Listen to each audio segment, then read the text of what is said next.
Oh, wow. Welcome to America.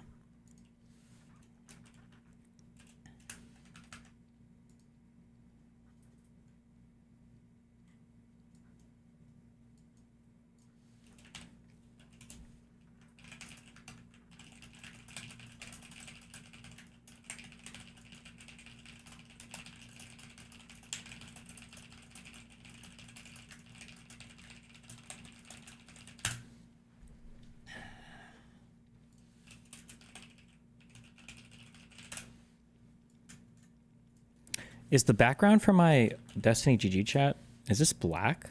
Or is this a different color?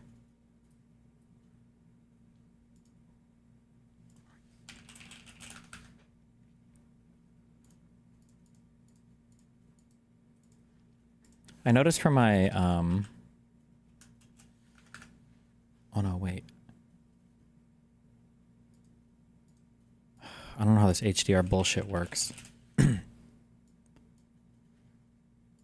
When I go on Twitter on my computer over here, the Twitter background is like super black, like HDR black. But on this computer here, it's not HDR black. But my DGG chat is not HDR black. I have no idea why.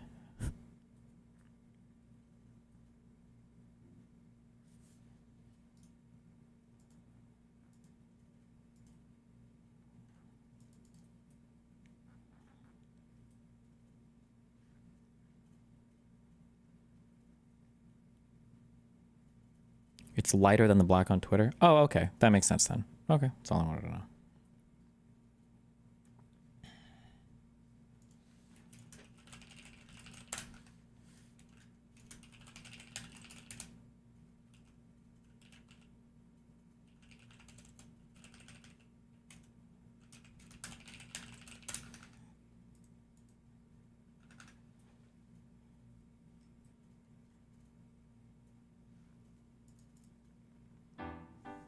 Hey kids, today we're going to learn about the world.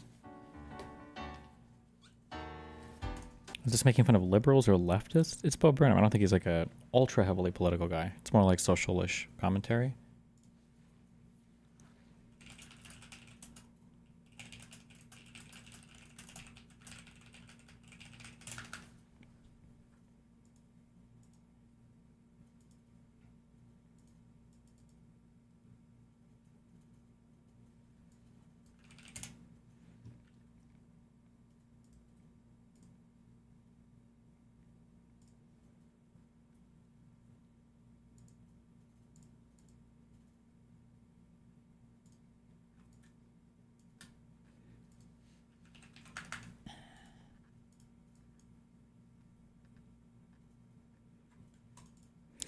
Have you watched Inside?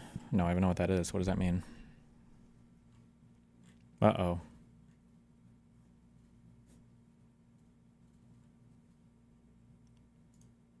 Is Ryan Macbeth waking up?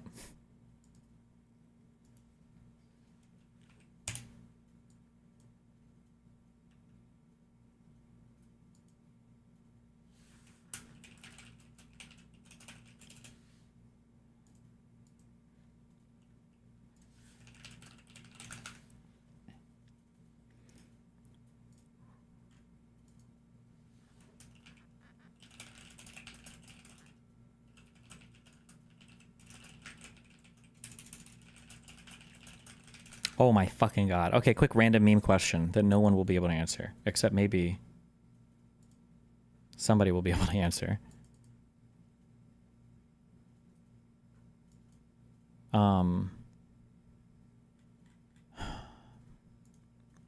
There's literally no point to me asking this question.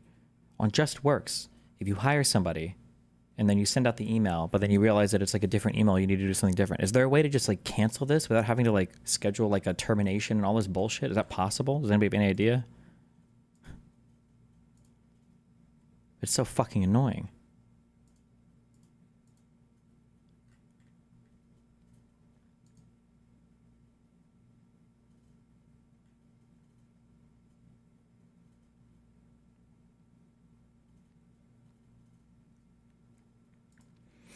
Destiny, from the USA point of view, what's the difference between Ukraine getting NATO membership and Ukraine having European troops there with a US backstop? Aren't they both tripwires for the US joining a future war via Article 5? My understanding is that Article 5 can only be triggered if your soldiers or your territory is attacked in your territory. I don't believe that Article 5 is triggered if your soldiers are attacked in another country.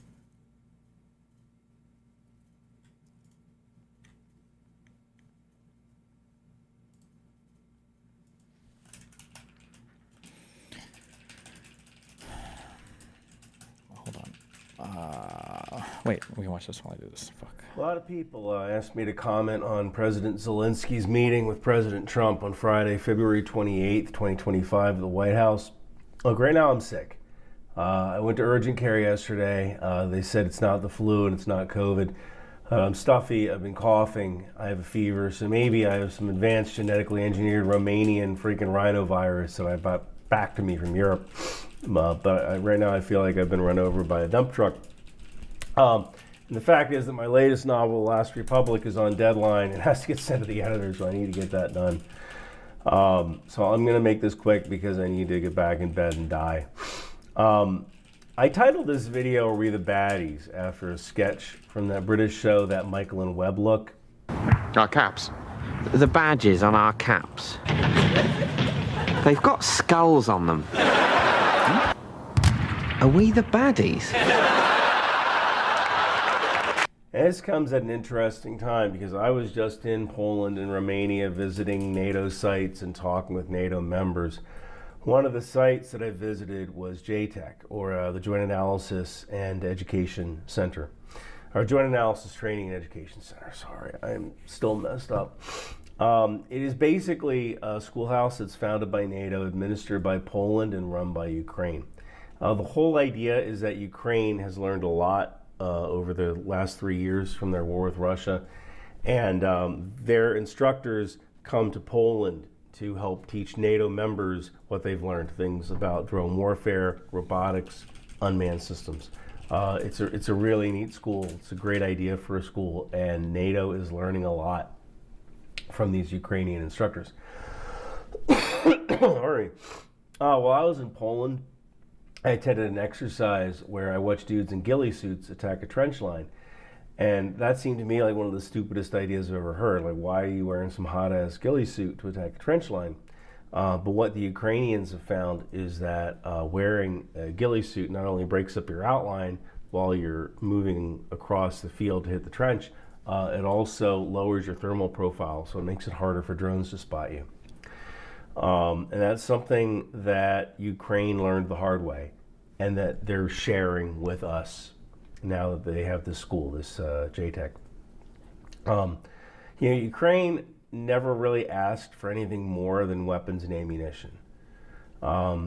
They have tested their flesh against metal in order to remain free from the yoke of authoritarianism. And at one point during the White House conversation yesterday, Vice President J.D. Vance asked if President Zelensky had ever thanked the U.S. for our help. And yes, Ukraine has said thank you. They helped found JTEC. And it's where we get to learn all of Ukraine's lessons to see how we can apply them to the next war. Just to be clear, they wanted like a personal thank you, a groveling is what they were looking for. So not only have they thanked us, they paid us in information. Also, every time Ukraine fires a Patriot missile, that data is going back to the U.S. So we've learned a lot on how to do air defense from incoming theater ballistic missiles just from that. The funny thing is that while this conversation in the White House is going on, I believe while the meeting was taking place, there's a funeral in Ukraine for a young American, a former Marine who went to Ukraine to volunteer, and he lost his life in the fighting. His name was Ethan Hurtrick. This is how Ukraine says thank you. The real winner in this whole exchange was Russia, who seriously can't believe its luck. I mean, when you are handing content wins to RT, formerly known as Russia Today, you probably need to reevaluate your strategy, right? Kind of the scary thing for me was that my Newsmax colleague, Carl Higbie, posted on Twitter after the exchange saying, America is so back. And while I respect Carl Higbie, I think it's a rather short-sighted view. Mainly because if America is taking the side of Russia in a conflict, it calls into question all American aid. If America could hold back weapon systems because the president feels slighted or snubbed, or the president, the person the president's speaking to isn't doing what he wants him to do, that could put many weapons programs in danger, such as our sale of the F-35 to India. And, you know, He's dying. It's all over, boys. the world will be a better, safer place if India has American weapon systems and with India operating the F-35. But why buy the F-35 from America if just saying the wrong thing to the president could get him to cut off your supply of parts? And I think that's the real takeaway from this interaction. If I were Australia, who just agreed to buy 3 Virginia-class submarines from the U.S. instead of buying some of France's submarines, I would seriously start taking a look at France's submarines again. I mean, yes, ours are quieter, but they come with a fondue machine. You know, I wouldn't want to risk a major defense platform on the whims of a man who was looking for what he called good television, right? You know, one of the things that President Trump said to President Zelensky was, "You're not winning this." And for almost 3 years, I have said there is no win. There is lose, and there is lose more. Russia isn't going to win, and Ukraine isn't going to win. Russia literally can't win, because the day the war ends is the day their economy collapses. But if America champions the cause of Russia, or even takes their side, or pursues sanction relief for Russia, then that gives Russia a soft landing and they can lose less. And that's about as close to a win as they're going to get. I think the only way Russia can lose less is if America supports Russia. America is supposed to stand for freedom and democracy, not good television. And the people of Ukraine have made it clear that they do not want to live under the control of Russia.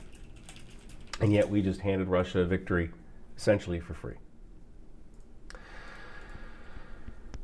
Which begs the question, are we the baddies? If you want to help pay for my funeral expenses, grab the wind machine from Amazon or from Audible. It'll still help keep you busy until The Last Republic comes out. Also grab one of my Rock Out with Your Chalk Out aerosol shirts from Bunker Branding. Thank you for watching. I'm going to go die now. Rip. Wow, this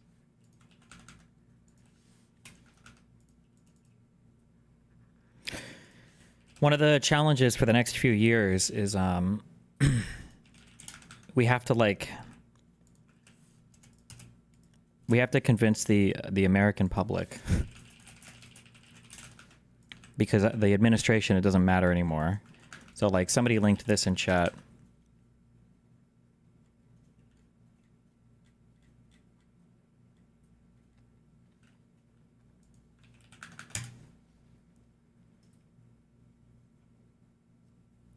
Norwegian field supplier cuts off U.S. Navy, urges others to join.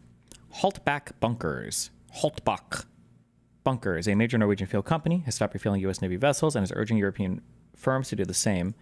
Like, for the current admin, this is just a win, because it means, oh, cool, well, we're just not going to waste money sending our Navy anywhere. We're not going to send them anywhere, and that's fine. But I think you just have to give a bunch of W's to the current administration, and then you have to hope that the American people don't want America to just fully withdraw from the entire world stage.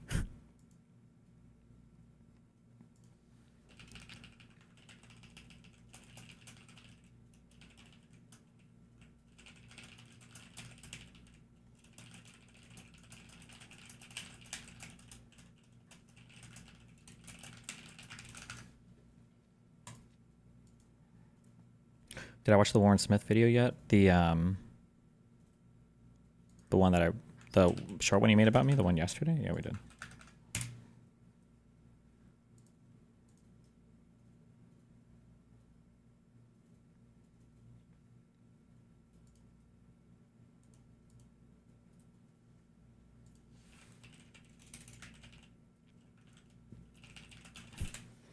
He disrespected the United States of America and its cherished Oval Office. He can come back when he's ready for peace.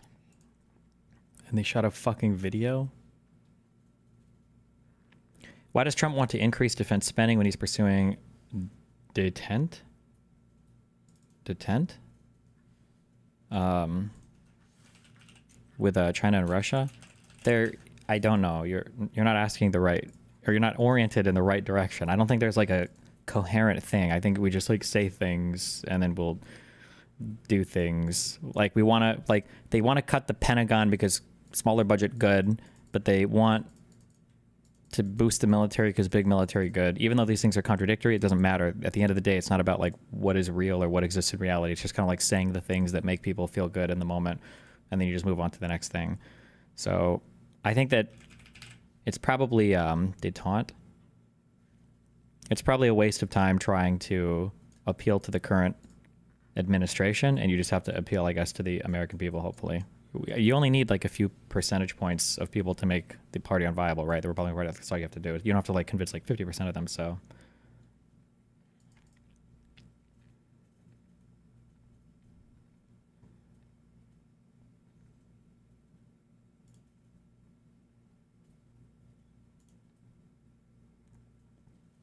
Are you aware of JIT versus AOT compilers? Yeah, but I don't think anybody really uses JIT anymore. The AOT ones are just way more, they're just easier to deploy across an entire network, I think, and have everybody, I don't even know what those mean. Attack on Titan versus JIT. I don't know what either of that is.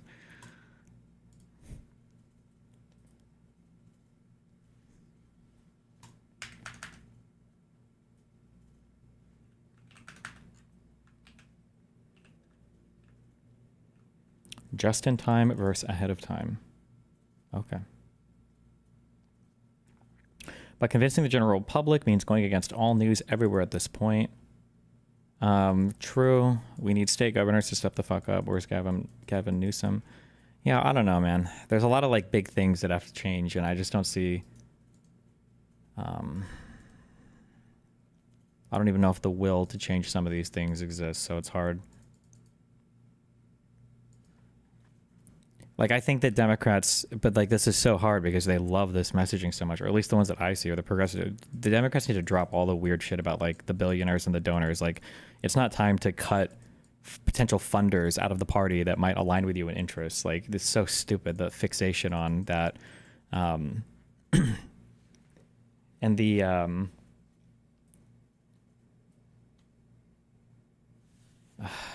Jesus, I don't know, man. It's a lot of dumb shit.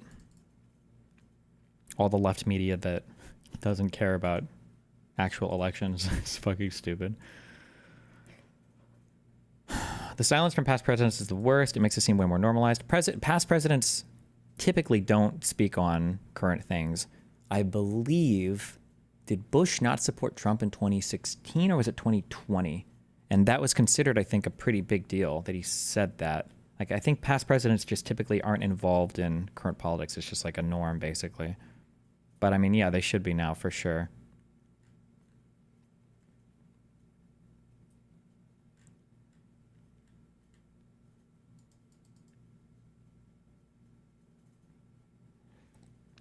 Deepak interviewed top 10 congressmen and senators the past 2 weeks, Raskin, Warren, etc., and literally none of them have a fucking path forward.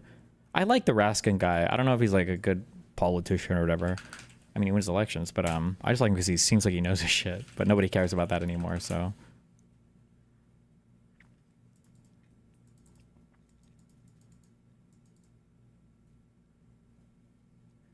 To be fair, Trump did win on that populism shit. It makes sense why leftists want their own populist message. Maybe a little. I don't know why the right is more, but it's more than just the populism though. It's all the crazy shit on top of it.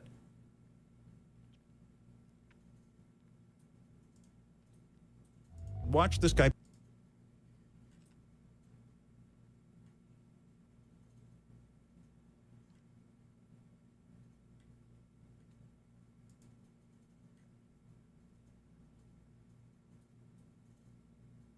How long ago was his interview with Raskin? I'm just curious. Because we watched Brian Tyler Cohen interview him.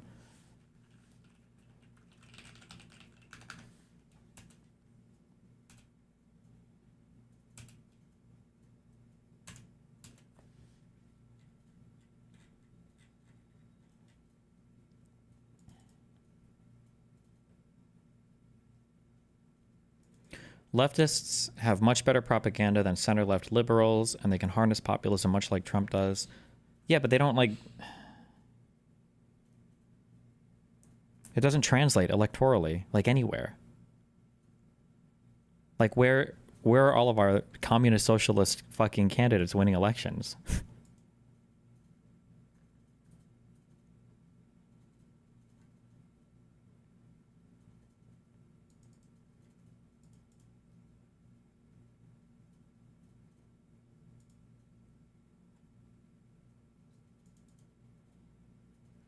I think countering the Putin just wants peace narrative is an important one. Maybe going over all the different peace agreements that he's brought. But these people don't care about the facts. That's the difficult thing. Like, what do I, like, every time it's like, oh, well, we just need to show them all of these things in the past. Like, they won't believe in any of it, right? Or they only need, remember, on the conspiracy brain on the right, they only need one thing. They can be wrong on 19 things. They only need one right thing, and that's it for them. And then on the other side can be right about 19 things and wrong on one thing, and that's enough for them to discount it. Like, there's something else going on. Yeah.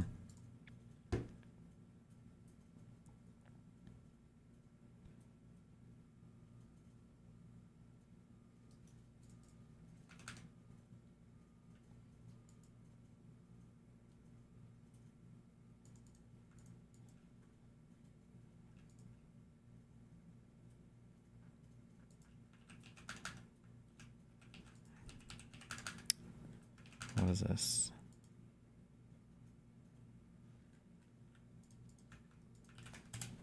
A man charged with capital murder of a Texas police officer has been released on bond. The first time someone has been released with such serious charges in over 20 years. Now a Texas judge is facing blowback after setting bond for the second suspect charged in the case. Unfortunately, Judge Hillary Unger is a rogue judge and notorious for releasing repeat offenders who go out and kill other members of our community. We've got to stop these rogue judges. I was attacked as DA for fighting against this type of activity by our local judges. Right now, we appear to have a DA that's complacent and okay with it. Here to help us look at this rogue judge's record is Fraternal Order of Police National Vice President and current Houston police officer, Joe Gamaldi. Thank you for joining us, officer. So just help us break this down for us, because it's kind of mind-boggling to think that a judge would grant bail to someone who's accused of killing a cop. Yeah, well, let's be clear. This judge is an absolute disgrace, and she doesn't even deserve to be called a judge. She's just an activist masquerading as one. I mean, to allow these two dirtbags who are charged with viciously ambushing and shooting Deputy Escada over 41 times to make sure they finish the job. I mean, to give these individuals bond is unconscionable. I've never seen anything like it in my 20 years in law enforcement. But as shocking as it is completely on brand for this so-called judge who has made a habit out of letting cold-blooded murderers walk out of her courtroom. She let another monster out on a murder bond who went on to rob a 71-year-old woman and murder her by... And along with so many others are on Judge Unger's hands. If she had a shred of integrity, which I assure you she does not, she would resign in shame for this. So when this case came up and you realized that this accused cop killer had been granted parole, you already knew Judge Hillary Unger? You knew her reputation? Yeah, everyone is familiar with Judge Unger here in Harris County because she has made a habit of letting violent criminals out over and over again, and it completely erodes the trust that law enforcement has in the criminal justice system. What is the Houston Chronicle? Can't you have to subscribe? Come on, seriously? But more importantly, it completely violates the trust of the community. How are we expected to investigate cases? How are we expected to get witnesses to come forward if the spineless judge is going to let the suspects right back out on the street before the paperwork's dry? And what this judge is really signaling to the community is that she cares more about her revolving door criminal justice ideology than she does about the community members out in our streets. So what does it say to your fellow officers who have to actually go out there and enforce the law, knowing that judges like this are just going to let an accused cop killer back out on the street? How many January 6 people were pardoned again? Many of whom were fighting with federal officers. What it really says is that she doesn't give a damn about police officers. She doesn't care that we put our lives on the line every single day to protect our communities. She doesn't give a damn about the community if you're willing to let murderers out over and over and over again. And you know what? Someone needs to stick a microphone in her face and ask, do you feel a shred of responsibility for the people that you have let out and then have gone on to rob, murder, assault, rape innocent people in our communities? And you know what? She's up for the election in 2026, so the members of Harris County need to make sure they vote her ass out. Officer Joe Gamaldi, thank you for joining us.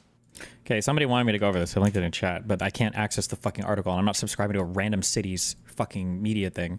But apparently, this said, Unger reminded both sides in court that the Harris County District Attorney's Office, then led by Kim Ogg, never followed through on holding a hearing to hold Francis without bail, forcing her to set an amount in his case last November based on his financial affidavit showing limited assets. The judge, a two-term Democrat, previously targeted by the Stop Houston Murders PAC, told the Chronicle on Wednesday she was constitutionally obligated to set a bond in Francis's case. Yeah, it sounds like, just going on that paragraph, unless there's something else, it sounds like the judge has to set a bond unless the DA has a hearing or something showing why that person shouldn't be allowed to post bond at all, I guess.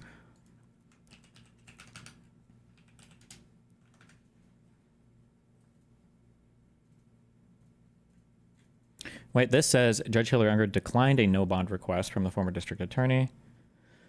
Capital murder suspect charged in the killing of a Harris County sheriff's deputy was released on bond Tuesday, even though prosecutors had requested that he be held without bond last year. Wait, so which article is correct? I can't read the Houston Chronicle shit article, so. According to records from the Harris County District Office the District Clerk's Office, Judge Hillary Unger of the 248th District Criminal Court set bonds for Dramone Eugene Francis, age 27, at $500,000 for capital murder, $500,000 for tampering with evidence.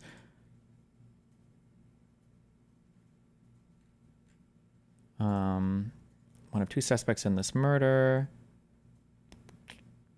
Both Palmer and Francis were charged with capital murder. Palmer is being held without bond.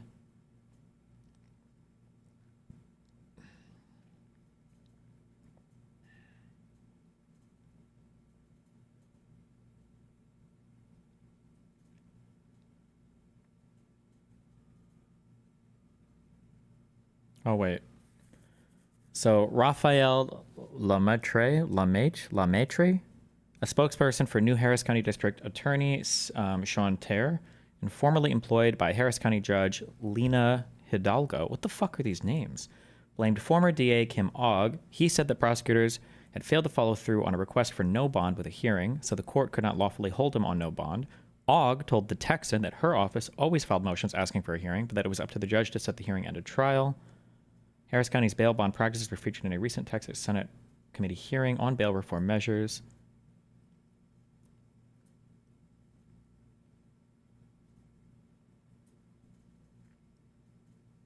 Jesus. Hoffman cited research indicating that since 2021, so that's like 3-4 years, there had been 162 homicide cases filed in the county for which the defendant was out on bond. That's pretty wild if that's true. Jesus. Christ.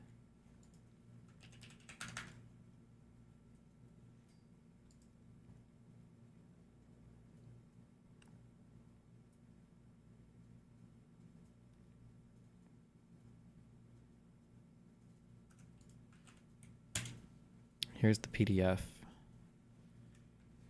Judge sets $3 million bail for accused Harris County deputy shooter.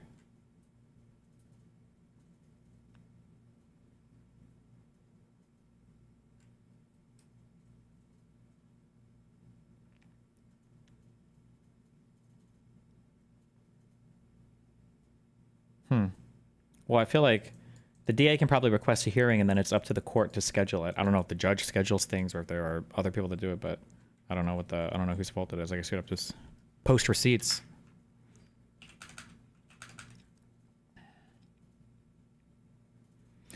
I don't think I understand bail destiny. How are these people affording these massive bail prices? Most of them just got really lucky in crypto. Or they go to a bail bondsman where you can post a percentage of bail and then they loan you basically the money to post bail to the courthouse. Yeah.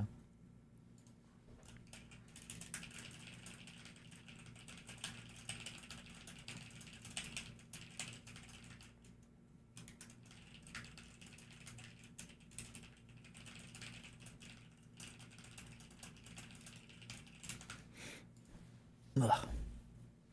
There are plugins that basically work as a Sci-Hub, but for news sites that are fantastic. Oh. Scheduling is usually done by the judge with coordination between prosecution/defense, at least in my county. The judge themselves does scheduling? I feel like that would be like an assistant or something.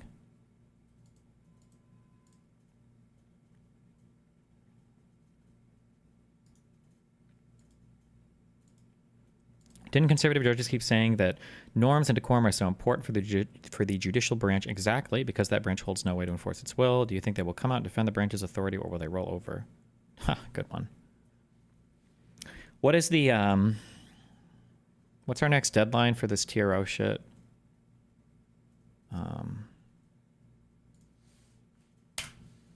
Country, not county. Oh, so by noon yesterday, we read their filings, and then who knows how long it'll take for them to go over this.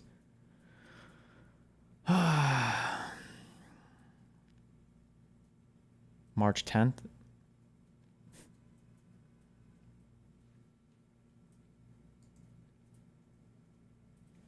This person said eating fast food is cheaper than buying food from grocery stores. What even is the point of... You linked me a 5-year-old video from Adam.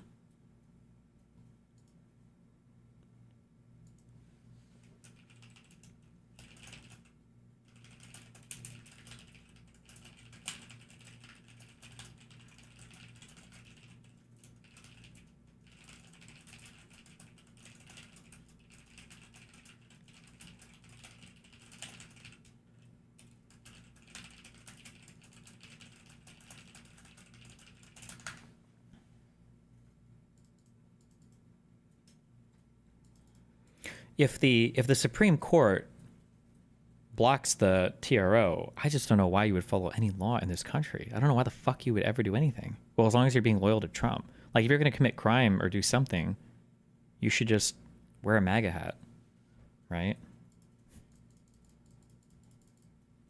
Cooking at home. This has been a non-question for most humans, because for most of human history, the only person who was going to turn this into this into this was you. I prepare food because I want to eat. That's been all of the reasoning that most humans who've ever lived have ever needed. From our hunter-gatherer life to our agrarian life, and even to much of our industrial life, the only person who was going to feed you was most likely going to be you, or someone in your immediate social group. But now, for people like me, living in highly developed post-industrial economies, because I want to eat is probably one of the weakest reasons for cooking, in my opinion. We live in a world where this chicken costs about the same as this chicken from the same store. And in this world, I think it really pays to interrogate why we would buy this one. Field trip to Oxford, and not that Oxford, Oxford, Georgia, where Dr. Derek Shannon is a sociology professor at Oxford College of Emory University. He specializes in things like political economy and teaches a course here that's quite relevant to our discussion. The sociology of food course that I designed is a part of what Oxford College calls our theory practice service learning program. This is true. There is like there's this middle ground of food that you can buy, which is, I don't even know how you would describe this, but people think you can either buy groceries or you can get like fast food. But grocery stores usually sell like prepared food, kind of. It's not like fast food, but it's not, you're not buying a chicken and then preparing it yourself. They have it, it'll be like in warmed bags or stuff like that. Is it ready to make maybe? I don't know. Part of what my students do is work here on Oxford's organic farm. Look at this place. Even in the middle of February, it's beautiful. The apple trees over here are blooming. They've got all these garlic and onions and cabbage going. But anyway, if you ask Dr. Shannon what's the point of cooking at home these days, the first thing he says is... because it's an enjoyable and desirable activity. Some people like cooking, just like some people like knitting, and you can go buy a sweater for cheaper than the materials that it might take. Indeed. The first good reason for cooking at Also, did he ever comment on these old videos? Why is his lighting so insane? Holy shit. home is because it's fun. This is, in my view, an unassailable reason for doing anything that isn't particularly harmful to others or particularly harmful to your long-term fun-having capacity. I recently put out a recipe for French macaroons in which I encouraged people to loosen their expectations about how these things should look. If you just care about how they taste and leave the cosmetics up to fate, they become as easy to make as they are delicious. But if you derive pleasure from working to create cosmetically perfect macaroons, I think that's great. You have my blessing, not that you asked for it. My argument is only this. If it's making you miserable to try to create perfectly round, smooth domes with perfectly ruffled feet, then stop. Make the ugly ones or buy the beautiful ones. Also, maybe try to think a little bit more critically about whether the things that you do really do make you happy. This is something I try really hard to do, especially with regard to my creative work. Am I struggling to make this thing because I enjoy the challenge? Good reason. Am I struggling to make this thing because I'll learn something valuable from the struggle? Good reason. Part of the reason I spent so much time and effort trying to recreate the New York-style pizza from my youth was pure curiosity. I wanted to understand on a tactile level what makes that stuff taste the way it does. Am I working to make this thing because the end product will give me joy? Good reason. I think this chicken tastes way better than this chicken. Am I going through hell to make this thing because someone will give me money for it at the end? You gotta get paid, son. Am I slaving over this thing because it will make someone else happy? Really good reason. Maybe the best reason. Am I killing myself on this thing because I think it will impress someone? Not such a good reason, in my opinion. Look, this is a conversation about the meaning of life we're having here, so reasonable people are going to disagree. But in my view, cooking should be about about nourishing and nurturing people, including yourself. It should be about giving people pleasure, including yourself. And while you might be able to make yourself happy by dazzling people with your skills, I would question whether that's in the interest of your long-term happiness or maybe your deeper, more meaningful happiness. And I would definitely wonder if it might be pleasure that you're taking at someone else's expense. This phenomenon was brilliantly crystallized in the 2010 South Park episode, Cream Fraiche. I can't play too much of it for you without angering the copyright gods, but you should go watch it. The Hulu link is in the description. Every time you watch cooking shows, you stay up all night trying to copy what they made. Well, I'm sorry if there's something wrong with me helping out with the cooking. Can I have a Pop-Tart? So in this instance, the harm is relatively mild, right? Randy's family is annoyed that he is flexing on them rather than providing them with the food they actually want to eat. And they're annoyed that he is filling the house with misery and stress and dirty dishes in the process. Mild harm. I do think that there's some more serious or pernicious harm associated with this phenomenon. One of the things that sociologists of food study is how a range of relations of inequality are embedded in our food supply chain. And that's not just buying, it also includes preparing, cooking, and so on. And it's not very difficult to find differentials in who has to cook and who gets to cook and when, who gets prestige in the act of cooking and who doesn't, and so on. My little brother is an RFK fan now and only eats steak and drinks raw milk all day. What do I do? I mean, it's hard, but ideally, if you live out in the country, you got to take him out back. Maybe feed him his favorite meal. And when he's not looking, give him liberal propaganda. Hold on, let me grab a Red Bull.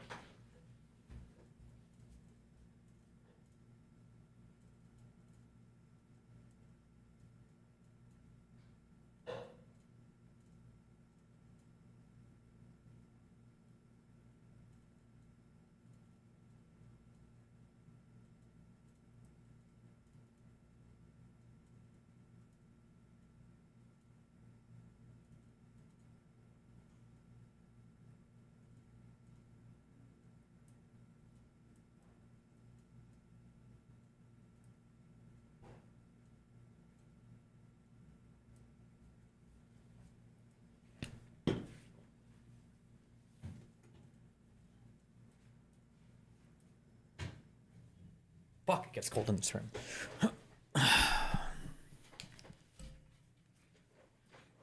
One of the things that's triggering me the most, I watched this again last night off stream because I was just so triggered. Of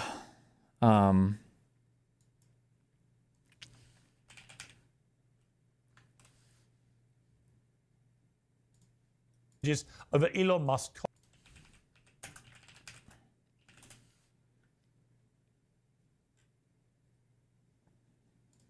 Our life. I grew up in.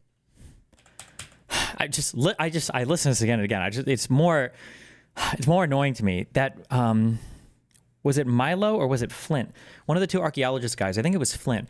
He brought up this idea, and it's been growing in my mind. It's this concept of forbidden knowledge that Because of health issues. people like act when people will say something and they'll be like, "Yeah, so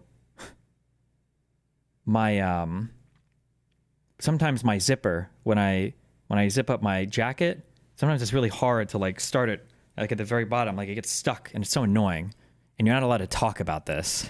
I'm like, what do you mean you're not allowed to talk about this? What do you mean? What are you talking about? One of the guys did it on Joe Rogan. Was it Brett Weinstein or was it somebody else? Where they were like, yeah, the only time I was sick, or was it JD Vance? Who was it? He was like, the only time I got real sick was when I got the booster, and they don't tell you that. And it's like, what? Every doctor, every single person in society was talking about how like, ooh, the booster, that's rough. The booster's rougher than the first vax. The booster's rougher than getting some of the variant. Every single person in the country was talking about that. What do you mean they don't allow you to talk about this? I'm sorry. I went back and I listened to this lady's story, and it's just like, this is just unbelievable to me. So she's 34 years old. Okay. Something that happened to me over the course of this past decade. I was put on birth control in 2018. So when she was what, like 28 years old, she got on birth control. Okay, 27, 28 years old. Because of health issues. Because of health issues, okay. And it completely upended my life. Why did you keep taking it? No one is forcing you. You're an adult. When she first told the story, I was thinking like, okay, maybe they gave it to her when she was 15 and she was too dumb to stop. If it was giving her back, whatever. 27, 28 years old. How so? I really never said this before, but it's really had such a traumatic and tremendous impact on my thinking. I feel like I wasted 5 years of my life because I was on birth control. You were an adult, and not like an adult like 18, 19. You were like in your late 20s. Why didn't you just stop taking it? And when I decided to come off it in May 2023, I felt like I reclaimed my life.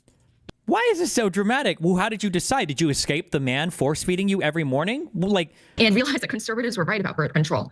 You know. Oh, and then I love that conservatives were right. Oh, so birth control is an evil, malicious thing that's being force fed to children in order to turn them into premature fuck machines. Because that's basically like the conservative talking point when it comes to birth control. So they were right because at 27 or 28, a doctor recommended you birth control and you took it and you were too stupid to stop taking it when you had bad reactions to it. Okay. You know, it completely hijacks your hormones. It makes you extremely anxious. And I would just expect it to just take it without question. I tried to express my concerns to my doctor, but she was living in this liberal ideology where you could just medicate yourself to, you know, to recovery. But now that I've been off it for 2 years, I feel like I'm a new woman. I finally have full control over my mind. And I'm finally free to be who I am without being shackled. So, Lindy. Like, I'm sorry. This story is going to live in my mind for way too long. I watched this like 2-3 times again last night. I'm trying to think of how many but the reality is, and then at the end, I always come back to this, like, oh, this is all like bullshit. This is all fake bullshit. Fuck. So I don't know what I'm even thinking about. Am I thinking of like the listener? Does nobody think about these stories? Like, what am I listening to right now? Or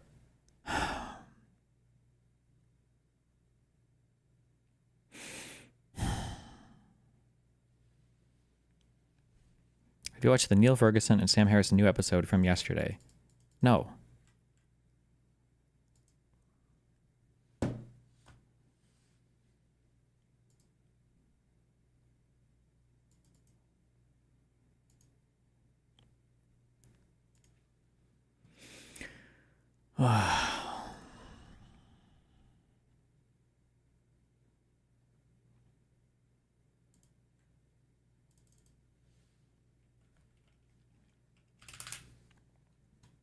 You don't take birth control? I do. The liberal doctor makes me do it. If you take birth control as a guy and then you come with a girl, the birth control goes into the girl and then she doesn't get pregnant. That's the whole point.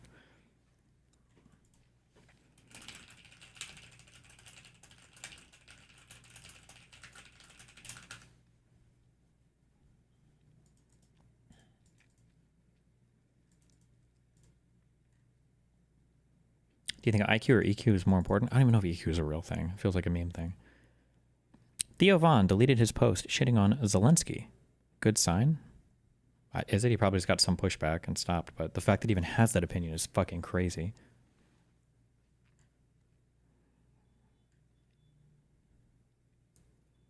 God, this is so fucking cursed. Holy shit.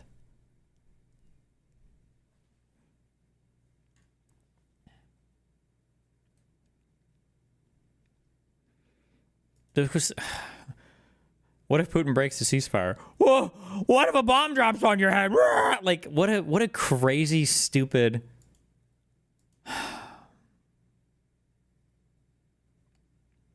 People listen to this stuff in passing and trust the host to either push back or not bring on guests who lie. Yeah, I guess. I mean, I guess you just have to be of a certain, like, I don't want to say low education. Because it's not really accurate. It's not what we're talking about. If you just don't have any baseline information about a topic, it's very easy for you to be misled, I guess.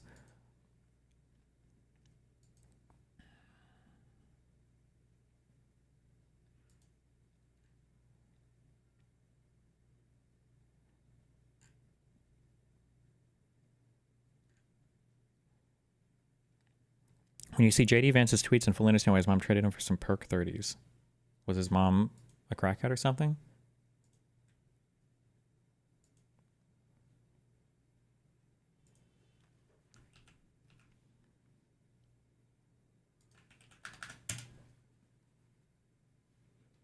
I regret engaging in the political dumpster fire of the Trump-Zelensky meeting.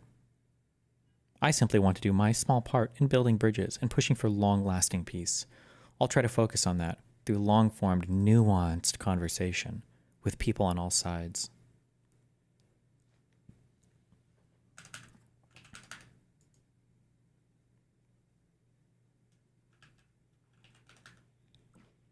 Every day, I go to bed, every night, praying for the deep state to save us. Please, deep state, where are you? Please, please, deep state, where are you at? Come, please. And this is my podcast. The following We've already watched this video is a before. conversation with Satan, acclaimed CEO, entrepreneur, dear friend, and author of the recent best-selling memoirs, From the Depths I Shall Tempt Your Soul. Formerly known as Lucifer, Satan and I have become good friends, bonding over our shared love of literature, quantum physics, and creative methods of torture, like this podcast. As always, I hope to approach this discussion with empathy, to bridge the gap, promote open dialogue, and let love triumph over all, so that I can secure more AG1 partnerships. I'm Lex, and this is my podcast that I made.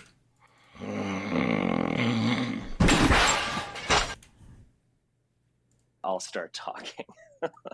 29 minutes, bro. Well, today seemed to be a tempest in a teacup with world historical geopolitical consequences. That seems like a contradiction in terms in many ways, but I think... As a speaker of both, I can tell you Zelensky's English is better than Lex's Russian. I still can't believe Lex had the audacity to interview my Russian. Bro, that was so cringe. It makes me want to interview some like Mexican diplomat or some bullshit and try to like flex my high school 1 Spanish. I want to have this conversation in Spanish because I think that it's better so we can understand each other, and then just like have a fucking translator for every other sentence. Oh my God. That's what just happened. So my question is, was it a setup? Was it planned? Or are we really... The whole thing, I'm not going to watch this whole video on this. The whole telling moment to me, but it's hard because Trump is so stupid that he could say fucking anything anyway. The whole telling thing to me was that line that he gave of, this is why we let it, I'm glad I let this go on for so long. I think that kind of gives the way. Fuck, was it not in this?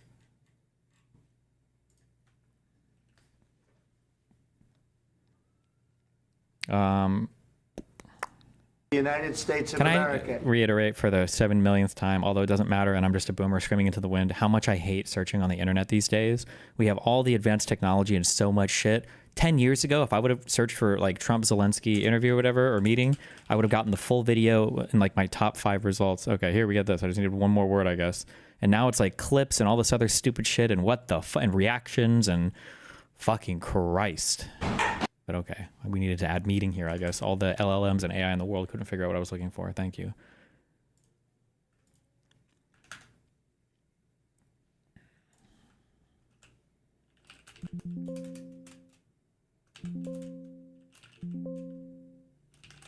Fuck, what did he say? I believe it was at the very end. What did he... Yeah, but what were the words so I can find it?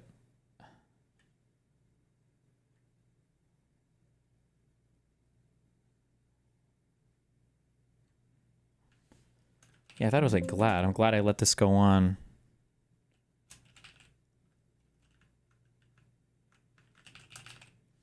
Oh, kept this going. There it is. When you're wrong.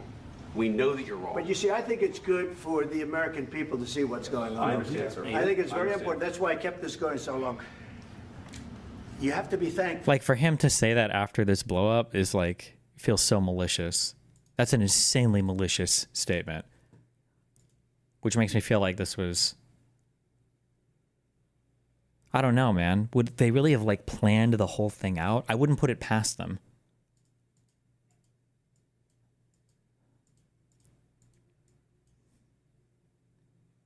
With the world, and I want to get this thing over with. You see the hatred he's got for Putin. It's very tough for me to make a deal with that kind of hate. He's got tremendous hatred, and I understand that, but I can tell you the other side is exactly in love with, you know.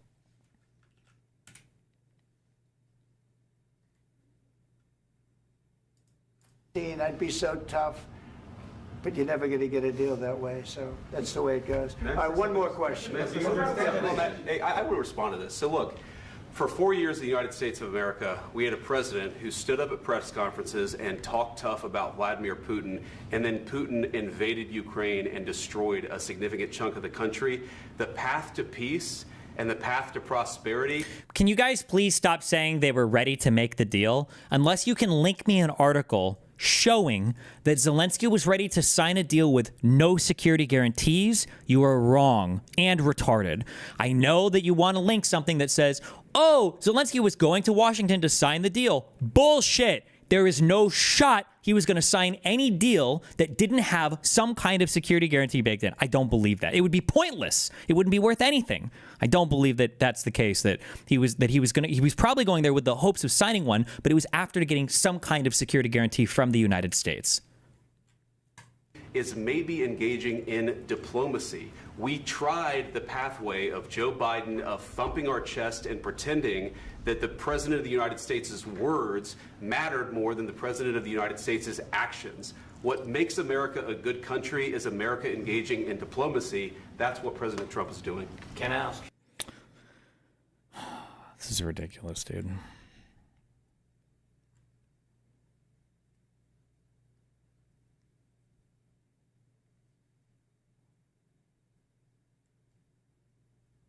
It's nice to finally have some transparency. The transparency is truly welcome.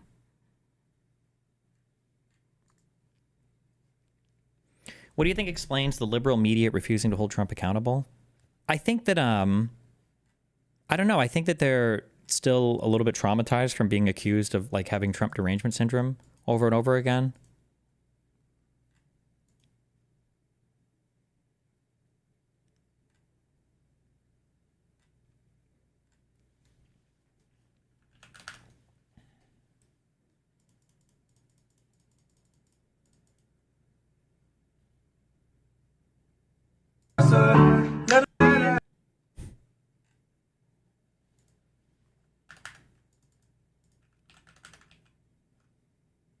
Or just exhaustion and it not feeling meaningful. Wait, what?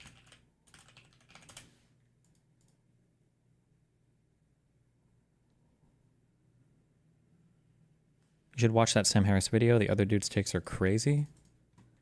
Does he post it on YouTube? I guess it's pretty simple. Putin helped plan it out, got some questions that would trigger him, then told him to let him cook and seemed ungrateful.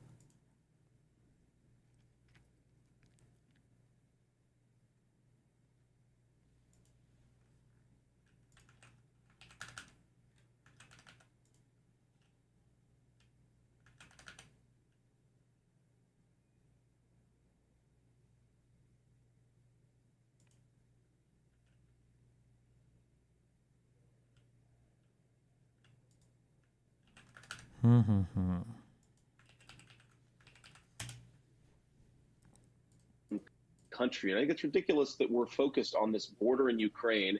I got to be honest with you. I don't really care what happens to Ukraine one way or another. Country, and I think it's ridiculous that we're focused on this border in Ukraine. I got to be honest with you. I don't really care what happens to Ukraine one way or another. Right, let's bring in Tyson Barker, a foreign policy analyst who most recently served in the Biden-Harris administration working on Ukraine. Tyson, good to have you with us. If we can start from the beginning, what's your reaction to what happened in the Oval Office? Well, it's clearly a moment that will live in infamy. President Trump had said it himself, and I think it's consistent with his leadership style at the end that this will make for good television. And I think it was, in some ways, a produced moment. I think in the run-up to him saying that at the end, I feel like it reinforced everything I said about it. At the end of the day, these guys are influencers. Trump is the first influencer president. And all of this at the end of the day is just for clicks and attention. This visit by President Zelensky, there were questions around whether the critical minerals agreement was being negotiated in good faith by the Trump administration. And the intervention by Vice President J.D. Vance in the Oval Office is, to be quite frank, in this way, highly irregular. So I think that there needs to be consideration as to whether or not this was actually premeditated. One of the many things you allude to in this debate that was laid bare was the personality of Vice President J.D. Vance. What did you make of his involvement in last night's clash? Well, he has become the tip of the spear for a specific faction of the Trump administration. He is somebody who speaks in an unvarnished way to the alt-right. He is somebody who's connected to alt-right media, and we see him trying to basically assume that role as ambassador for the bad cop side of the administration in multiple iterations, including at the Munich Security Conference a couple weeks ago. So that was JD Vance? Am I missing things? Does he do alt-right stuff? consistent with this role. But it's hard to imagine a situation in which he makes such a statement, and it was quite condescending, to be quite honest, to President Zelensky in the Oval Office without the explicit predetermined permission of his boss. And yet, Tyson Zelensky says that his relations with the United States can still be repaired. As hard as it seems to imagine at this moment, how vital is it for the transatlantic relationship that Ukraine and US kiss and make? I mean, it's the Peter Thiel types. Up here. It's absolutely essential. The Ukrainians' war effort is completely dependent on the provision of materiel and economic support from the United States. There are still a number of lines of effort. Some have been paused, as we saw emergency energy assistance. Do you think some EU countries will or should cancel weapons deals with the US in future days and weeks? Maybe, yeah, hopefully. I think if Europe is going to move, listen to me, Europe, okay, as the American whisperer. If Europe is going to make moves to punish the United States for Trump's actions, it has to be as soon as fucking possible. Because if you drag your fucking feet on it, and if you wait for years, and in 3 or 4 years, you finally start to do it, people aren't going to feel the effects during Trump's administration. It can't be this kicking and dragging and whatever, and waiting and, whatever. And then 2 or 3 years, I was like, okay, fuck, we got to get serious about this. Like, there needs to be a strong message right now. Like, it has to happen very soon, Yeah, I saw that Norway is refusing to refuel our shit.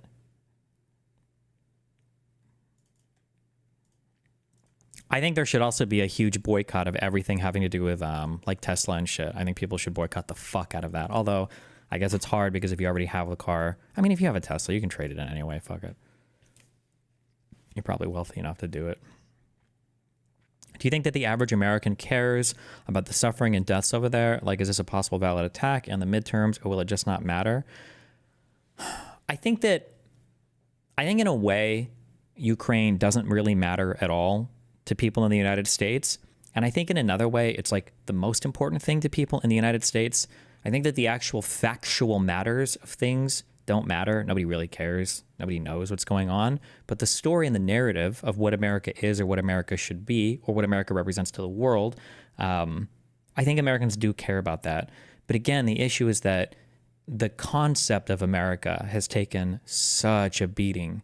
It was basically, as much as I hate to say it, it was only the neocons that were holding up this concept of America being a good country. And it was like the left that was like, well, no, slavery, and Christopher Columbus was a bad guy, and we fucked over the natives, and America's racist and evil and blah, blah, blah. And it's like, okay, well, America, the neocons are there to simp for our big businesses and to simp for America, and the left is there to push us forward socially and, hold us accountable, I guess, whatever. But now that the right doesn't like this country and it's like, fuck America, fuck the big businesses, and fuck everything else, the left is not ready to pick up that banner. Even though Kamala kind of tried in being more positive about the United States, the feeling doesn't feel genuine or authentic there yet, so.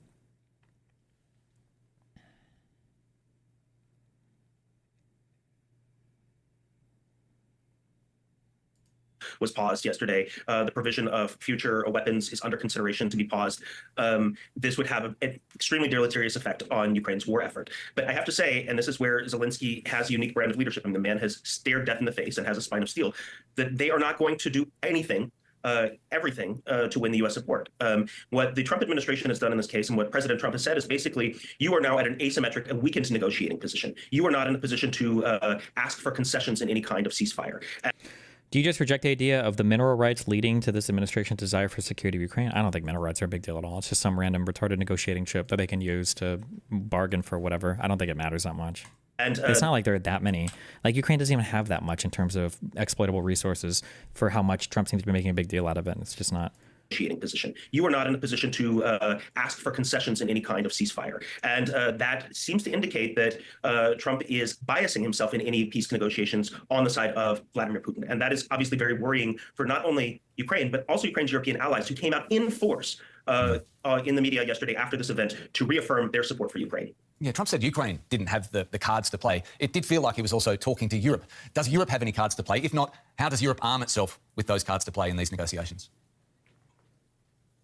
Well, Ukraine's future and the beginning of this conflict, which started actually in 2014, was all about the movement of Ukraine geopolitically from Russia's orbit to the European Union's orbit. And why does the Israel-Palestine conflict matter more to Americans than Ukraine? Older Americans have a very favorable view of Israel. I don't think Ukraine is the same. Most people, older people, would have just saw it as part of the former Soviet Union, and then its own country that had a lot of corruption issues, which it did for a long time. So we don't have that same attachment to Ukraine or the people of Ukraine or religiously to Ukraine like we do with Israel. And in fact, if you remember the Maidan revolution, it was EU flags that the Ukrainians were waving on the Maidan. The European Union continues, with the UK and others, continues to be the biggest provider of assistance for Ukraine, economic and security, well, less security assistance, but economic assistance. But without the United States being a co-pillar in that, that would be a lot for Europe, Japan, Canada, and the UK to compensate. So the question is, do they have it within their stocks financially and also militarily to start to try to make that up? I think that there's thinking about that. You see that with Friedrich Merz's statement after the election, but it's going to have to happen on an extremely accelerated timetable. Foreign policy expert Tyson Barker, it's been great to get your input. Thanks so much. Thank you. Thank you.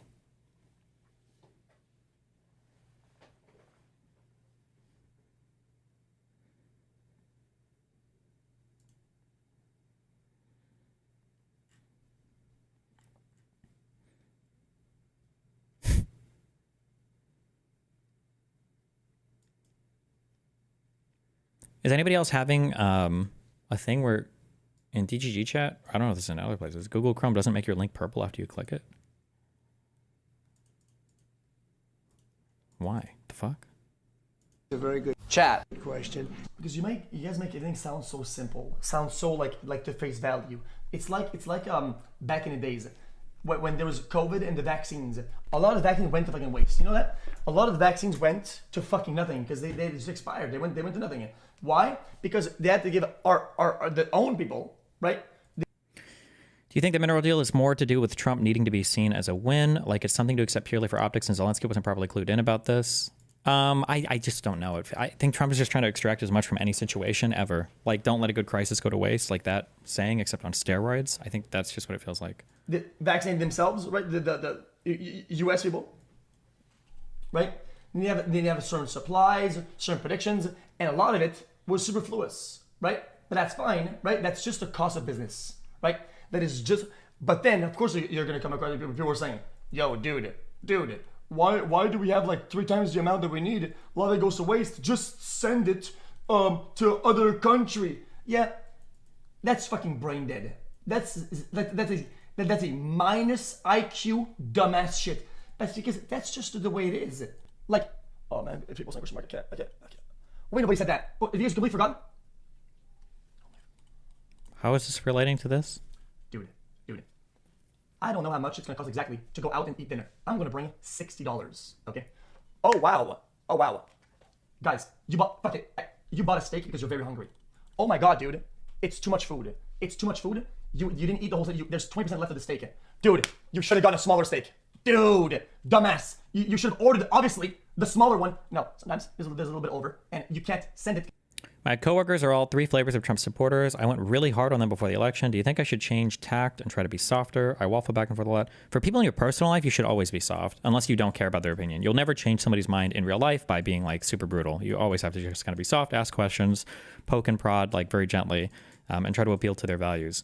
Like, oh, when you voted for Trump, did you think he would have said this about Zelensky? Or do you think it's a good thing? Like, should America play a role here? Or do we feel like Russia's winning? Or I don't know. Like, you have to be gentle in real life. It's gonna rot, and it goes to waste. It's just, a massive portion of food in the United States, like meat, goes to waste. It goes to waste. It's just what it is. It's a pathway to peace.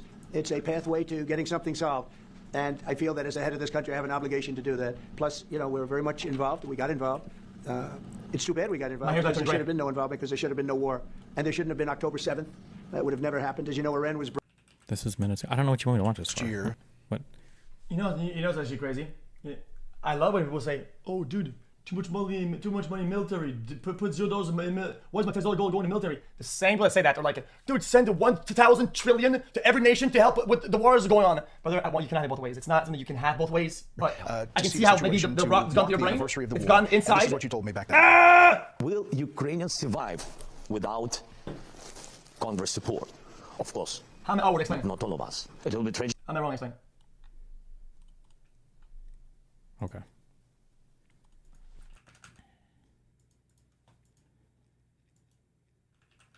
When are you doing call-ins? For what?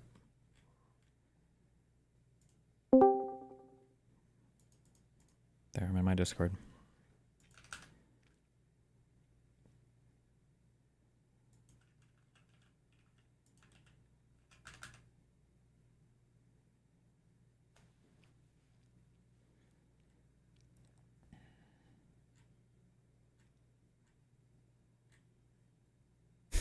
Wait, is this photoshopped? This isn't real, right?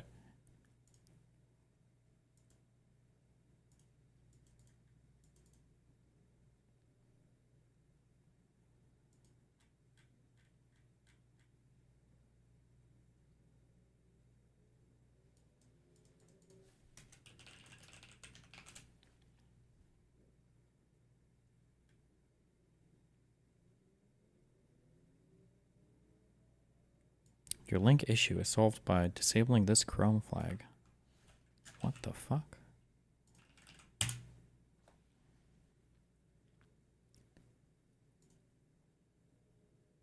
Disabled?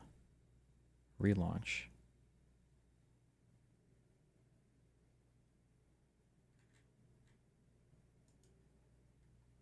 Oh.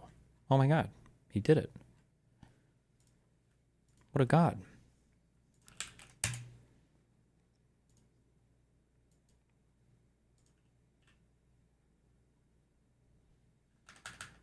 Thank you.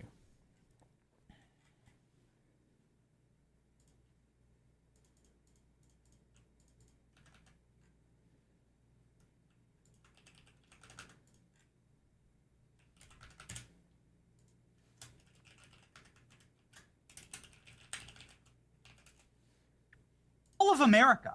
Hey, Sam, why don't you answer a quick question for me? Why are the richest counties in all of America the 5 major counties in the DMV right around Washington, D.C.? Can you explain to me, what do those counties do? Are there some mineral deposits there I don't know about? Did they strike oil?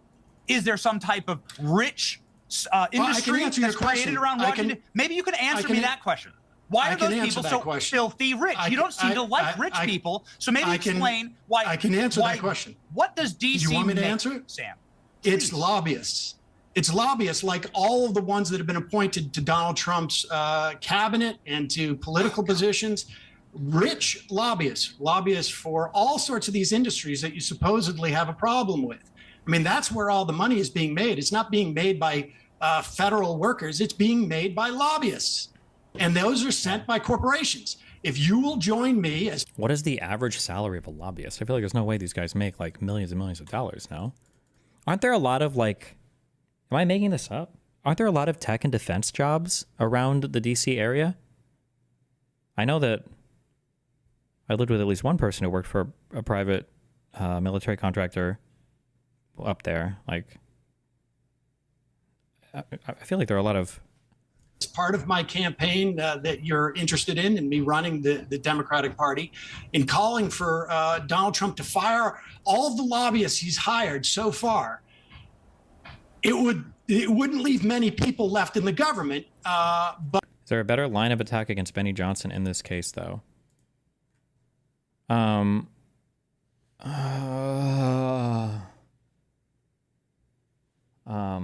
The most boring thing to me, the thing that pushes me out from wanting to do politics the most, is when people have two facts and they present them as though there's this huge causal link between the two and they haven't even begun to do the work to establish that. It's genuinely one of the most boring things and one of the least, I just hate it. To say that there are wealthy zip codes around DC, like, isn't all of New England relatively wealthy? Like, isn't that whole area up there? Like, I feel like I've been to like Boston, and areas in that DMV area, Delaware, Maryland. I feel like there's a lot of wealthy areas in that place. I don't even know if the 5 most wealthy things are there. I could look it up, but like, if the argument you're trying to make is, are you trying to make the argument that these people are getting rich in public office? Then demonstrate that. You're a journalist.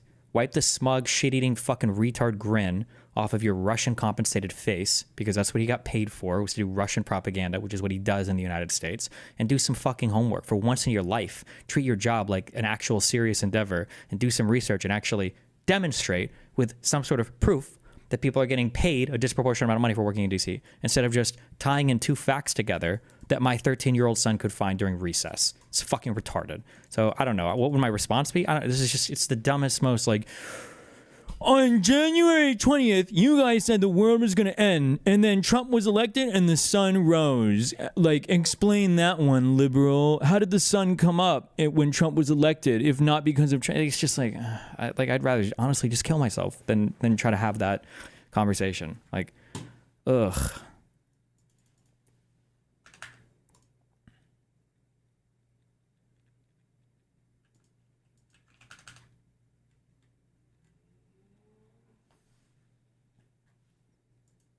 Industry answer your that's created question. around Washington do? Are there? Hey, Sam, why don't you answer a quick question for me? Why are the richest counties in all of America? America's richest counties. Wealthiest? Is it richest, wealthiest?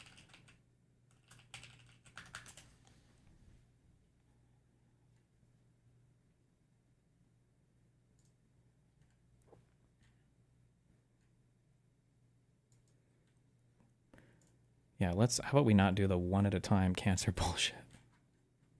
He said 5. So we have Loudoun County, Virginia. We've got Santa Clara County, California. San Mateo County, California. Okay. Falls Church, Virginia. And then Fairfax County, Virginia. Okay. So 2 of these are in California. So, okay.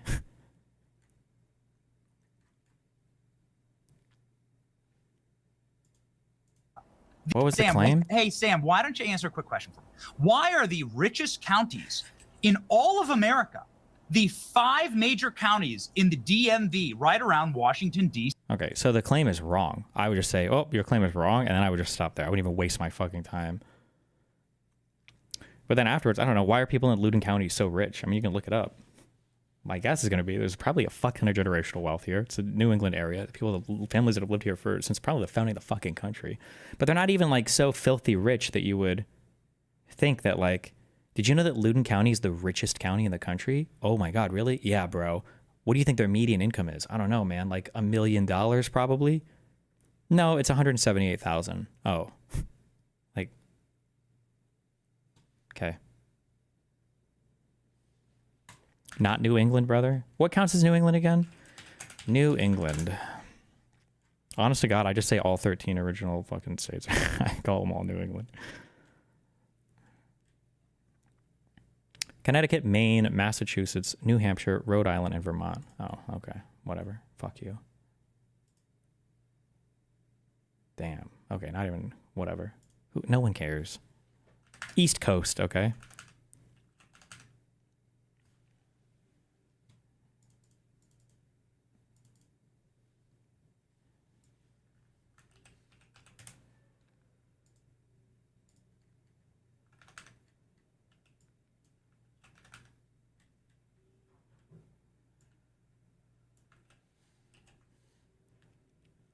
Probably got the population and space of those counties, and they're small as fuck compared to Silicon Valley. Maybe. Well, but it's not about size. This is going by median income too, right?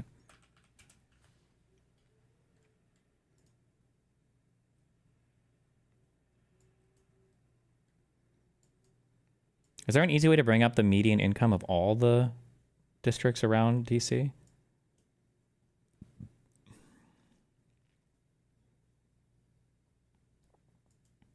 Will join me with that. We can start to chip away at that problem you have with the counties around DC. Also, conservatives just can't complain about money buying politics literally ever again. And like not for the next 20 years. I'm sorry. Like you've completely ceded all the moral high ground on that. With Elon Musk being as involved as he is.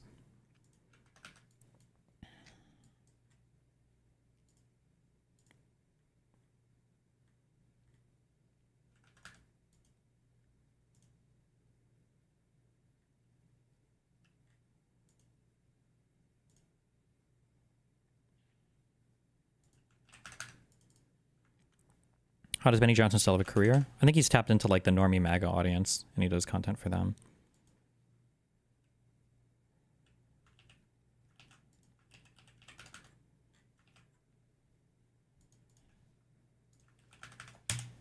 And then we end up finding out that, you know, Tesla might be getting 400 billion for armored cars. 400 million.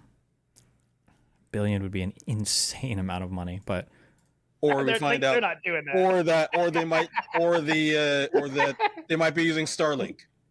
Oh, well, that's instead of what you know else? what I mean? Like, look, I think you don't think that they're not going to like it anytime Musk gets paid by the U.S. government because he's working so closely with Trump. Yeah, but it's conflict of interest. It seems it's so simplistic that you shouldn't be doing that. What's the other system though? Like.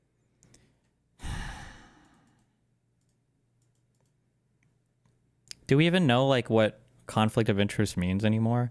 Like conflict of interest, like it doesn't matter if the other options aren't great. It's just the idea that people would even like the idea that you're negotiating with a guy who's also basically running the government against contract for his own company. It doesn't matter. Like even if they would have made the exact same choice otherwise, maybe they would have negotiated a better contract. Maybe it would have been a whole lot cheaper. Maybe there would have been some alternatives that they could have went with. But Starlink is the only thing of its kind. Like it's there's no like Pepsi Cola to go with. You know what I mean? Like there's Verizon. Wait, who else? Satellite TV was a thing when I was in fucking high school. There's never been ever any other type of satellite internet provider. Is Starlink really the only one in the whole world? It might be the best. That wouldn't surprise me because they have the most coverage.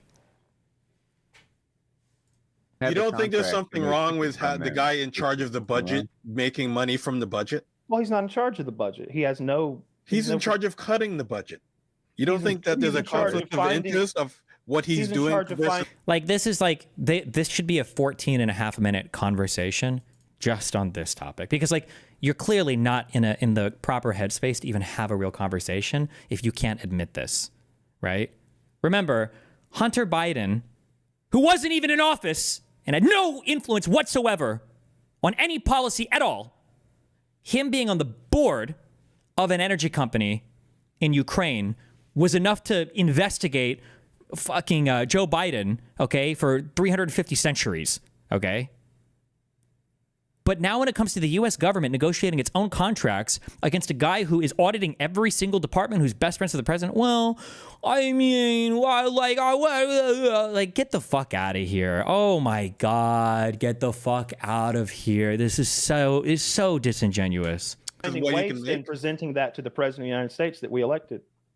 Just like waste in presenting that to the president. There's a conflict of interest of. Oh, look at how good. This is also, it's so nice, the human centipede of media. Do you see how like the 15 times digested shit is all the way down here out of Kyle's mouth now too? He won the election. Yeah, he's elected by the people. Elected by the people. What he's doing in charge of finding waste in presenting that to the president of the United States that we elected. Just like all the other people that work for him. I'm sorry. He's not running it by Trump. The guy's got. He's not running it by Trump. He's not running anything by Trump. It doesn't matter. Even if he is, like the liberals here are biting, they don't even need to bite this bullet. Woody, it doesn't matter if he's running and bite or not. You would never accept this. You would never accept this with any type of Democrat leader ever. That some random dude, fuck random dude. Let's just go right to the big guns. Imagine George Soros running a department in the White House, auditing federal departments, and then selling his own services to the U.S. government. They would never accept this. Just ask him that. If George Soros was, no, you can't ask him because they'll just fucking lie. Because Kyle will lie and go, well, you know, I'd probably be okay with it. They'll just lie about it. But you should at least say it for the audience. The audience, some of them will hear. Remember, you only need like 5%. 5%, guys. That's what we're aiming for over here, okay? 5%. It has to hear how ridiculous that would be on the conservative side.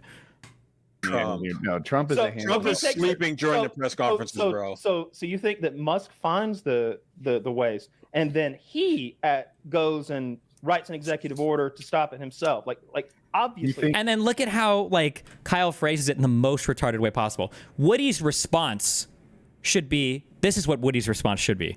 Okay, I was like, you think that Elon Musk himself writes executive? You should go, oh no. I'm sorry, you're right. Hold on. Let's bring up an executive order and read this. Do you think that Donald Trump wrote this executive order unassisted? I just want to hear you say that. I want you to say that the guy, and he's the best guy, and I've seen this guy, and he's the greatest guy, and he's such a guy, that's Trump, okay? He's the guy writing these executive orders and all the formalistic legalese and everything else. Seriously? You really think that? Donald Trump wrote the sentence, covered contracts and grants means discretionary spending through federal contracts, grants, loans, and related instruments, but excludes direct assistance to individuals. Like, really? Obviously, there are people that write him help the executive orders. Why can't Elon Musk be one of them, right? It's just...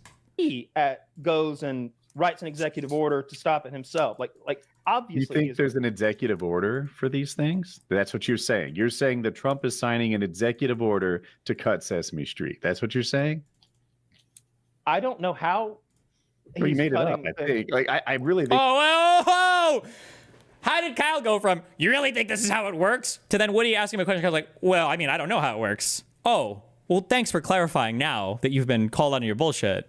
So if Woody didn't question that, were we just supposed to assume that you did know how it was going to work? Like, I'm not making. He can literally them a day. They're often tell based people on not to go to work the next day. I've seen it on Twitter, right? There's no procedure happening here. Autonomy. Yeah, there's no procedure happening here. There's no.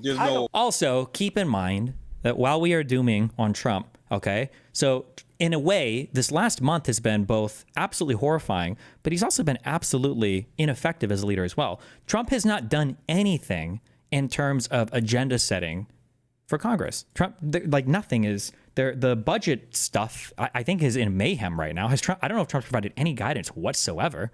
All Trump is doing is what he can by executive order. I don't know if anything meaningful has even been accomplished yet, other than the dismantling, I guess, of parts of the federal government that's being challenged in the courts, that the Supreme Court is not being forced to rule on in his first month in office. I don't understand what you're suggesting is happening. You're making it sound like Elon Musk is writing laws and implementing them. Like, imagine how crazy Kyle is being now. Like, are you saying that? Hold on, Elon Musk is walking down with an assault rifle and he's making people give him in what, $100 bills money for his company? Like, nobody's saying that. The easy, strong version of Woody and Wolf Paintball's claim is just that Elon Musk probably has a huge amount of influence in the government and can influence them to buy contracts, especially when he's the one doing the auditing. He doesn't have to be writing the actual executive orders to do that. He doesn't have to be passing word for word or executive orders to Trump or passing law himself. Like, why such a ridiculous interpretation of what's being said here? And altering our budget. Decisions without laws. What decision is he making? What to cut and what to fund. That's a huge conflict of interest. There's no way. No, you're telling me Donald Trump signed an executive order to send the Ebola employees home? No, it's done willy-nilly.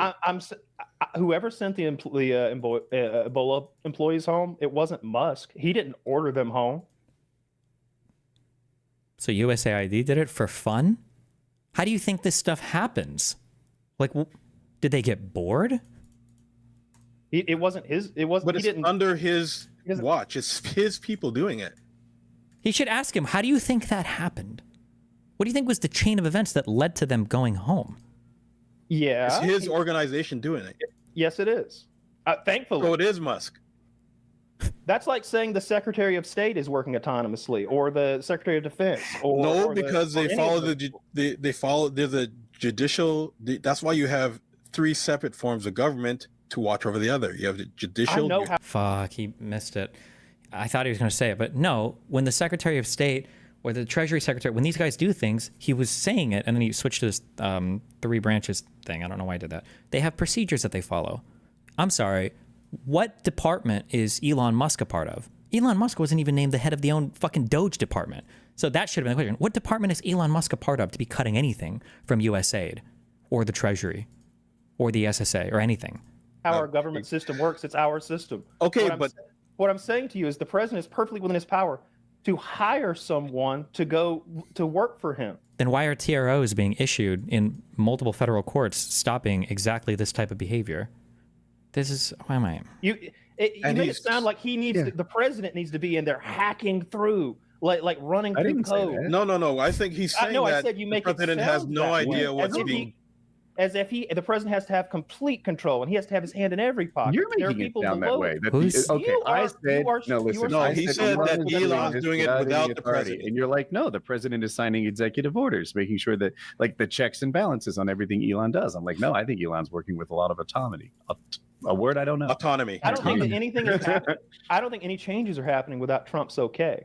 And if you watch these, like, what do you mean when you say that? No changes are happening without Trump's okay. So do you think that they're running every single line item by Donald Trump?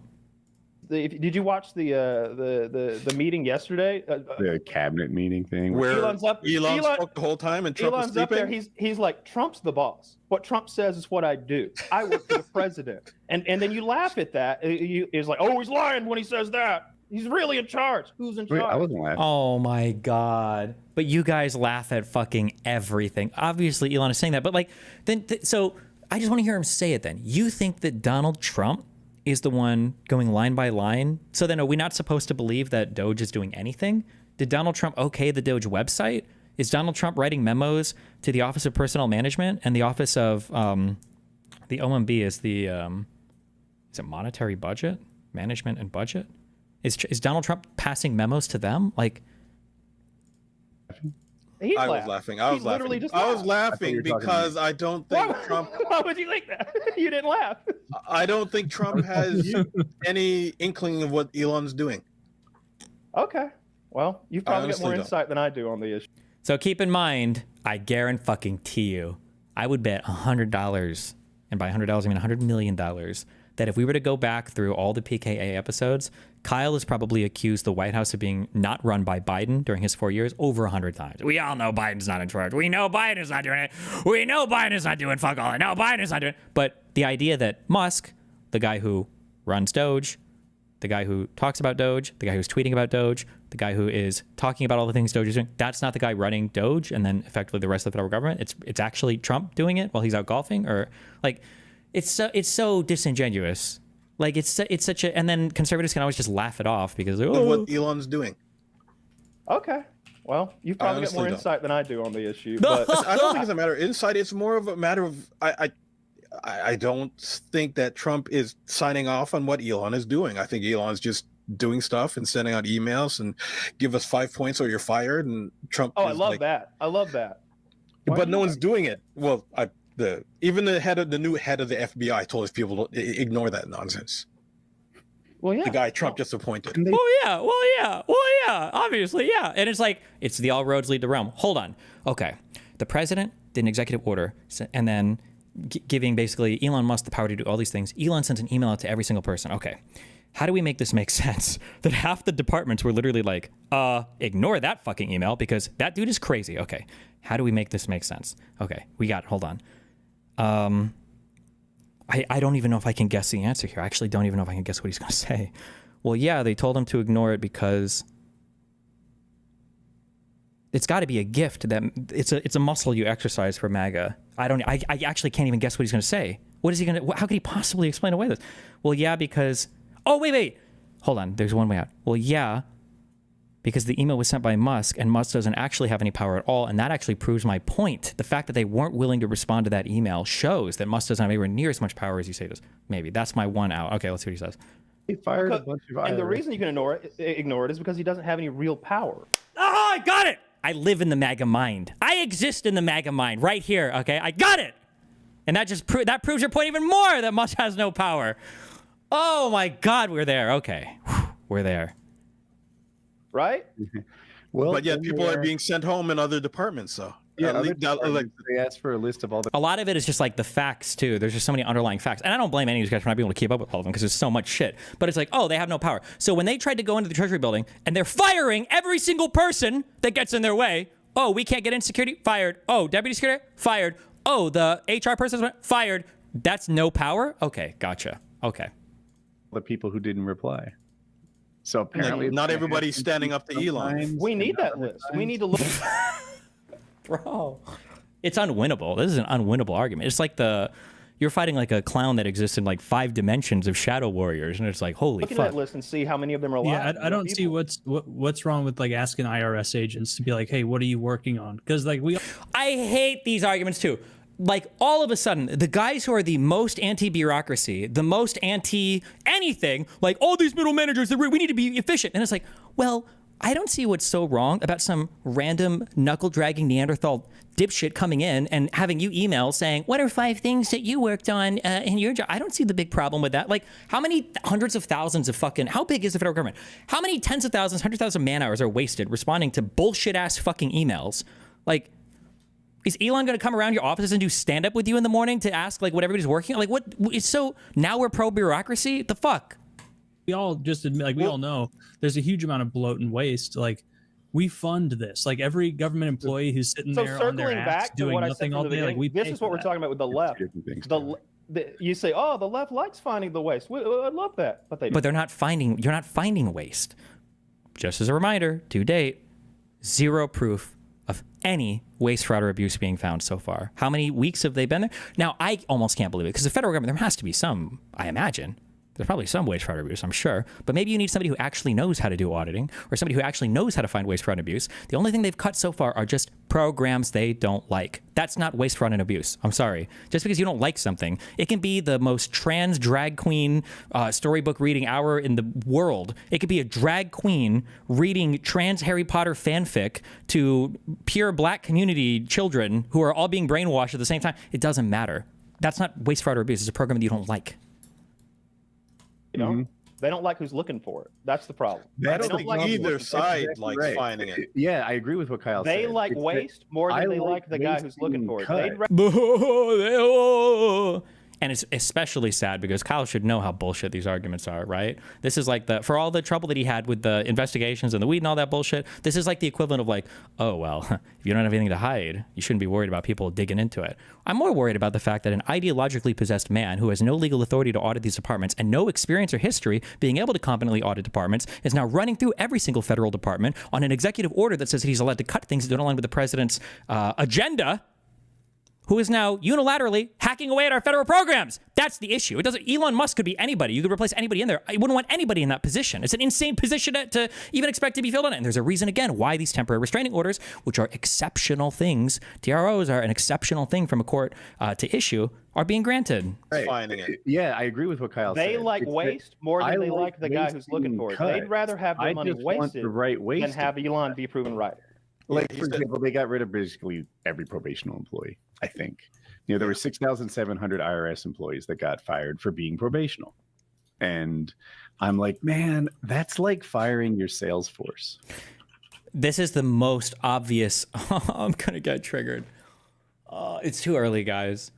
I've said this before. The IRS is like your litmus test for actual fucking brain dead retard. Like, why would you want to fire the guys who are the only profitable like division in the government that's in charge of bringing in money to your government? I thought you cared about deficits. Don't we? Don't we care about deficits? Don't we care about shoring up the budget? Like, how are you going to do this if you fire your fucking money collectors? And Woody's right. Yeah, it's like fire. It's like a car dealership is like, fuck, guys, we're having some big trouble with our sales figures. We're gonna go ahead and dump our entire sales floor. Okay, and we're gonna try to bring this back administratively, I guess. Like, and I'm like, man, that's like firing your sales force. That's where the money comes in. Every dollar you spend on the IRS brings $3 in.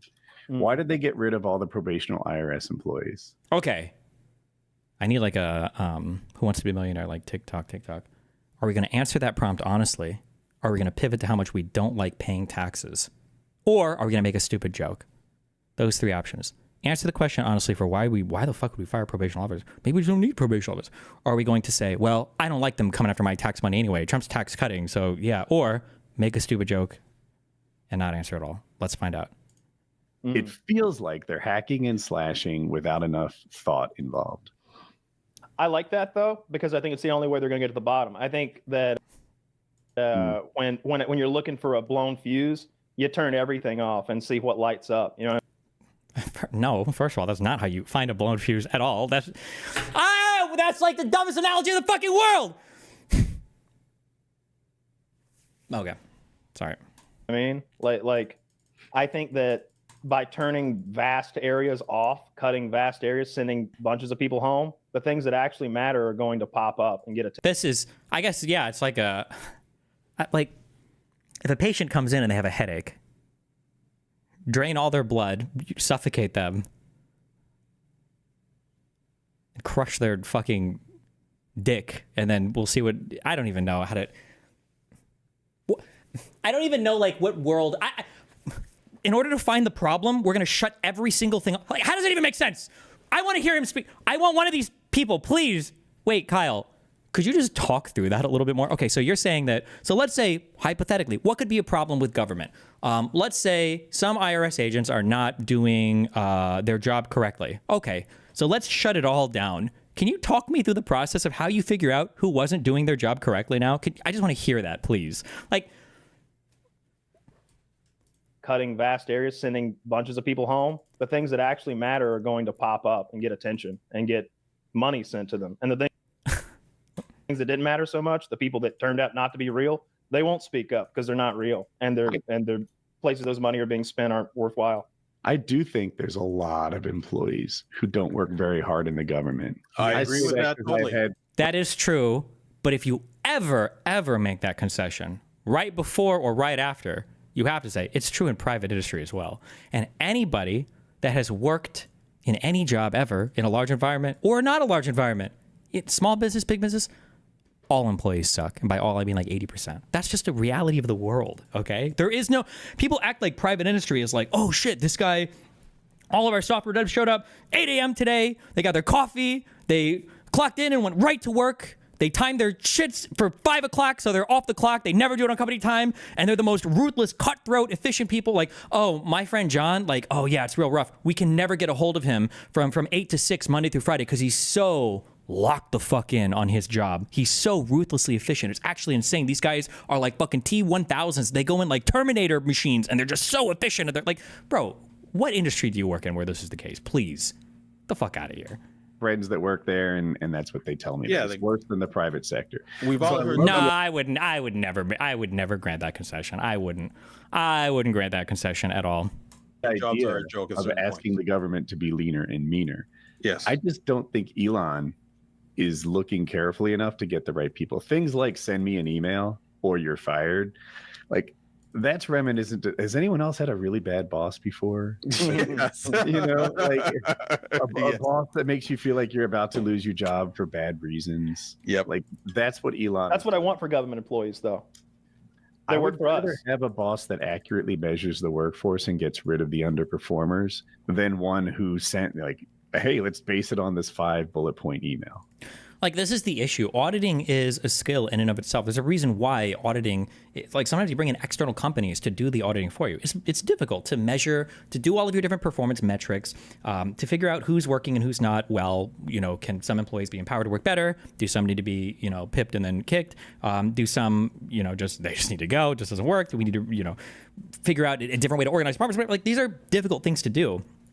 These are difficult things to do even for people that do it professionally. The idea that 102.5 IQ Elon Musk can come in, okay, grinning and cackling with one of his 17 fucking children, you know, hanging off of his back and pretend to understand anything about the function of government and how to audit these departments appropriately, it's beyond fucking stupid and naive and childlike. And, oh, well, he does rockets kind of, so he can probably come in and do anything. Yeah, like you want to qualify people judging whether or not these jobs are effective or not. And like I said, the more trim, the better. The less government, the better I feel. But it has to be done reasonably and by people who know what they're doing. I think if Elon's good at anything, it's this. I don't think he's an engineer. I don't think he's necessarily a genius. I don't think he's a rocket scientist or a financial expert. But instead, he's a good government auditor. But I think he's pretty good at trimming the fat. I think he's done that a lot. And I think he's really good at creating a workforce that is that type A personality, that go, go, go. Family is second, work is first. And you don't have to convince them of that. They're not going to post some mean text you sent them on Reddit and look how mean my boss was. on anti-work, they're going to be like, yeah, of course, I'm already here. What are you talking about coming early? I spent the night in the office. I'm on my fold out. Like that seems to be some truth to that. Like, that's fine in a startup environment, or that's fine in like a super ultra cutthroat, in certain industries, that's fine. But do we want the average government worker to be that stressed to the limit? Like, I go into the DMV and they like wake up from the floor and they're like, oh, I spent the night, you know, printing out new temporary paper licenses so I'd be ready to go. Like, keep in mind also that a lot of those people that are super ultra plugged in like that, these are people that are working startups that have like equity in the company. These are exceptionally talented people. This isn't your ordinary. It wouldn't be possible to have that ordinary expectation for a worker. You just wouldn't be able to find that many workers unless you want to like double or triple or quadruple the pay. I think Elon if anything, like I wouldn't want to work with him. the- None of us the- would work for him. the Fuck, we'd say, Ebola- fuck him. He's a piece of shit. But I want him to like be my whip master when my government fucking employees are going to work. Why, if you're not even willing to work for him, every single government employee then should be willing to work for the slave mat? Like, bro, it's your government. These are your fellow citizens. These are the people that are providing social services. Like, why would you even want this? Like, I want him to be the one asked, what'd you do last week? Name me 5 things you accomplished. Tell me. Write me a little story about it. Like, yeah, bully them. I don't fucking care. Those government fucking employees. why are we always conceding that there is enormous bloat or inefficiency in all government departments? Oh, I explained this before. There's like a tactic where you say, don't you think we have too much of a bad thing? And the answer always has to be yes. You can never argue against it because it's just the way that the sentence is phrased. It's like, who the fuck is going to argue against it? Like, imagine, you know, you come in like, don't you think there's too much child abuse in public schools? And it's like, fuck me. I mean, Jesus. Like, am I going to say no? Well, yeah, I guess there is too much. Don't you think there's too much police on citizen violence? Yeah, I guess. Yeah, sure. Yeah, okay, yeah. Don't you think there's too much? Don't you think there are too many airplanes self-destructing in midair? I guess. I don't know how many. One is probably too much, right? It's just one of those questions where, like, don't you think there's too much waste, fraud, and abuse? I guess. Sure, yeah. Is there, though? How much is there? Do you know what percentage of any budget is considered wastefully spent or fraudulently procured or like abused? Like, do you even have a concept in mind of like, well, I actually don't know how much waste exists in the private sector, how much waste exists in the public sector. How do you even measure waste? Like 99% of people that say, oh yeah, I think there is too much waste, they have no concept of what that even means, of what any of it means. But it's a thing that you kind of like tautologically have to buy into. Like, I guess there's too much waste, fraud, and abuse, because you're not going to say, no one's going to say, no, I think there's an appropriate amount of waste, fraud. No one's ever going to say it. It just sounds bad to say. Like they work for us, and they might not need to. They get all of those benefits. I think we all they don't get all of it. Like, the government employees do not make bank. That's just not true. They don't make well compared to their private sector equivalents. It's just not. That's just not the case. But I guess Elon has convinced everybody that of the fat cat. The fat cat DMV worker, or the fat cat who works down at the VA or the Social Security Administration, like, for us, and they might not need to. They get all of those benefits. I think we all agree with you on that point. Security. Yeah, I think everyone agrees with you on that point totally. Yeah. But again, it's to have anyone doing it is better than the history we have of no one at all doing it and just. Oh, now like that's really smart and true, because I'm sure that nobody in the history of all of government kind has ever thought to look for waste, fraud, and abuse. It's not like almost every claim that Elon Musk has made, some Office of Inspector General has literally already written a report on, or that has already been addressed in some manner or form, or is currently being worked on. It's not like we have, you know, government accountability office or anything else. Like, no. Finally, Elon Musk, the god, has come in to look at things. And it's like, okay. Like, Elon Musk could be assigned to any job in the world, and these people would, like, worship him for it. Like, did you see Elon Musk picking up trash off the street? I say, thank God somebody's doing it. Finally. Who would have thought that having a man outside picking up trash from the streets and putting it in a truck, thank God somebody's finally doing this. Like, just letting this grow into a massive bloat monster with like no KPIs at all. Like no KPI. What is KPI? It's just no KPIs, no key performance indicators. What you think there's no way whatsoever? Like, give an example of what a KPI would be for which government office. Like, how do you do KPIs for USAID for Ebola, for instance? Like, are you trying to save a certain number of people, or like what? Just like it's like metrics through which you can determine the success of a job. So like someone who's sitting on their like ass, a return on making, investment per employee kind of yeah, yeah. So like someone sitting on their ass at the DMV in the back, there's no metric by which to determine they're successful. And so really, not a single government employee has a certain number of applications they're supposed to work through a day, a certain number of customers they're supposed to deal with a day, a certain number of deliveries, or a certain, like, nobody in the whole federal government. Seriously? There's just no expectations for any federal job. You get a job and they're like, oh, show up, you know, make sure you're dressed, and then, okay. So if they get fired, they're going to go, no, I'm being attacked here. And it's like, no, actually, you haven't been doing anything. Like, no one's checking on you. So this is what Cisco did. They made their managers fire 10% of their staff every quarter. Jesus. Right? I thought that was fucking ruthless. Right? That's 40% of your staff a year. Not every manager really did it. Sometimes some of them would work to protect their staff. Right. Percent of your staff quarter. Right? I thought that was fucking ruthless. Right, that's 40% of your staff a year. Not every manager really did it. Oh, per quarter. He means okay. Jeez. Sometimes some of them would work to protect their staff. They said they like the people they have. I'm curious. I don't know anything about the Cisco thing, but I'm curious if that was like a new CEO came in and they were trying to like brutally cost cut because they were trying to turn the company around or something. Maybe, I don't know. Well, what if they did that for a while?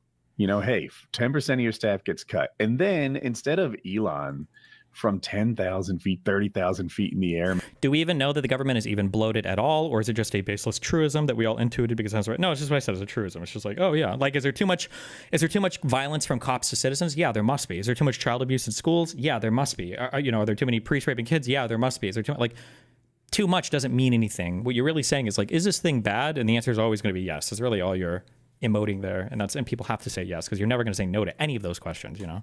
Making guesses at who's good and bad, using shitty fucking incompetent metrics like who replied to an email, having their manager pick out their least. Like a good question here would be, can you name one thing that Elon has done that seems like a way to increase worker productivity? Like one thing. What's an example, or what's one example of like waste or fraud or abuse that's been cut? Because the bullshit ass email, that ain't it. Metrics like who replied to an email, having their manager pick out their least effective employee. I do see the 30,000 feet thing about the email, but like if Jeff Bezos sent that out at Amazon, like you bet your ass every employee who's actually working is responding. Bezos built that company almost from the ground up. No shit, they would fucking respond. But I don't even know if Bezos sends emails like that because they're probably fucking retarded emails. But Bezos is the CEO of your company, and he's been intimately involved in a lot of Amazon for basically since its inception, right? Like, what is the comparison here? Like, the only people who are going to ignore that at Amazon are people who there's people who might be away, people who have more emails, people who are on vacation. Like I want to see them go through the Pentagon. Very good metric. That was sent out like a Saturday, wasn't it? I don't know. And then like Trump said, oh, we asked someone what they do, and if they stutter, they get fired. And I'm like, there's a good way to evaluate your tech staff. You know, like in IT, you're going to lose your whole fucking IT. Yeah, because they don't know how to deal with people, right? Now you talk about something that I can agree with you the left a little bit on. I saw these. They're getting rid of all the trans people in the military, and from what I understand, our trans cat boys are leading the world with that drone technology. When you go into one of those rooms, really? I think those are the hackers and the. This is like the truly fucked thing in our media environment is that the only thing that Kyle is on board with is what's been adequately memed about enough on Twitter. This is the information landscape that we win in. There have been so many catboy, trans femboy memes about the Ukraine versus Russian drone wars, everything. And that's enough for him to turn his mind on that issue. So we just need more, I guess, trans femboy memes and all the other parts of the government in order to, I guess, save the government. Is that I'm a government employee doing software dev on a flight simulator, and it's disheartening hearing the public talk about us. It feels like they think all government positions are run like the DMV or post office. Well, fuck you, Mr. Government Employee, because even that, I mean, the idea that is a DMV run poorly or there's not enough employees there. And for post offices, I think post offices are still all self-funded. I don't think the post office takes any money from the government at all. That's a fully self-sufficient operation that guarantees mail to, I think, every single postal address of the United States of America. So fuck you for shitting on your fellow post officers, all right? The network security guys and those. You think they're the ones with drone the operators? Xbox controllers flying Those around? are the guys that look. They're blowing up Tell me Hodgies during more. the day, Blowing what? and at night they're putting their Foxtail butt plugs in, and they're having a good time. I saw Effective strategy.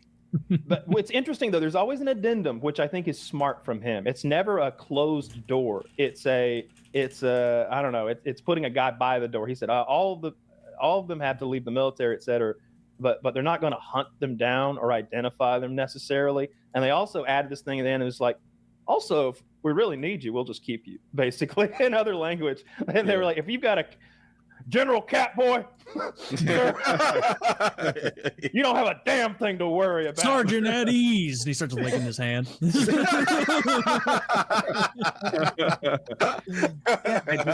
It's like I love the concept. I hate the incompetence behind the firing. And to Taylor's point, I do get where he's coming from. Hey, I'd rather have someone incompetently try to trim the fat than no one at all. You know, and I see that. I get that. I just want better. You know, the security thing, right? The Republicans went fucking bonkers when Hillary used a private email server. But they take all taxpayer information and put it on Musk's private server, and they don't have a problem with it. Oh, I haven't heard about that. Oh, shit. I was going to say, how is he going to respond to this? I don't think I would have guessed that. I think I would have guessed something about like, well, Elon is part of the government, so it's okay or something. But now it's going to be one of the, I haven't heard anything about this at all. At all. They put it on his private server. I think so, yeah. I read it. They I'm only copied as good it as my and sources. put it on They his copied private it and put it on his yeah. And And who's Republicans even haven't said a regulating peep about it? Only I would love to see some proof of that. Oh my God. And now the skeptic. Well, hold on. I'm going to need proof for that claim. And you know that it's not going to be fuck a CNN article, WAPO, New York Times. It won't be in the form of an article. It's going to have to be a tweet that has like a fucking picture with Elon Musk and his grandma standing next to him to positively ID him, with a fingerprint scanner that lines up with some US biometrics database saying it's him, logging into a computer system that when you log in, it says, hello, Elon Musk, South African immigrant, owner of these 4 companies. Welcome to your database. And it's got to be like, oh my God. I read was that he has no more access than college interns, which there are many that are working with the government, and there are lots of those guys. What does that sentence even mean? Like, this is nonsense. I heard that he has no more access than college intern. Is it a college intern who's authorized to work in the department and has been given the necessary clearance to go? Why does it matter if it's a college intern? What the fuck? What does that even matter? What? Like, imagine you're sick at home and your uncle comes over with a fucking syringe and you're like, excuse me, what the fuck are you doing? It's like, oh, you said you were sick. I'm going to help you. Why the fuck would I want you injecting me with random shit? Isn't your doctor like 35 years old? Why do you trust him? I'm like 50. Why would you trust your doctor? He's 15 years younger than me. Like, what does anybody being a college intern have to do with having access to anything? College interns, which there are many that are working with the government, and there are lots of those guys who have the same sort of, they called it read-only. I don't know anything about anything, but read-only. I like how he doesn't know anything about anything, but he's heard the propaganda because he's repeating the propaganda line. Oh no, they had read-only access. They didn't have any write permissions, which, by the way, doesn't even disprove what he's saying. So they could only read all of our data? What do you mean? Or like, what? Sounds to me like you can only read the data. You can't alter or copy it or take it out or that, anything. Or execute it. So that sounds to me. Why could you not copy a read-only file? You can't write to that file or the directory that's read-only. Why could you not copy a read-only file? What do you think reading a file is? Do you think you actually take the disk out and open it up and look at the laser engravings with your eyeballs? What does it mean to read something? Or copy it or take it out or anything. Or execute it. So that sounds to me like the exact amount of access that you'd want to give Elon Musk so that he can read it and find any waste. And then again, like, what is it?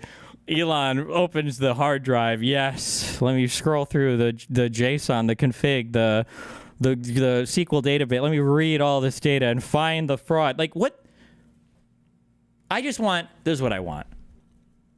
Just walk me through how you think Elon would find fraud from start to fraud. From start to fraud. I want you to walk me through this whole process. I just want to know what you think.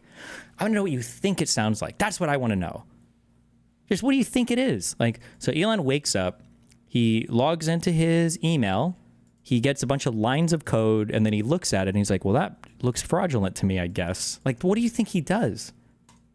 Report back to the president, since he has read-only access and he has no power to change or access anything. Change or access anything? What is read-only access? What is he? He's not even saying. These are like, I feel like I'm listening to my mom and dad like talk about. Like, I don't see anything about sense to me. Yeah, I don't see anything at all about Elon having access on a private server to any IRS information. It looks like he wants Doge to have access to IRS taxpayer data. Oh, so he just said, I don't wait. Elon having access on a private server to any IRS information. It looks like he wants Doge to have access to IRS taxpayer data. So he wants his company thing or his community people, or whatever the fuck, to have access to the IRS taxpayer information. What part of this is not connecting? For attempts to unroot fraud. Zach has a paragraph here that says it's all on a government server. Yeah. They brought in their own servers and made copies, I read. I don't know. Keep getting stuck behind paywalls. I can't find it in seconds. But this is just from ABC. It doesn't. I control F server. Well, again, I don't. Wow, Briscoe, thanks for your 5-7. I don't quite grasp. Looks like he's just the asking for security. access. I don't grasp the security risk, I suppose, of that being true. Even, dude, I don't want the government of allowing. Like I said, I wish we could insert like George Soros doing this, because if George Soros did this, these guys would become security experts in a microsecond.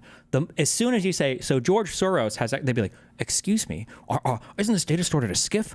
Do we know if they're bringing in drives? Do they have physical access to the machines? Like, how can we be sure that if they're able to read the data, that they're not making digital copies on other, like all of a sudden, every single tech fucking OPSEC jargon you've ever heard in your entire life would come out. But now it's Elon Musk.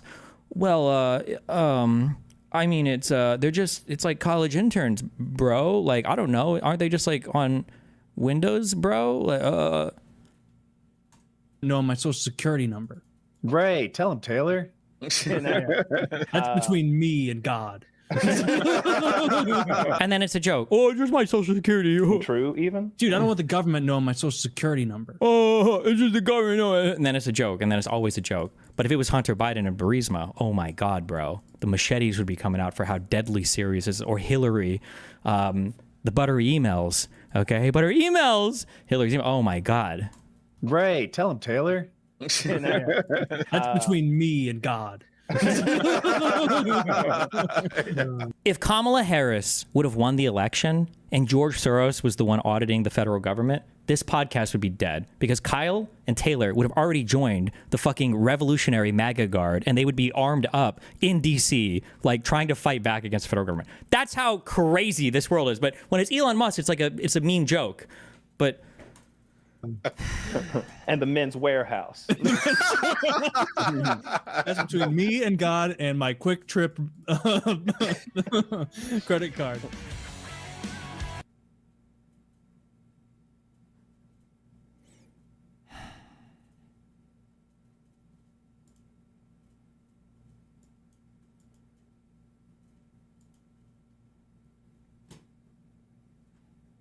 Anyway, where are we at?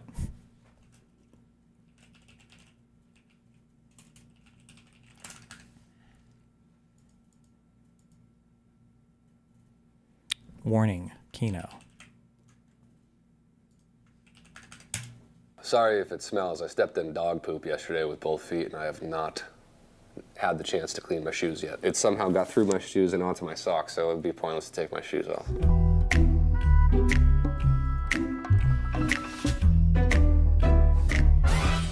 It's a freestyle. I'm getting fucking fucked up tonight. Getting fucked up tonight with the fucking boys. It's a party. We're getting it started. We're doing crazy shit. We're doing blow. like we're in the movie Blow, and I would be Johnny Depp. You're gay. You're gay. You like John's erect. Here I'm just saying, like, I'm Johnny Depp. You're gay because you like John's erect, which means like you like hard boners. Say what's next. I'm the best.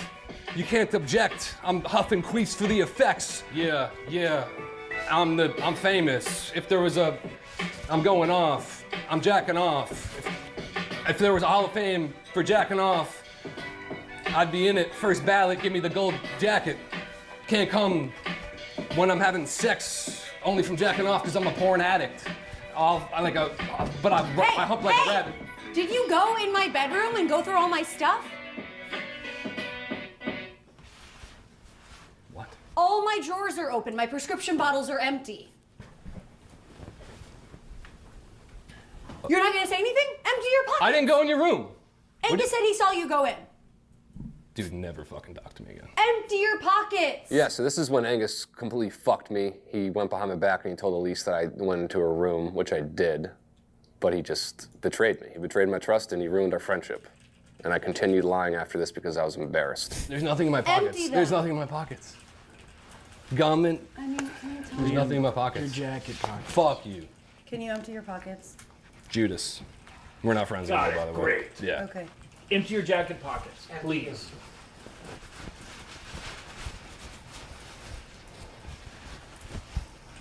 Okay. Those are from probably something else. Okay. Are you kidding me? Those are my antibiotics. So did you take, how many did you take? Liam, are you serious? I had just been caught red-handed with all of Elise's antibiotics. It didn't feel like a party anymore. It felt like my closest friends were all against me and hated me. Pick this shit up, All right. dude. Fuck you. Help me. No. No one's gonna help you. Cool, I lost all my friends tonight. That's awesome. Can I connect to your Bluetooth? No, no, stop. Your fucking mind. Enough.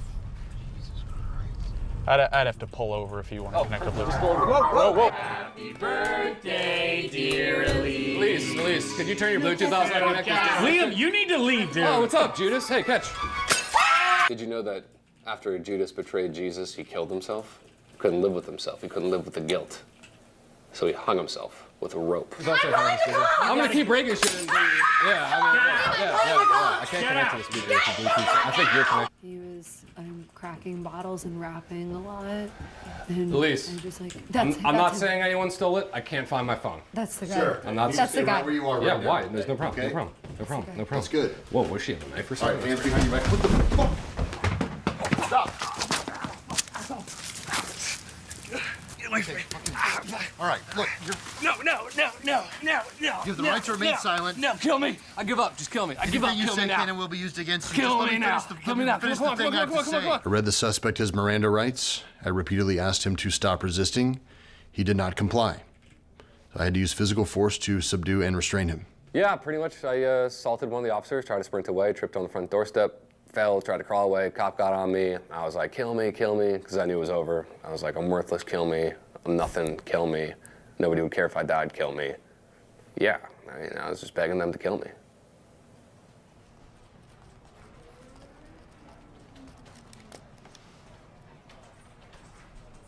Okay,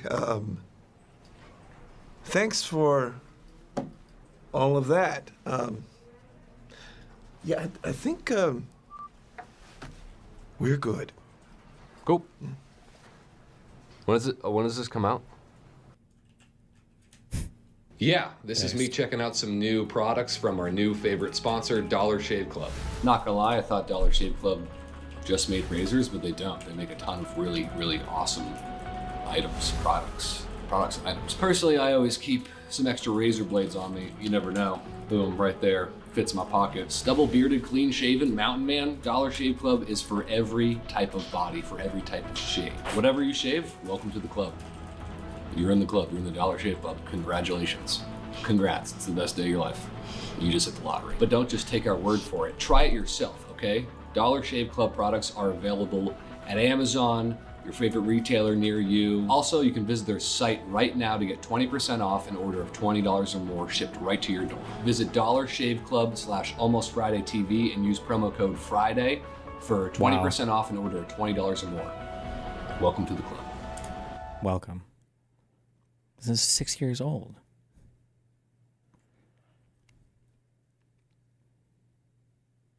Has Hassan said anything retarded about Ukraine?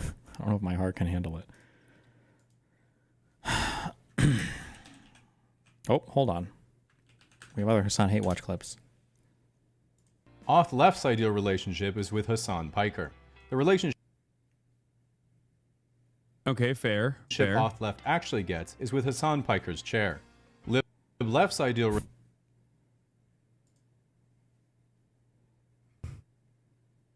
Wait, is this recently?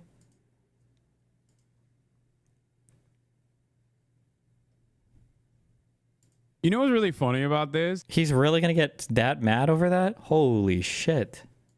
This motherfucker knows, as a person who has been in this community for years, he knows that I pause every fucking time. The original meme that went super viral was him knowing that I would fucking pause and being like, thanks for unpausing the video, Hassan. But now, after years and years of fucking Reactgate nonsense, I mean, it's fine. It's whatever. He cooked me. Yeah, I always just let the chair do the talking for me. The original meme is how I came across you. I know. For those of you who don't know, this is the I've been original trying to meme. learn yoga myself, you know. Yeah, okay, buddy. And I'm a tier 3 sub to Hassan for his political views. And we're back. I'm sorry, what? Son of a bitch. Yeah, back then he cooked me famously for, holy shit, this is 3 million views. Because he cooked me because he knew that I used to pause all of my videos and talk for fucking 8 hours on the videos, and now he's turned around and is memeing on me saying I always leave the videos running with my chair. relationship is an open marriage in a humble off-grid cottage. Or sorry, 1 million. Fuck my dyslexia. 1 million views 3 years ago. Cottage near a scenic mountainside where they grow their own food and make their own clothes for a small, like-minded community. This doesn't happen because Lib Left doesn't have the millions of dollars it requires for a Hollywood aesthetic hobby farm. Lib He writes, unfollowed. Yeah, maybe he was a tier 3 sub. He unfollowed. Yeah, maybe he doesn't like me no more because I fucking steal from YouTubers or something. I don't know. I do a relationship is being an 85-year-old billionaire with an harem of Instagram baddies on his mega yacht in Dubai. Haters will criticize such a transactional relationship, but while Libright knows that girls only like him for his money, he knows they love him for his terminal heart. Wait, was that ironic, the tier 3 thing? I don't know, but you can't like make any kinds of jokes like that against Hassan. He'll start like spam texting you and everything. We've seen it happen over and over again, right?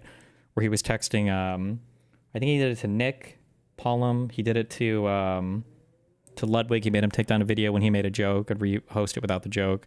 Like, yeah, he's very, very, very sensitive. It's probably even harder for this guy because it's a YouTube video and it's a guy who's not his close friend, so he can't like control him. Rip. That guy probably casually explained, I got brainwashed by Destiny. True.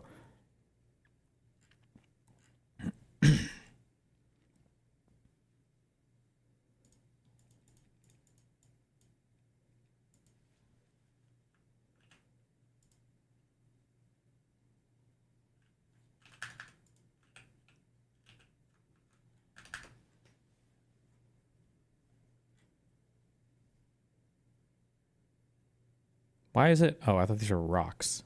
This is the dumbest. What? This is fucking. What a horrible ad. I'm never buying whatever shit this is. Cloud Surfer 2. Oh my god, what? 不好意思。Hello, guinea pig. 用中文怎么说？天主说 cat as well. Is it okay? No. 没关系吧？哎呀。Sophie. 呀。Sophie. 呀。没关系吧？ Oh my goodness.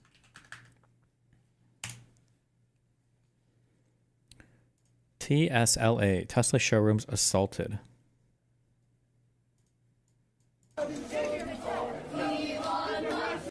Oh.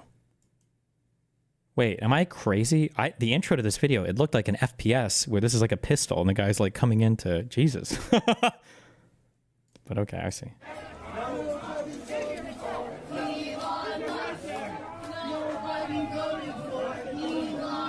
Okay, we need to work on our cheers here, guys.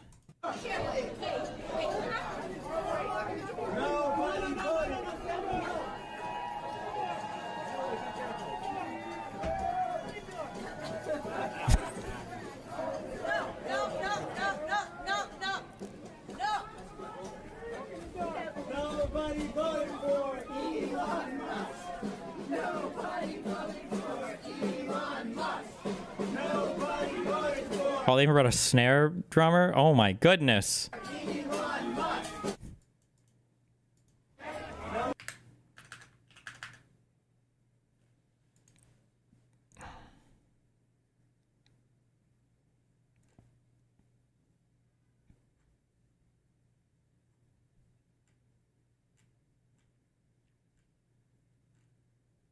Companion, now available on digital. Why does this look like an AI girlfriend ad? Holy shit.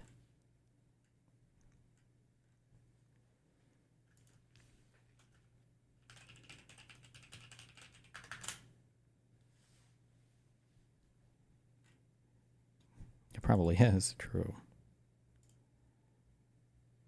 Another funny meme from Hassan's reaction to that video. Trap card is the moral high ground. Their weakness is, how's your relationship with your parents? Auth Left's trap card is pretending to be lib left. Their weakness is trigger words like America is a decent country or Mazel Tov. Oh no, true. Oh shit. Oh wait, what? Oh, come on, dude. Mazel Tov. The first one was good. Like America's a decent country is definitely a. But Mazel Tov is like, yeah, okay. Every Marxist-Leninist is a anti-Semite. It's just like, yeah, okay. They're anti-Israel, so they're obviously anti-Semitic. That's crazy. The Bolsheviks, well known for their tolerance of the Jews. It worked? What do you mean? Country or Mazel Tov. Lib-Right's trap card is the success of free market capitalism. Their weakness is how much tax have you paid in capital gains. Auth-Right's trap card is their collection of cherry-picked crime statistics. Their weakness is undermining their credibility with questions like dinosaurs. Were they real or just the shape of nuggets? This scares Auth-Right because they know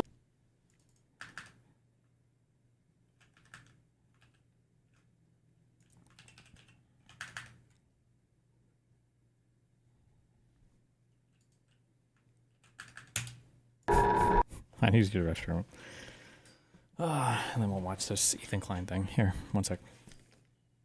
Belex Fridman, the one-man question-asking machine. Literally wake up pondering the meaning of life. Sip kombucha while contemplating consciousness during breakfast. Scroll through Twitter. What's the meaning of this tweet? Blocked. Tesla tries to recruit. But nah, gotta ask people about love and stuff. Head to Podcast Studio, the Temple of Inquiry. Walls covered in existential questions written in the ink of Joe Rogan's third eye. Get bored. Unblock someone from Twitter just to block them again. The cycle of life and death. Blocking algorithms so tight, people think it's the next Bitcoin. Bro, open source your blocking algo. Please, bro. You don't understand, bro. Just open source it, bro. Bring on Elon, Naval, and some 4D chess grandmaster. What is love but an algorithm of the soul? Ring. Echo mind blown ampersand pseudo system. CTL restart simulation dot service. Tweet out, what's the nature of tweeting? Block a few more anons. Joe Rogan nods approvingly in a parallel universe. Deepfake myself just to ask deeper questions. Go to bed in a Faraday cage to protect those valuable thoughts. dream in recursive, self-improving algorithms, wake up in a cold sweat, eyes wider than when I ask about love.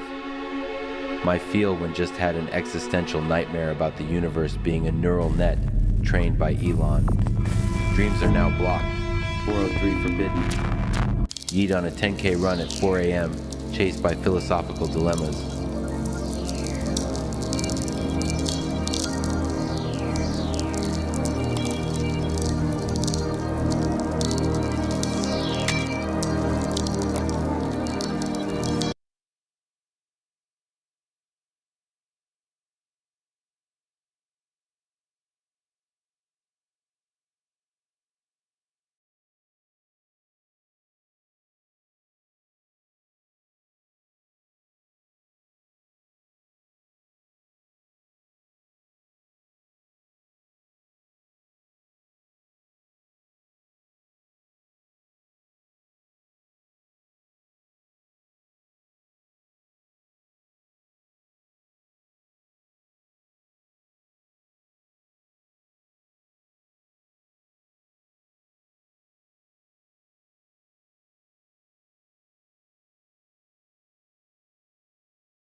Ooh.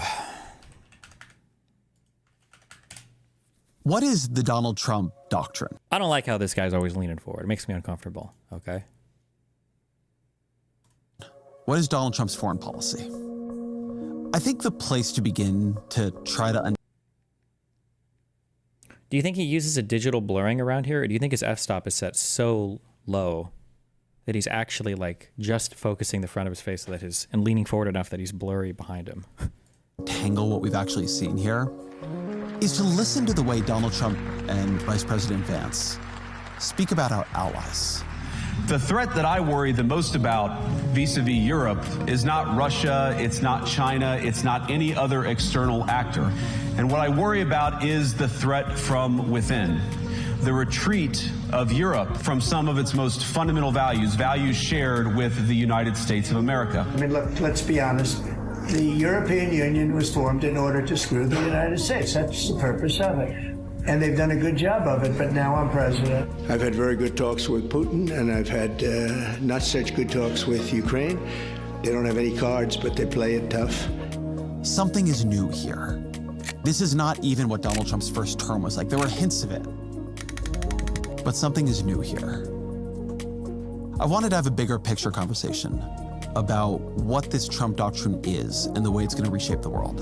So I'm joined today by Fareed Zakaria, the host of GPS and CNN, a Washington Post columnist, and the author of the best-selling book, Age of Revolutions. As always, my email, EzraKleinShow@nytimes.com.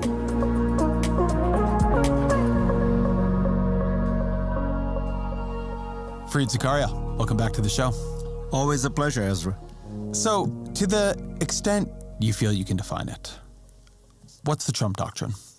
You know, the part of the problem with Trump is he's so mercurial, he's so idiosyncratic, that just when you think you figured out the Trump doctrine, he goes and says something that kind of sounds like the opposite of the Trump doctrine.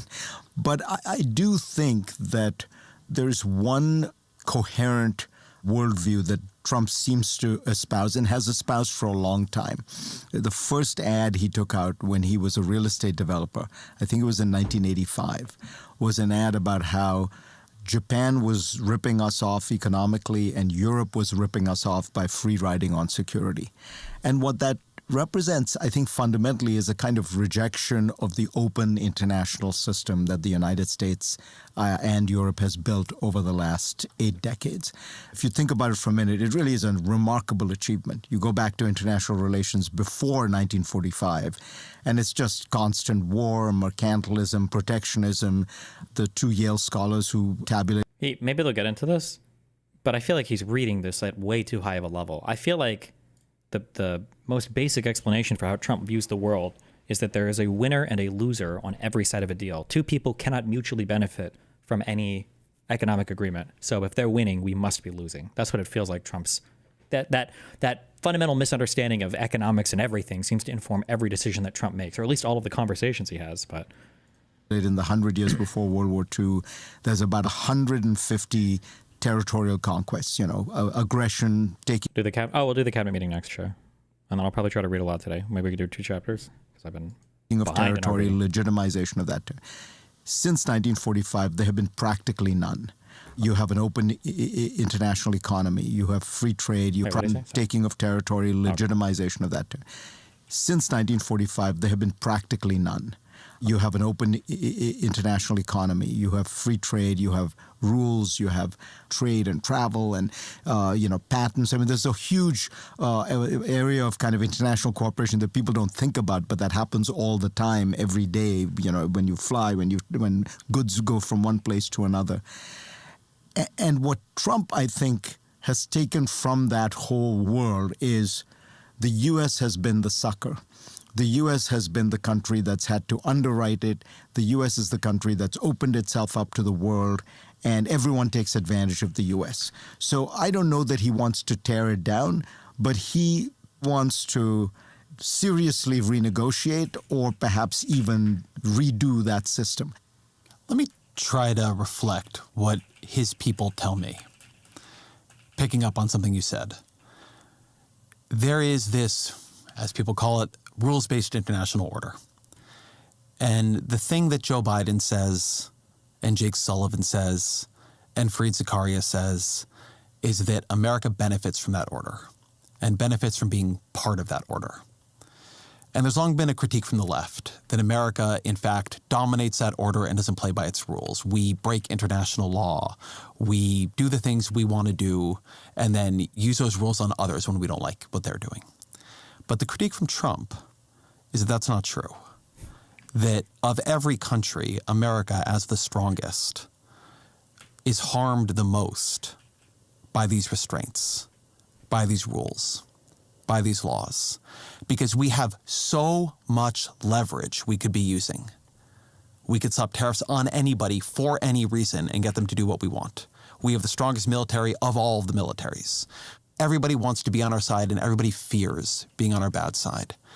And that what Trump is doing is systematically searching out the strength America has, the ways we can wield our weight and leverage, and untying our hands from behind our back. Yeah, there is a certain truth to that, that the United States does have enormous power. By the way, they're even right about the fact that the United States is more open to, for example, the world's goods and services than they are to ours. The United States has long practiced a kind of asymmetrical free trade.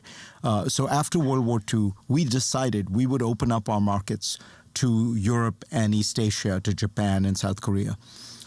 And the reason we did that was we were trying to build an international system where everyone benefited, where there really wasn't that feeling of beggar thy neighbor, zero-sum game, where everyone went into a competitive spiral, which then ends up in nationalism and war. We were trying to build something different, and we thought, we can be a little generous here. Let's let everyone grow, and we'll do fine in the process. And of course, Europe and Japan and South Korea and places like that grew, but the United States absolutely dominated the world. Because it's a classic positive sum game. We created a much larger global economy, much larger trading system, huge capital flows, and we were at the center of it. The dollar was the reserve currency of the world, which alone gives us incredible advantages. We're the only country that doesn't have to worry that much about debt and... Wait, I can't tell if Bill Dozer is trolling or... I'm still something for Destiny. Anyone to explain how a multi-billionaire trade deficit with Canada, subsidizing them in essence, leading to a huge U.S. national debt, is somehow a good thing. I don't think a trade deficit has anything to do with the government borrowing to spend money on anything. There might be a really, really, really roundabout way that those connect, but I'm unaware of it if it is.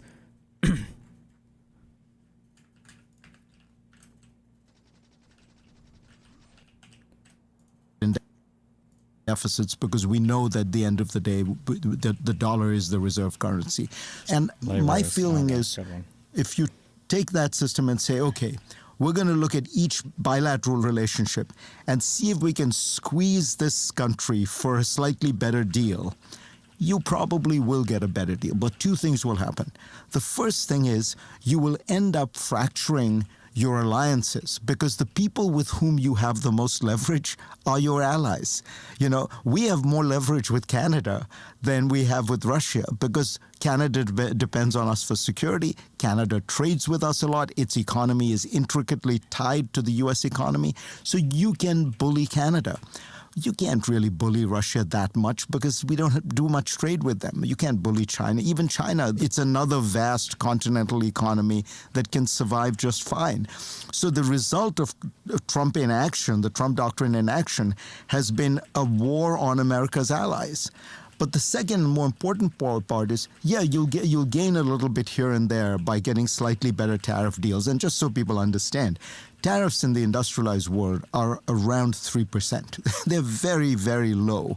So the idea, we're not getting penalized in any large ways. You can pick a few, you can cherry pick a few examples to the contrary, but mostly among the liberal democratic states of the world, it's a free trade world.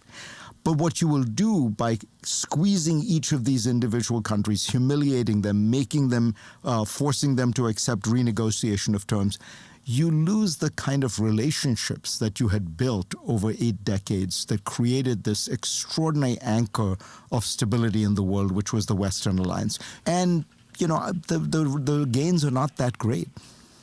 Let's talk about the tariffs for a minute. This is one of the places where the policy and practices just seemed incoherent to me. And I think I need to do a whole episode on this, but there were different goals that have been articulated for tariffs. One is you impose significant steady tariffs for a long period of time because you're trying to make manufacturers make different. But why bully the EU? It's also a massive economy. I think when he's saying bully, he doesn't necessarily mean like we can fuck with these guys and bully them. What he means is that like we have a hugely mutually beneficial relationship, so we can like ask for things and probably get it, and vice versa. That's why it's good to be friends with people, right?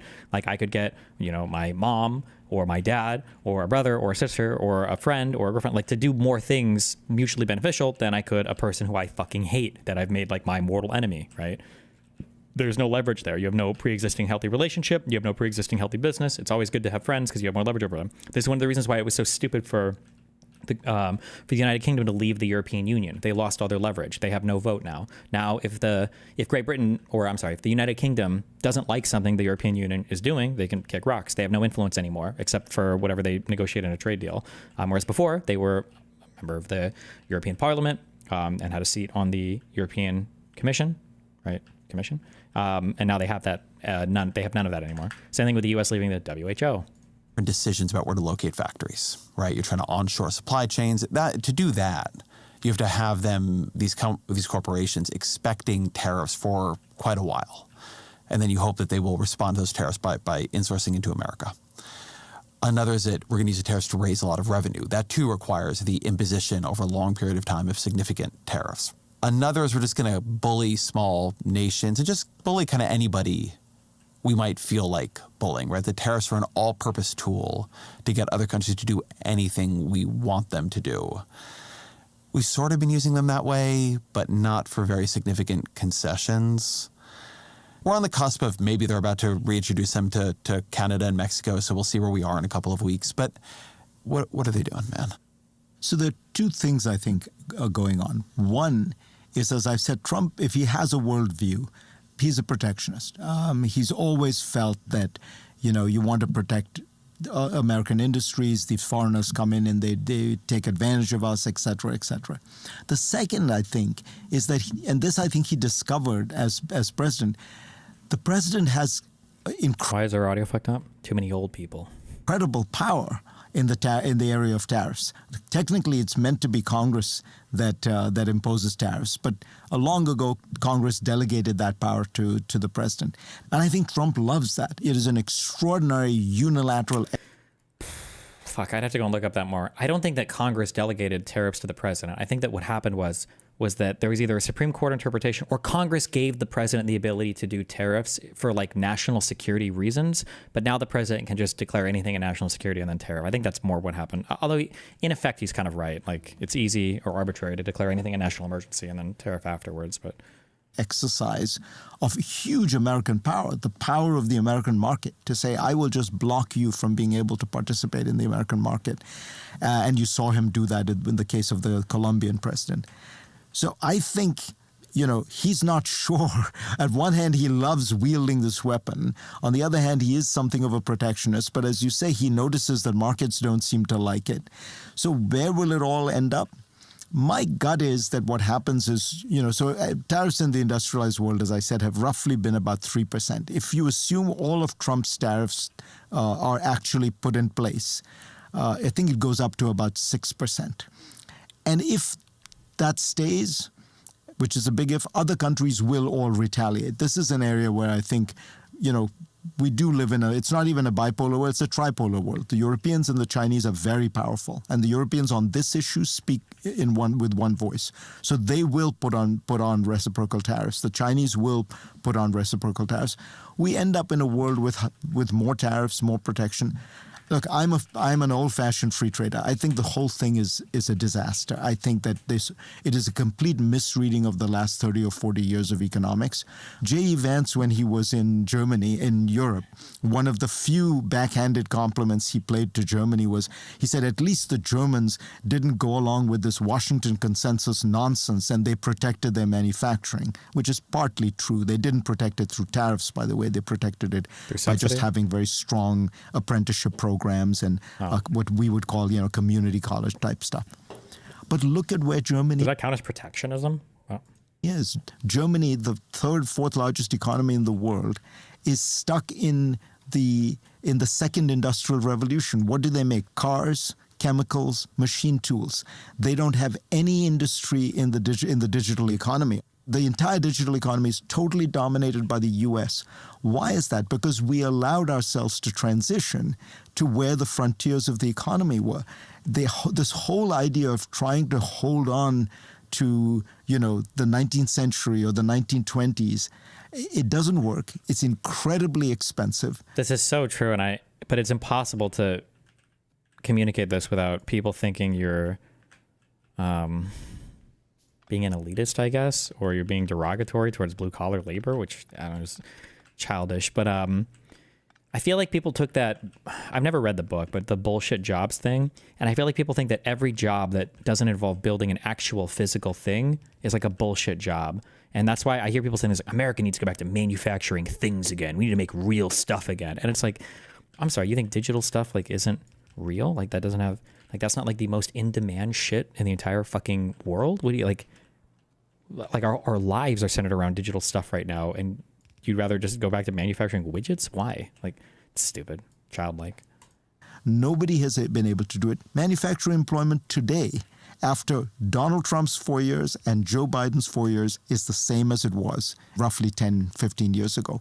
I think that this whole obsession going back to the past is fundamentally misconceived. What we should do is much more redistribution so that the people who lose out in these periods of technological change are taken care of. True. But the idea that we can go back to 1950 is just nuts.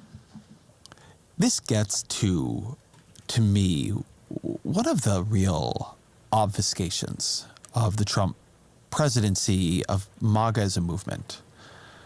There are a lot of conversations right now that have a term in them that is ill-defined, let's call it. Efficiency, right? What is the Department of Government efficiency about? What is efficiency? Efficiency of what? Towards what, right? Efficiency requires some other defined ends to be a coherent goal. But here too, what is America first? What would it mean for that to be successful? What are we looking like? The trade deficit is going to be the main output of our foreign policy, which, by the way, he's not consistent on in any way. He was talking the other day about building a renewed Keystone XL pipeline to Canada, which if we start importing a bunch of Canadian oil, that's going to increase the trade deficit with Canada. Is it manufacturing employment? Is that what we're supposed to be targeting here? Is if America... Do you think there's any industries or product in America where it would be viable to have short supply chains or whatever the term is? Maybe, but we're not ready to have that conversation. The problem is conservatives aren't honest about what they feel about it. Like, if you want to say that some supply chain should be protected in America for national security reasons, then there's a good reason to do that. But conservatives don't have that conversation. They just think for some reason it's better for our economy, which is not true. And if that's where you're at in the conversation, then you're wrong and you shouldn't be listened to. So, and conservatives aren't ready to have that conversation because they're delusionally thinking that if we just make every single thing that we use at every part of our supply chain in the United States, that somehow it makes our economy better, when it would be catastrophic to our economy. America First was working, it would be manufacturing and playing. Is it GDP growth? I have never heard them, and I have listened fairly closely, describe what this new era, this new golden age of American strength is. Is it median wages for men? They don't, I think, they certainly have not articulated a coherent view of American power or success. Like, is America stronger if AfD takes over Germany? Why? Like, what does AfD get us? I'm curious how you think about this. If maybe I'm being unfair, maybe you think there's a better definition of it, but there is a question in all this of what they're trying to achieve. Do you feel like you know? I would guess that America First for Trump and for many of his followers, and again, I wouldn't put, some of the ideologists of MAGA in the same category, but I think for Trump, it's the idea that the United States has been constrained for too long by globalism, by worrying about the international environment, by worrying about all these alliances, constrained by these international organizations, that again, we've been the sucker. That what America First means is we're going to break through all that bullshit and we're just going to do what's good for America. But what is left undefined, as you're saying, is, well, what is good for America? Why would it be good for America to break apart the international trading system? Why would it be good for America to break apart this world it's created? So that part, I think, is... I think another kind of bullshit that's exposed for the ideologies is like, why the fuck would Trump and Musk, why would they support like the AfD or any of these right-leaning movements in these other countries, right? Like, let's assume that liberals are suckers and that liberals are causing their countries to lose out on trade deals. Wouldn't we want Europe to have those parties in power? If it is the case that like these far-right parties are so much better at negotiating for their people, well, we wouldn't want them to be in charge. We don't want to negotiate against those people. Wouldn't we want to negotiate against like the soft, squishy liberal? Like, it doesn't make sense. Like, it's all bullshit.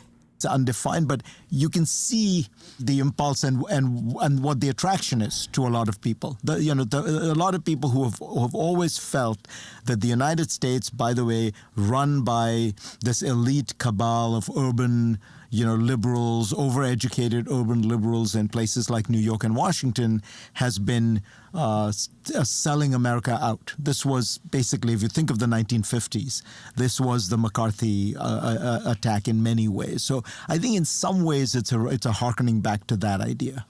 There's another piece of that, being restrained by norms. I think a pretty significant difference between Trump's first term and his second is the intensity of his fascination now with territorial expansion, making Canada the 51st state, making Gaza a province somehow of America, taking over Greenland.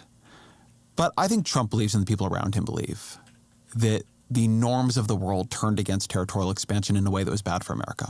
America in the 19th century expanded. Other countries did too. And we are powerful, and there are things we should want. That Canada should be the 51st state, or at least it should act like a vassal state of America. That if we want Greenland, we should have it. I think Trump really fundamentally wants, the land mass of America to be larger when he leaves office than when he came in. How have you taken Trump's renewed interest in... Wish you and Vosh would collab on certain issues like Ukraine and Russia. His position seems correct. Hey, listen, if he's willing to publicly acknowledge what he said, then sure. But I don't even know if Vosh wants to collab with anybody anymore. Gaining territory. Yeah, I think you have it exactly right. And in a way, he has a kind of fascination, not just with America, I think in the 19th century, in exactly the way you described, but also in kind of geopolitics of the 19th century to the extent that I think he understands it, which is, the strong do what they can and the weak suffer what they must, to quote Thucydides. And that idea that we are powerful. We should be unconstrained. It's very familiar in a sense. That's what the Chinese foreign minister said at a meeting of ASEAN nations, where he was telling, I think it was the Philippines or the Singaporeans, you've got to understand, we are big and powerful. You are not. We are going to tell you what to do. Obviously, it is the way Putin views the world. That's why I think he has a much more benign view of Putin's desire to have a sphere of influence, a kind of a group of satellite states around him, including Ukraine. He has a much more benign view, I think, of Chinese expansionism. He very rarely criticizes it. I can't remember him ever doing it. And so then he looks at it and says, well, the United States should similarly have that kind of sense of the Monroe Doctrine, the Western Hemisphere. Again, to me, it misses the sort of central point about the transformation of the international system after World War II, which is that you realized you don't need territory to become rich and powerful and incredibly effective in the world. Look at South Korea. South Korea is, I forget now, 15 times the per capita GDP of North Korea. Look at tiny Israel, which is now essentially an advanced industrial country on a tiny spit of land, right? Think about all the richest and most powerful countries in the world. Land acquisition has almost nothing to do with, who has a lot of land? Russia. It feels to me like... And Iran is a huge country as well, I believe, right? Kind of bizarre, anachronistic way to look at the world. But I agree with you, that is the way he's thinking about it. You could get whatever minerals you wanted to get out of Greenland by just signing a couple of deals with them. You don't actually need to own it. You could redo the Panama Canal Treaty and be much easier, by the way, to let the Panamanians run it, and you've just, kind of renegotiated it in terms you like. But I think for Trump, part of it is this this kind of old-fashioned view. And part of it is, I do think, at the end of the day, there's a strong element of narcissism that infuses everything that Trump does. And I think he loves the idea that he would be able to put his stamp on history by saying, Trump added Greenland or something like that to the United States. The physical expansion of America would be a great Trump legacy. You mentioned Ukraine and Russia. We're talking in the week when all that is being negotiated. How would you describe what Trump's policy towards Ukraine now is? It's almost impossible to have a kind of, again, a clear through line because it's moved so much. He had a tweet in which he said, the Russians better realize, Putin better realize this war has ruined his country. He better settle. And if he doesn't, we're going to put additional sanctions and his favorite weapon, tariffs on Russia now. But it seemed to suggest that he understood that the principal obstacle to a peace deal was not Zelensky, but Putin.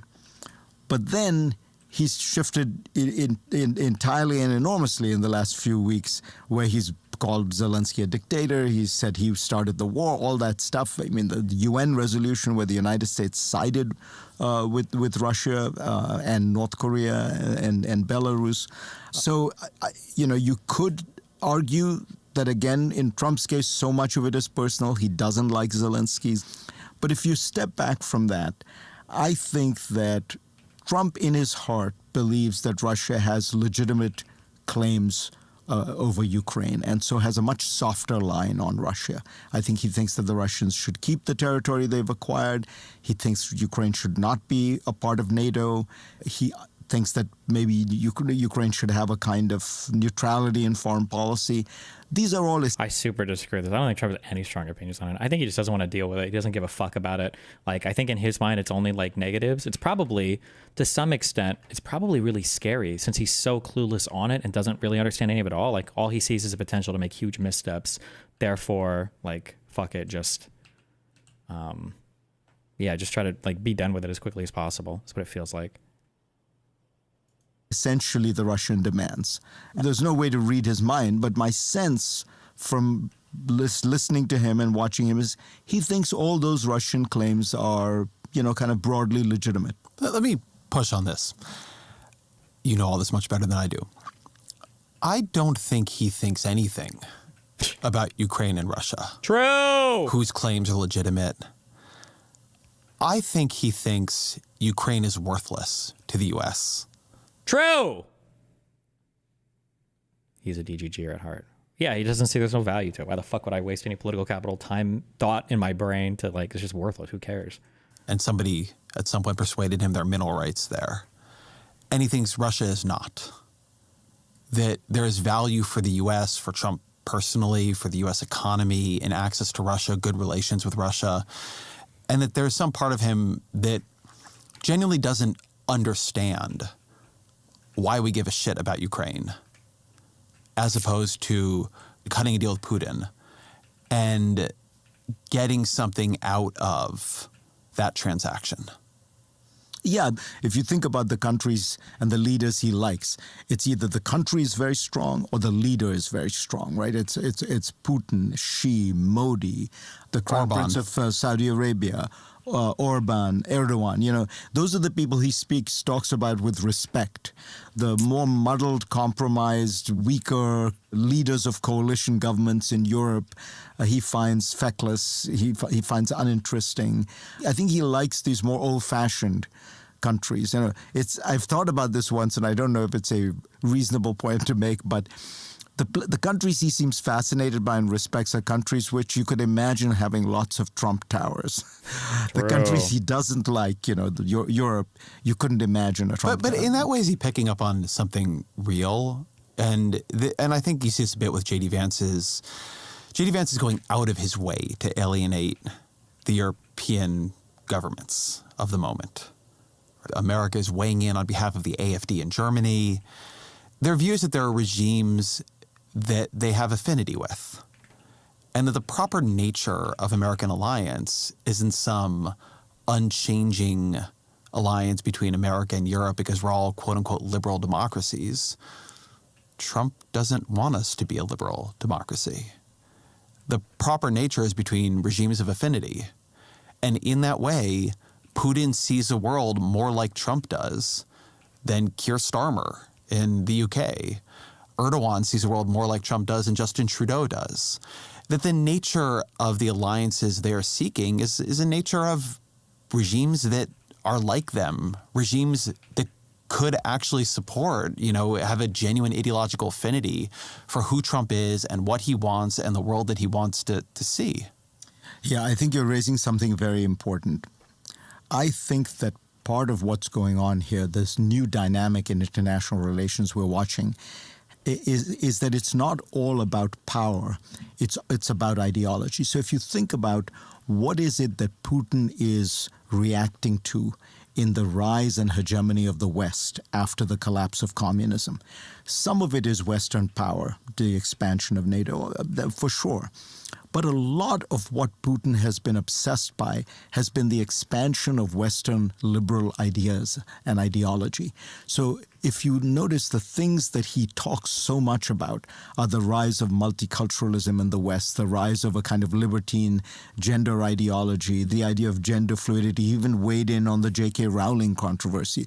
These issues are central to the way that Putin thinks about Russian power, the power of his regime. And so he's viewed the rising tide and the spreading of Western liberal ideas as much a threat as the expansion of NATO. So notice that when he really reacted with force against Georgia in 2008 and then against Ukraine in 2014, in both cases, the issue was not actually that these countries were about to join NATO. They were not. It's that they were going to join the European Union, or at least wanted to have better relations with the European Union. What does the European Union represent? It represents some kind of idea of a Western-style capitalist liberal democracy. And so the way he looks at it is he doesn't want to be surrounded by those kind of countries. He wants to be surrounded by countries like Belarus and Kazakhstan, quasi-authoritarian, somewhat kleptocratic regimes that he can control and manipulate. And I think Xi also, if you listen to Xi Jinping, a lot of the things he's talked about is the dangers of too much westernization, too much liberalism. The Chinese have not just cracked down on the private sector, they've cracked down on what they called the effeminacy of men. He's talked about the virtues of motherhood and women going back to raising families. So again, he views this rising tide of Western liberalism as much a threat, I think, as Western hard power. And here the irony is, Trump and Vance agree with them.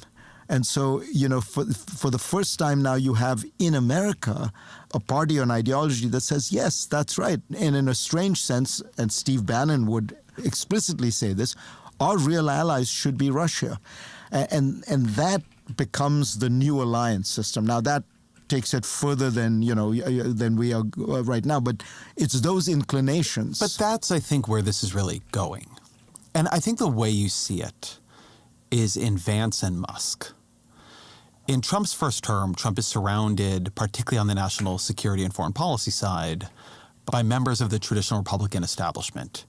Your H.R. McMasters, your Rex Tillersons, Mike Pence as his vice president.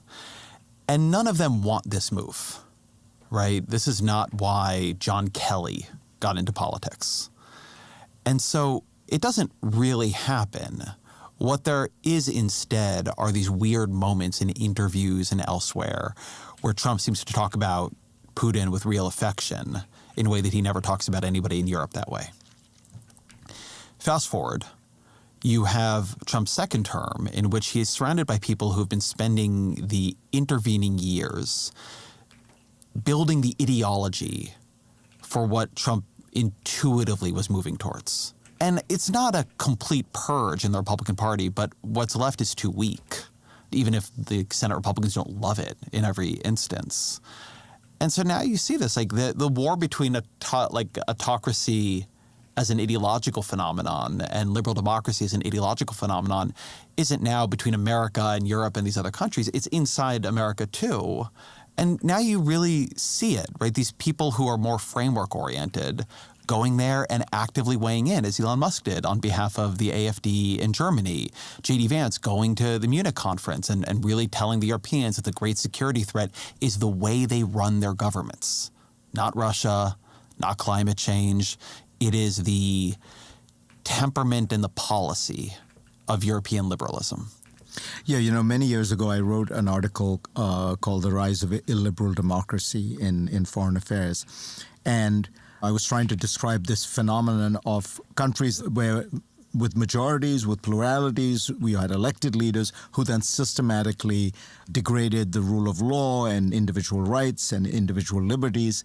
And of course, I meant it as a term of condemnation. Viktor Orban gave a speech a few years after he came to power.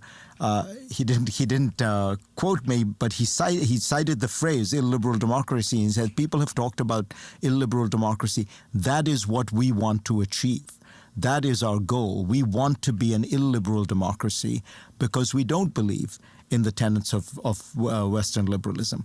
And I think that is, where some impulses of the Trump administration go. Now, I do want to say there are two possibilities, and you have outlined them yourself, because when you first started the conversation, you said the Trump people tell me, look, we just want to use unused American power and get a better deal within this framework that we've built up, right? Like, we're okay with the liberal international system. We just think we got screwed.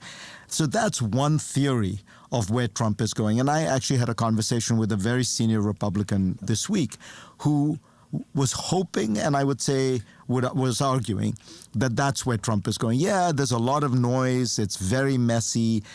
He does things. He negotiates out in the open in ways that you never would by demeaning Zelensky. But what he's trying to do is to get a better deal. But then there's the second view, which is the one we've just been talking about, which is no. He's not trying to get a better deal. He is trying to systematically remake the international system. And it reminds me, there was a period in the 1870s and 80s when the three great conservative monarchs of Europe, the Russians, the Austro-Hungarians, and the Germans got together and created a three emperors league. It was called the Dreikaiserbund. And they got together because they feared the rise of liberalism in Europe after the revolutions of 1848. And it was meant to be these three conservative monarchs holding back the tide of liberalism. And to a certain extent, you wonder whether for some of the people involved here, that is the way they're thinking about it. We and Putin and maybe even, Viktor Orban and people like Erdogan and we need to hold back all this kind of godless, reckless, libertine liberalism that is engulfing the world. I do think there's a why not both to this. As you were saying at the top of the show, it is very hard to say anything definitive about Donald Trump because he actually is flexible. And he starts in one place and ends in another. And he says we're going to annex Gaza and use it to build hotels. And I do want to talk about this in more detail. But he also seems perfectly happy with a situation where the Arab League steps up. He says he wants to slap huge tariffs on Canada and Mexico, but he also seems kind of happy if they just give him some concessions. And I think two things are happening at once. He takes deals. He doesn't want a lot of friction. He doesn't want markets to freak out. He doesn't want to be committing U.S. troops in places where they're not wanted, right? Trump has a real sense that the tolerance of the American people for pain and bad headlines is low. And on the other hand, there is an erosion to what he is doing, right? He is pushing and pushing and pushing, and the rocks slowly give way. And so even as he's taking these deals, he's also alienating the Europeans. Even as he's taking these deals, he's changing the way people think about America. Even as he's taking these deals, maybe he cuts the deal on minerals with Ukraine, he's also signaled to Moscow that he's open for a transaction, right? And so even if he doesn't go all the way in the first deal, I mean, we're a month into his second term, he's sending signals to every other player on the field to reimagine their strategies. And for some, that's going to mean reimagining their strategy to create countermeasures to the U.S. I think you're seeing that among the Europeans. For some, that is going to mean reimagining their strategies, their offerings, their positioning to come closer to the U.S., to give Trump a deal that he can sell here. I think that's for Putin, right? I think that's for potentially China, somewhat to my surprise, given... Trump's quoting Elon after X was invested in by Russia and the IC3 found Meliorator, and after Elon made his API $42,000 a month to search, making a bot audit unfeasibly expensive. I have to assume he's malicious, not clueless. His base was just propagandized.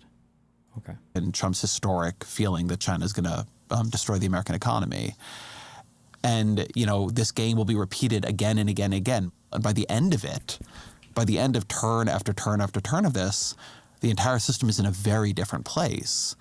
Not a place you could have gotten it into in 1 month, but a place you could definitely get it into in 4 years. Yeah, and I think NATO has essentially been eroded already, because what is NATO? NATO is not the buildings, the treaty. NATO is something very simple. It is the question, will the United States of America come to the defense of a small European country if attacked by Russia? And I think the events of the last few weeks have left, I can tell you, having talked to many Europeans, have left the Europeans in no doubt that if Lithuania were attacked tomorrow by Russia, there is almost no chance that Donald Trump would do everything it took to defend Lithuania. So that means they start asking themselves, what is this new world we're living in? So you're seeing, this is really historic, that the guy who's going to become the Chancellor of Germany, Friedrich Merz, has said the most urgent task for Europe now is to begin a step-by-step independence from the United States, because the United States, or at least Donald Trump, have shown themselves to be indifferent to the fate of Europe. That is, seismic for what was really America's most important ally in Europe, to say that our principal strategic task now is to find a strategy of independence away from the United States. And you're going to see other countries do variations of that. And in some cases, those countries will be probably doing private kind of hedging in a way that they can't publicly admit to. The one part I don't agree with you is, I think there are countries that are going to do deals with America. Everyone is going to be wary of a long-term relationship, because they realize that certainly in this we're always new one world, election away from those insanity. don't mean that much. I was in Yeah. Australia last December, and I met with a senior official there who said to me, we're very happy to be in this closer relationship with the United States. We're delighted that you're sharing your nuclear technology with us, the nuclear subs deal that we made with them. But the big question we wonder about is, we have now put ourselves in a structurally confrontational role vis-a-vis our principal trading partner, China. We didn't have to do that. China is a long way away. We were happily trading with them. We hope to continue to do that. But it has completely changed the relationship we have with China. That's okay if you have our back. But if in a few years you decide to cut a deal with China, we will have made a generational strategic error. And I think that is what's going to be in every country's mind, about getting close to the United States in a long-term. That's why I say it, these alliances took 8 decades to build. Let me take the other side of this. What are the chances that Trump is exactly what Europe needs right now? That Europe is a mess, that it has not invested nearly enough in its defense for decades, that it has been watching its productivity numbers functionally collapse, that in something J.D. Vance was saying, it is overregulated, and that is one reason it has almost no strong technology companies right now, that Europe was not getting stronger under Joe Biden's protective umbrella, that we've been watching actually Europe weaken. We have been encouraging a kind of dependence from it. And that here, I guess I'm sounding like the senior Republican you were talking to, but I've heard this and I don't think it's crazy, that you may not ideologically like why Donald Trump is doing this. But if the end result of it is a more independent Europe that spends more on defense and takes its own economic revitalization more seriously, that would be good for all parties. And that it is frankly unlikely that Putin, when he's trying to build better relations with America, is going to invade a bunch of other countries and embarrass Donald Trump.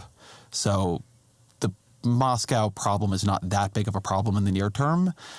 And a stronger Europe would be good for deterring that in the long run, and was not going to happen under Joe Biden or Kamala Harris. I broadly agree with what you're saying. The Europe needed a kind of a kick in the pants. And interestingly, the threat from Russia has turned out not to be big enough to get Europe kind of energized. Because of us. Well, right? It could only not be big enough because of us. And the threat of the abandonment of the United States is actually more significant than the threat of Russian aggression. And so they will probably spend more. They will coordinate more on defense. Maybe they'll even do more. I think that the fundamental issue with productivity in Europe is much larger than the U.S. or Russia. Seeing where the total factor productivity rises in Europe over the next 5 years may be unrelated, but I do think they will coordinate more in defense. They'll coordinate more in foreign policy. They'll get more. They'll spend more. What you will lose is they will. Isn't that bad for the U.S. with you getting more independent? Yes. Will be less deferential to the United States. I think it might be bad for us. Right. Yeah. I was about to say we had a system where we kind of ran the world. We ran the world because the European Union essentially did exactly what we wanted them to and was a satellite of the United States. So we would be experimenting with a different system. Yeah, the Europeans will spend more. It is worth pointing out there was a reason we wanted to denationalize the foreign and defense policies of countries like Germany. And Germany in particular, trapped in the center of Europe, has always had a difficult time having a kind of sensible, moderate foreign policy. So there were great virtues to saying to the Germans, you know what, guys, don't worry so much about your security. We'll take care of it. For the last 100 years when you've worried about it, things haven't turned out so well. And I think Germany is a completely different country now, but it is taking us into a different world. By the way, there will be no defense savings out of all this. The idea that the United States will be able to spend less because the Europeans are spending more misunderstands what our defense budget is about. We are the only global superpower. We are trying to be engaged in every part of the world. I mean, this is a president who says we should be in Gaza. We have to deter the Japanese. We need Greenland because we want to be able to be sure that we control the Arctic. And by the way, we need to be controlling the Panama Canal. That's the way even Trump conceives of America's role. So there's going to be no defense savings. So at the end of the day, yeah, it's possible that we get a more independent Europe that spends more on defense. I think that I would prefer a kind of tough love approach where there was actually some love. Among the places where I am surprised by what policy is looking like and what the rhetoric coming out of the administration is like is China, where what were we told he was going to do and going to think? That he's going to come in and put a 65% tariff on all goods from China. Nothing like that is happening. He's been much more aggressive in some ways with Our allies. threats of tariffs towards Europe and Canada and Mexico. He's now begun talking about some kind of big deal with China where they would just buy more of our stuff, which is sort of like a deal he struck in the first term, even though they didn't end up buying the stuff. But I would have told you that he actively wants a hostile relationship with China. And now he doesn't seem to actively want a hostile relationship with China. It was him who initially came up with, or at least people in his administration, with forcing the sell-off of TikTok. Now he's the savior of TikTok. How do you describe where the Trump administration seems to be moving on China? Again, with Trump, so much of it is personal. So the reason he seems to have moved on TikTok is because TikTok he realized supported that there was a large group of people supporting him on TikTok. TikTok was good for him. It was a good platform for him to get his message out. And it's possible sometimes with Trump that it's as simple as that he realized TikTok is good for me, so I'm for it. But I think that with China, you have always had this conflicting pressure, and you saw it in Trump 1.0. He was hostile toward China in the campaign. He talked about massive tariffs against China, and he comes in and he invites Xi Jinping to Mar-a-Lago, and he's dazzled by that, and his grandchildren sing Chinese songs to Xi Jinping, and he talks about this beautiful chocolate cake he serves him, and he likes the idea that he is, sitting with the second most powerful person in the world, and they have a relationship and they get on. I mean, the whole Trump 1.0 on China was kind of a nothing because they put tariffs on, and somebody did a calculation that something like 95% of the value of the revenues collected for the tariffs went to subsidies to American farmers to compensate them for the loss. So we didn't even make any money off of it, which Trump often talks about with tariffs.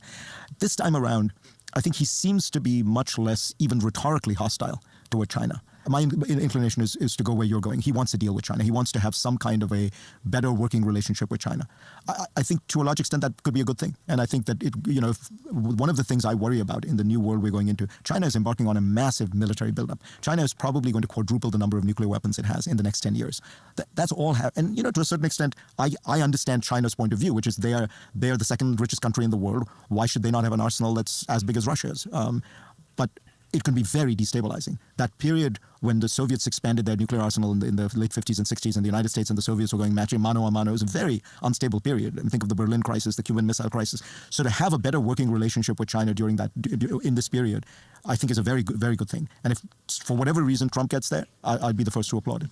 How have you taken Trump's attitude towards Israel and Gaza, his proposals, his appointments? How would you describe it? I think what Trump represented for the Israelis was the most unqualified support that any American president was ever going to give to an Israeli prime minister. And the relationship is obviously very personal between Trump and Bibi. As a result of that, by the way, he was able to get a ceasefire because, in effect, what it seems that his envoy told Bibi was, you're not going to get a better deal from Trump, so you better take this one. This is in the waning days of the Biden administration. But I think that... but that ceasefire ultimately meant what? Like, they're still fighting each other. There's still tanks rolling into the Gaza Strip. There's all the hostages weren't returned on noon by that. Do we know how many are left? It's also a kind of ideological affinity to Bibiism, if you will. If you notice in that UN resolution in which the United States absolutely bizarrely sided with Russia against Ukraine, against almost every democratic country Israel in the world, joined them in basically not condemning the Russian aggression in Ukraine. There were two unusual countries that went along with the US, Russia, North Korea, Belarus. It was Hungary and Israel. And I think what that tells you is that there is this ideological affinity that Trump feels with Bibi, both wrongly persecuted by the liberal elites of their country, both representing the kind of silent majority in their minds, both believing in huge amounts of disruption, both tough guys. So there's, I think, a kind of personal and ideological connection that Trump has with Bibi's Israel, and you can see it when you watch them together. The fear that the people I know who work on Middle East policy had about Donald Trump was that if he was elected, you would have an American president functionally supportive of Israeli annexation of the West Bank and possibly of Gaza. What they didn't expect was any desire on that same American president's behalf to personally annex Gaza, right? Nobody saw, well, actually, no, Israel shouldn't take Gaza, America should take Gaza.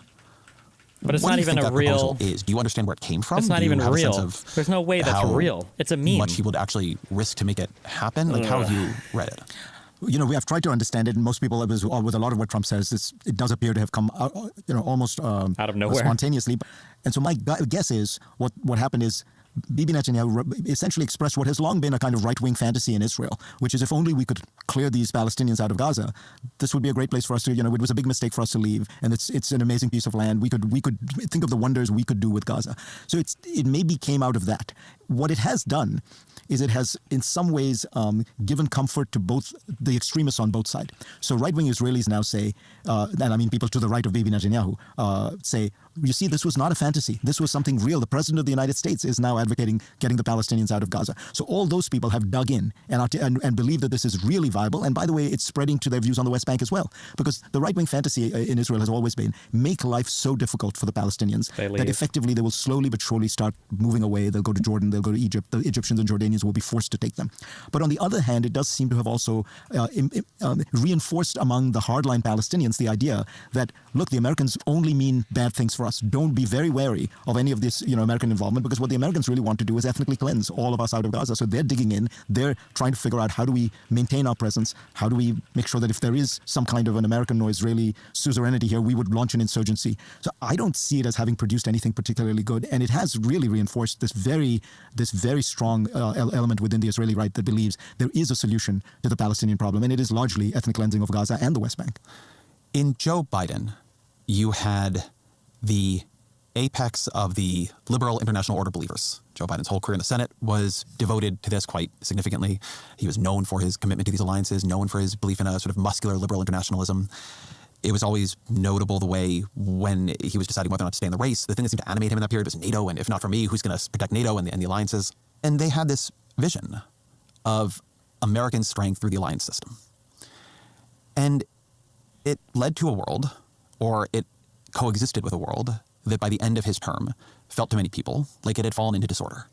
You had Russia invading Ukraine, you had the war in Gaza, and you had a sense of American weakness. I mean, some of that was Joe Biden's inability to personally project strength, whatever you thought of the actual policies. Now you've had Trump come in for a month, and the whole world is reshuffling in response to what he says. So you have negotiations happening with Moscow, you have mineral deals being signed with Ukraine, you have in Gaza, all of a sudden, for the insanity, in my view, of Trump's actual proposal, I am hearing more serious proposals from the Arab countries than I was before. Yair Lapid, one of the opposition leaders in Israel, had a reasonable, I thought, proposal of wiping out Egyptian foreign debt in return for Egypt taking over rebuilding and governance of Gaza for a period of time. The sense that the world is responding to American strength. Did Democrats fumble this in their belief that a restrained America was a strong America, that more did not need to be projected? Did they leave the opening for someone like Trump who said, there's all this surplus power, and the American public is going to respond to seeing someone come pick it up? That the sense that the world should respond to America, that we should be feared by our friends and our enemies alike, had been dismissed. I've heard this from people involved in the Middle East conflict. Nobody feared Joe Biden. Look, I think that, there's no question the United States had enormous power. Again, I say it sort of contradicts the central premise of the Trump-Vance domestic argument, which is that America has been hollowed out and ravaged over the last 30 years by the forces of globalization and liberalism. In fact, the real story of the last 30 years is the United States has emerged dominant among the rich countries in the world. And they seem to envy the political systems of countries that are in terrible shape. Right. Hungary, Russia, China, which is seeing its growth rates fall. Right. They have a lot of envy of systems that you would not want to emulate. Right. China doesn't have a trade deficit, and look at China, right? Like, that's not a country you'd want to emulate the economy of. So there is a kind of weird contradiction, but I agree with you. The United States has enormous power, and I don't think that it is a sign of strength to go around bullying smaller countries and forcing them to say, things that are often kind of rhetorical concessions. Get everyone to call it the Gulf of America. Get the Panamanians are a good example. The guy who's running Panama now is a very pro-American conservative, and he's now been humiliated and made to mouth some kind of nonsense that allows Trump to claim he got a victory. The same thing happened with Canada and Mexico. But I'm going to interrupt because I want to push you to the strong examples here, the strong counterexamples, which is to say that I had Jake Sullivan on the show, and we were talking about Ukraine, and we were talking about Israel, and I would say the view that emerged from him is that it would be immoral to use American leverage to push our allies into negotiations in Ukraine, to force Israel to have done really anything differently in Gaza. And that as soon as Trump came on the scene, it turned out people would listen, like the hostage deal. I wish that people would stop using this Israel example. People are acting like the only difference between Trump and Biden was that Trump came and he was a better negotiator. And they ignore the fact that like a year and a half had passed since the war had started. Like the war was wrapping up. Like all of the like super major operations had already ceased. Like there's not much left to do in terms of combat operation on the ground. I don't like this weird reframing of like, yeah, Israel looked like they were gearing up for another 10 years of war in Gaza and then Trump was stop it. No, they basically accomplished like every objective that they'd wanted plus more with the Houthis, with Hezbollah, with assassinating Hamas leadership. Like there was always some deal on the way. There has to be. You had cast iron or cast lead, you had protective edge. Like there have been operations in Gaza before that have started and stopped. Like it was inevitable that at some point it's going to stop, right? Deal got signed, and Netanyahu dropped some objections. Like they moved forward on some kind of ceasefire. You had negotiations not in the way I would like to see them had. Pre-conceding functionally everything to Moscow is, in my view, fundamentally immoral. But the level at which the Biden administration would not push its own allies and did not act like it had leverage over someone like Zelensky was strange by the end. You could tactically say there are some cases where, they didn't handle it well. I, for many, many months, was criticizing the Biden administration on the Russia-Ukraine front. I mean, I thought that it was important to get more realistic. On Israel, it's a particular dynamic that you well know, which is that for a Democratic president, it is very hard to push the Israelis to do anything because they know they can outflank a Democrat by going directly to Congress, by going directly to, essentially, to Republicans. Bibi Netanyahu did that to Barack Obama, who's a much more skilled, politician and negotiator than Joe Biden was. And when Obama tried to push him on the Iran nuclear thing. The deal was finalized while Biden was still in office, no? Yeah, but it's like, if it's good for Trump, he'll take credit no matter how close or far it was from him being in office. But if it's bad for him, then he'll say, well, I can't do anything Biden was. I saw fucking, Bibi just did an end run around Obama, went to Washington, got the Republicans to invite him to give a joint speech to the joint session of Congress and completely, kind of tied Obama in knots on that one. So that is a particular problem. But I agree with you that tactically there are some places where you could push harder. If you ask me which philosophy is the right one for the United States to have, I think it's the one that has built these alliance structures in the system for 80 years by not viewing this as a series of transactions, but as a relationship. Trump is a transaction guy. Think about every real estate deal he's ever done. At the end of the day, the person he does the deal with never wants to deal with him again. That is basically one of the leitmotifs of Trump's business career. He screws you in the deal and then moves on, and the next time around screws somebody else. But that's not what American foreign policy has been built on. It's been built on these... Does Trump get any credit for the deal? No. I mean, like, people say that he had an envoy there that helped, I guess, but he wasn't in office yet. And again, like, it was winding down. And also, like, what is the deal? What the fuck is the deal? Like, I don't even know if we're implementing phase 2 of that. People don't seem hopeful that it's even going to happen. Like, Hamas did not bring the hostages back. Like, they're still, like nothing has happened yet. Like, nothing's even happened yet. Like, I don't know. All of it is retarded as fuck to me. These alliances and these relationships that have endured now for almost a century. And by the way, very few countries have managed that. So Trump, by strong arming a few people, a few of these countries will get in the short term a better deal. Again, we're very powerful. We're very rich. But is that going to build real trust for the next 40, 50 years? I don't think so. It's going to give Trump a few good headlines. And, by the way, on the Gaza thing, I think it's important to remember, because I've spent a lot of time in the Middle East over the last 9 months or so. I've been to Saudi Arabia 3 times, 4 times. They were always willing to pay for the reconstruction. The idea that the Trump's bizarre Gaza proposal has gotten the Saudis and the Egyptians to be ready to be involved is not true. The issue has always been who will govern Gaza. And that was, the Israelis say it can't be any Hamas involvement. The Arabs say, look, if it's going to be no Hamas involvement, then you have to allow the Palestinian Authority to do it. And the Israelis say no. And the Israeli response is, why can't the Arabs do it? Well, the Arabs don't want to be in the position of ruling over the Palestinians. They don't want to be in a position where Hamas launches an insurgency against them. That has been the sticking point, not the money. They've always been willing to pay the money.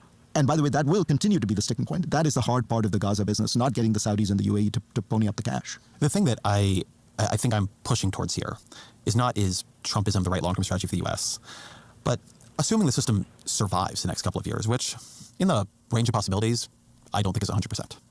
I don't think it's 100% domestically, and I don't think it's 100% internationally.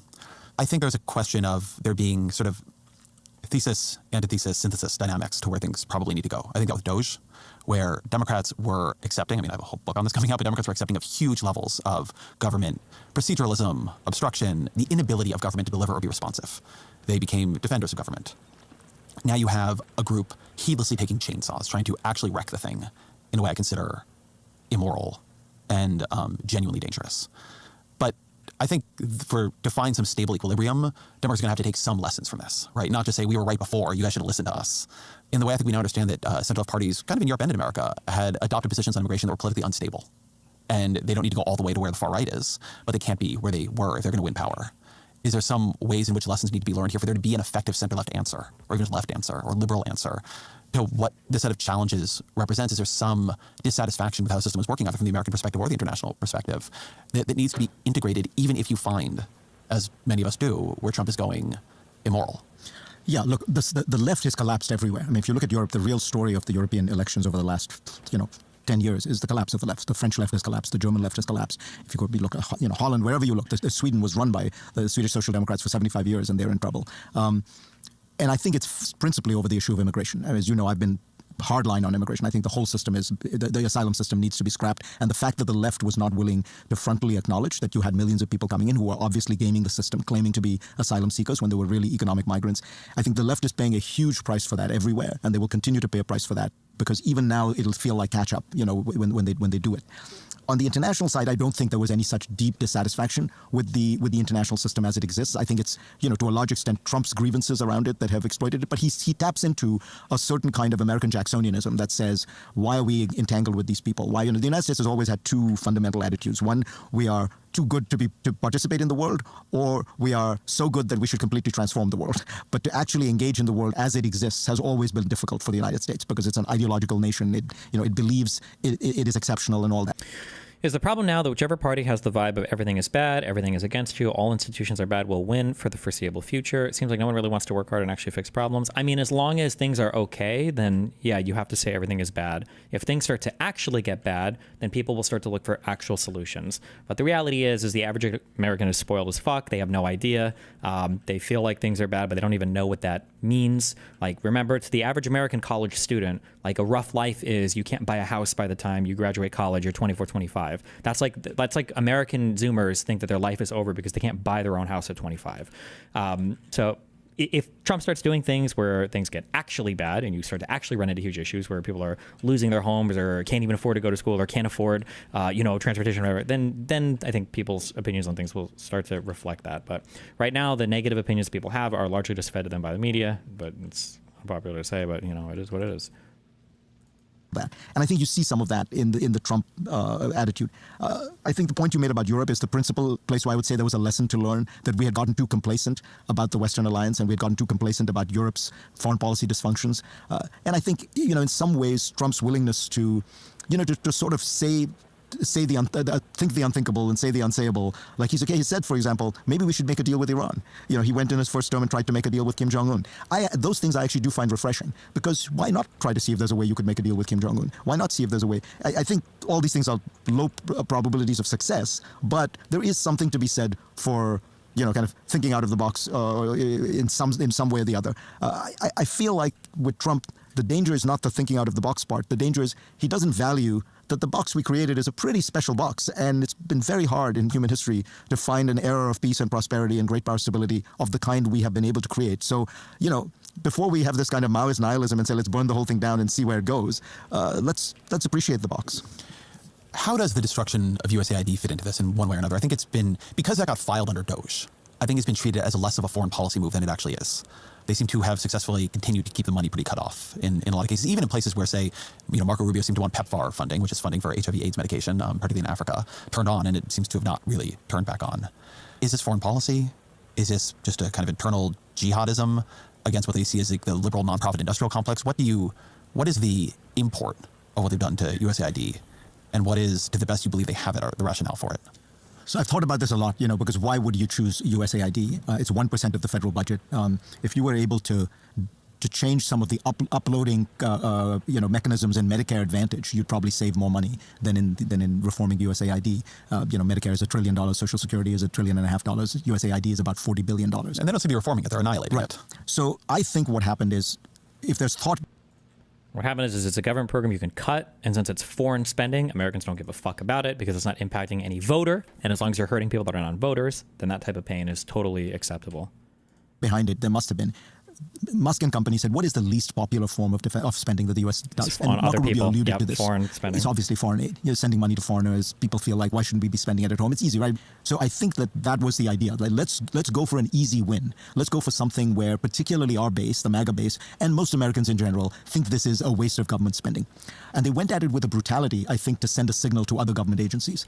So this guy in chat, the job market is brutal. No one is hiring, and a lot of people are looking for jobs. Like, there are multiple of you out there that think that. You have no idea what a brutal job market looks like. You're just insanely fucking spoiled. But if it actually gets bad, then you'll actually start looking for politicians to fix it. But like, some of you guys are graduating into job markets where the unemployment rate is like 2 or 3%, and you're like, oh, I can't fucking find a job. And it's like, you have no idea what it is like to not be able to find a job. Like, you just...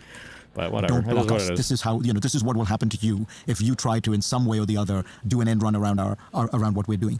The effect, to my mind, is tragic because there's the sort of geopolitical argument that this is the soft power of the United States. We go into these countries and people think well of America. Now the Chinese are going to go in, the Russians are going to go in. I believe all that. But I think I wouldn't, you put it in those competitive terms to sell it, and I get it. But, it's been one of the wonderful things that the United States has done in the world. Foreign aid barely existed before 1945. It's, again, one of...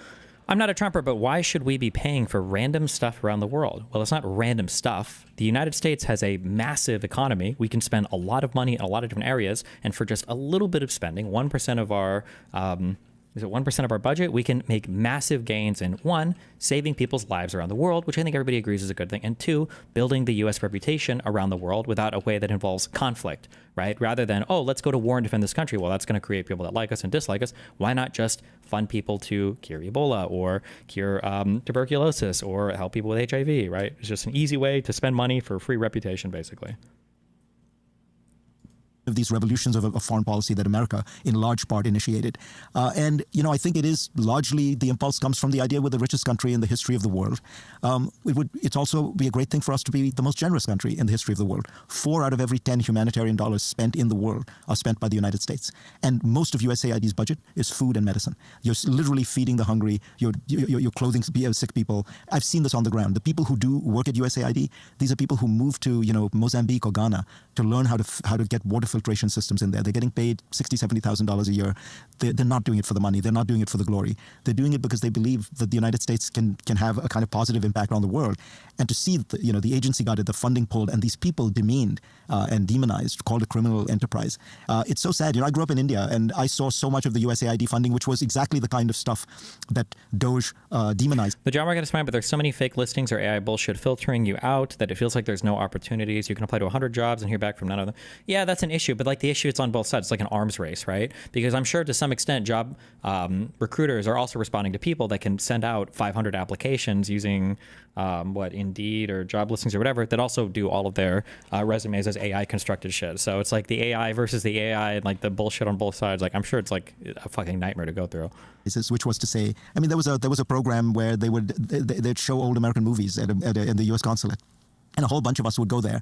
And I remember, I saw It's a Wonderful Life and movies like that. And you know what? It did have, it made me fall in love with America. I think that's always been America's great strength, which is that it's the Chinese who do these deals with an African country and with the dictator and say, we'll build you a dam, and in return for that, here's what we want. And by the way, you can take 10%. What American soft power has been, we let the world know who we are. We let the world know that we're a big, open, generous country. And some of that is funding. But Destiny, we should want workers to be on top though, right? No, you want there to be a healthy balance between employers and employees. You should always want a healthy balance. If the balance gets out of whack in favor of the employers, then people don't make very much money. There's unemployment. People don't have much money to spend. It's a bad situation. If it gets out of balance in favor of the employees, then it becomes very hard to hire anybody. Businesses have to shut down because wages get too high, and then there's unemployment, and you get into weird deflationary spirals. It's not good. You want there always needs to be like a healthy balance between power in basically every part of an economy. Plays and movies, and some of it is, and most of it is food and medicine. And it was always a matter of great pride to me that the United States did that. And it's very sad that it's for now at least gone away. I think it also gets to what is America first. And one of the things that I actually think it is a total devaluing of non-American lives. You were saying a minute ago how USAID is being, Bro, wow, Ezra's responding to the chatter right now. Holy fuck. Why the fuck should we even spend that money, bro? Why the fuck would I care? They're not American. Us calls it a ball of worms. It's like no worms in the apple, just a ball of worms. So that's a horrible thing to say about, I know people who work in aid, like you do. Musk is a billionaire who jets around the world fathering children with Lord knows how many women and tweeting, sending missives on X 300 times a day. And these people who, went to amazing schools go work on, marginally improving economic growth by making the textile sector more efficient in Ghana. So it appalls me. But at least like the Americans who are working for USAID exist in the calculus. Like the administration hates them and wants to demonize them and wants them to go to the private sector where they'll be more, productive. But the children who needed PEPFAR funding, the antiretrovirals from PEPFAR, they don't exist in the conversation here at all, right? And it's always, I think, a difficult thing from the perspective of a nation, right, which does have a preference for its own citizens. Like, how should you think about an economic migrant who's, any individual economic migrant's life would be much better off if they could come to the U.S., and for reasons of stability in the economy, you can't let everybody who'd like to come to the USA. Like, how do you value that, right? It's a really hard question, and we don't have, I think, very good answers, and, we tack forward and backward. How do you value, like, people we save from dying of malnutrition? The answers have been complex and not always really debated, but somewhat. We value those lives somewhat. It's not how we think about Americans, but it's not nothing. And I kind of think one of the messages here is it's nothing. Like, the value of foreign lives is nothing. The value of people in the West Bank whose land is going to be annexed is nothing. Our care about, the Ukrainians is nothing, right? And I think that's some of the message of it too, particularly domestically, that USAID was about spending American money to not really serve our interests first and foremost. I think you're right to say that when we say it's really about our soft power, we're not truly telling the truth anymore. It's about expressing our values, which is that other lives matter, and particularly if there's cost-effective ways we can help them, we should. And the message here is they don't, and we shouldn't. I think that one of the ironies here is that I do believe, as you do, that American aid was never entirely about geopolitics and geostrategy. Part of it, I think, came out of a kind of deep, high Protestant impulse of, saving the world. And I think it is one of the central messages of Christianity that all human beings are equal in the eyes of God, and it is incumbent on the rich to look after the poor. I mean, I've always been struck by the if you read the Sermon on the Mount, if you read Paul's letter to the Galatians, that's what Christianity is about. It's like not if you hear J.D. Vance's version of it, right? Which is to me is bizarre, and yet here you have this this Christian administration neglecting what strikes me as the central tenets of Christianity, which are be nice to poor people, help people who are in need, the Good Samaritan, all that stuff. And this was our one expression of it. For every $100 the federal government spent, we were saying we're going to give $1 to clothe the naked and feed the hungry. And I would have been, look, I am somebody who believes you could have targeted a bunch of those dollars better. I would have moved a lot to public health, to cash transfers. If you want to say we shouldn't be doing plays, fine, right? We can have that debate. Actually, auditing USAID would have been fine with me. That's why I think the message was that they didn't do that. I've heard people... And just to push back... Do you think it's a problem that Americans aren't taught much about World War II? Sometimes I feel like we look too much on like singular causes of things, or we focus too much on singular events. The Jews really fucked us in focusing on the Holocaust, But like the idea that like, oh, World War I, started just because of the assassination of Archduke Franz Ferdinand, or World War II started just because of appeasement or whatever. Like, we don't look at the fact that like, yeah, sure, these might be tipping points, but there's like all the conditions underneath that exist are the reason why these massive conflicts start. And I feel like we don't pay as much attention to those. You'll get like one or two sentences on it, and then that's it. Even with Israeli history, it happens. People said that the reason why the second Intifada started was because Sharon stepped onto the Temple Mount. It's like, I mean, like, was that might have been like the straw that broke the camel's back, but like, it was the failure of Oslo, and it was the fact that no deals were being reached, and the Palestinians felt like once again they'd been shafted, and there was no permanent, arrangement coming from all things. Whether Sharon stepped in or not, like the second Intifada was always going to happen. This is the one thing, But USAID was audited. Why are you? Can you hold on, Elon in chat? Just say what you want to say instead of like trying to. I can't tell if you're trying to trap me into some dialogue tree. Destiny. So for your comments on the balance between the employee and employer, does that mean that two strong unions can be bad? Yes, that logically follows from what I said. I've said this a million times before. Yes, you don't want unions that have too much power. You don't want employers that have too much power. Yes, if you're trying to make a point, then just make the point. I don't know why you just are asking all these like leading questions. Just make the point.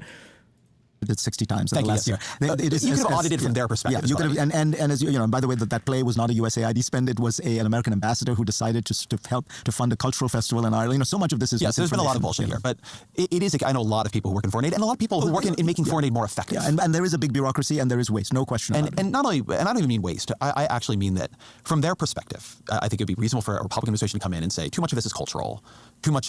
I want this money spent differently. Fine. I've heard people say, well, what Doge is really doing is zero-based budgeting. We're just making everything re-justify itself. Well, then you would have it re-justify itself based on some set of measures, right? Does it achieve this? Dollars per life saved, right? I know people who spend all their days trying to figure out how many dollars does it take to save a life here. And the not doing any of that to me was actually the message, right? They didn't want USAID audited. Because actually a lot of things sound great if you audited USAID, even from any kind of humanitarian perspective they could come up with. PEPFAR is an amazing program. It was that the expression of values was the point there. And the expression of values of Trump and America First is that we're the only ones who count. It's why, J.D. Vance's riff that, Christianity has this understanding of this intense partiality of favor, right? It's, our family and our neighbors and our community and like out and out and out and out till you have basically no responsibility to the world. And as an American leader, but also just as an American citizen, Whoa! your compassion belongs first to your fellow citizens. It doesn't mean you hate people from outside of your own borders, but there's this old school, and I think it's a very Christian concept, by the way, that you love your family, and then you love your neighbor, and then you love your community, and then you love your fellow citizens in your own country. Wait, what is the Christian concept of loving the people that are the closest to you more than like a stranger? What is that? There's got to be a parable that goes, I feel like exactly the opposite of this. But okay. And then after that, you can focus and prioritize the rest of the world. It's fine for that to be your politics, but to pretend that's your religion. Well, and he was corrected by the Pope. Yes, and then yes, well, the Pope has to come in personally in his frail health before he ended up in the hospital for double pneumonia to say, no, wait, you just converted to Catholicism, and as the head Catholic, let me tell you, that's not how we think about it. A more humble person might have rethought some things. You've talked a lot about what the Good Samaritan, maybe? To build the international system that we can now take for granted. Or we got to the point where we felt we could take it for granted. And I think about when I read a lot of history, what it took to get to the point that we actually thought lives of individual people around the world had some value. They weren't just pawns, that their destruction was meaningful. Because I look at a lot of history, and I don't think people put a very heavy value on life, right? If you had to wipe a bunch of people out to get what you wanted, you did.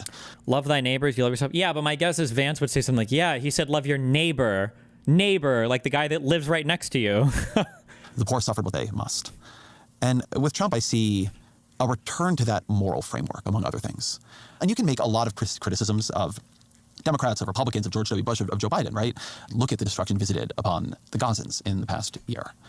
But there was at least some framework that existed that you could yell hypocrite, right? How dare you? Look at what you said before and what you're allowing now. And I think part of their foreign policy is the destruction of that framework entirely, where there's nothing you could say hypocrite of. They've been perfectly clear they don't care. I mean, that way it's very un-Christian. It's very, very great powers of the 19th century. And, if you're not somebody who's big enough to be written about in the history books, there's just not value to what you represent. Like, you can just be used as a pawn or taken off the board if you just happen to be in the way. Yeah, if you think about the mood now is this kind of macho realism, where, Trump is about doing deals. We don't worry about all these values. We're just going to do what's best for America. We're going to use our surplus power. All of that evokes this kind of, 19th century realpolitik. And what people forget about that world was it was a world of constant war, massive human rights abuses. The way that the rich countries thought about poor countries then was let's colonize them, let's exploit them, let's enslave their people. There's something weird about forgetting what that world entailed and forgetting how important it was that we had this revolution in international affairs over the last century, where we've moved to a completely different place. And it's to my mind, one of the sad ironies about all this is that the country that did more than any other country to effect that revolution, beginning with Woodrow Wilson, is the one now undermining it. If you had told me, who's going to undermine the open international system, the liberal international order, 10 or 15 years ago, I would have said, it's going to be the rise of China, or it's going to be the rogue actions of Russia, or it's going to be the Iranians. No, it turns out to be the United States of America that turns its back on its own creation. I think that's the place to end. So as our final question then, what are 3 books you recommend to the audience? So I was thinking about it, and one of them I think would be Robert Kagan's book, The Jungle Grows Back, which is a short book that tries to explain the nature of this world that America built and how its erosion and decay will result in the jungle growing back, the jungle of realpolitik, war, poverty, all the things that existed before. The second would be, if you want to get a feel for 19th, 18th century diplomacy and, its ups and downs, Henry Kissinger wrote a wonderful kind of history called Diplomacy, and it begins in the 17th century and it goes all the way to, the 1970s, 80s, as I recall. The third would be, again, thinking about this world America built. If you want a kind of a wonderful biographical lens into it, Walter Isaacson and Evan Thomas wrote a book called The Wise Men, and it was a story of 6 people who were instrumental in building the post-World War II American order. So for all those of you who are fans of Walter Isaacson, this was actually his very first biography. He wrote it with one of his closest friends, Evan Thomas. They were both editors at the time. It's a wonderful read. It's my review of that book for a obscure publication called The American Scholar is my first published piece in the world, so I have a particular affection for it. Fareed Zakaria, thank you very much. Good to be here, Ezra. Thank you.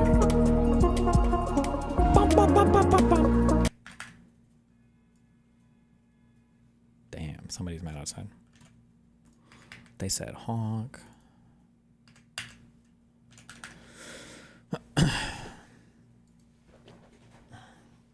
What's going on with our boy Ethan? Oh, somebody linked me that cabinet meeting too.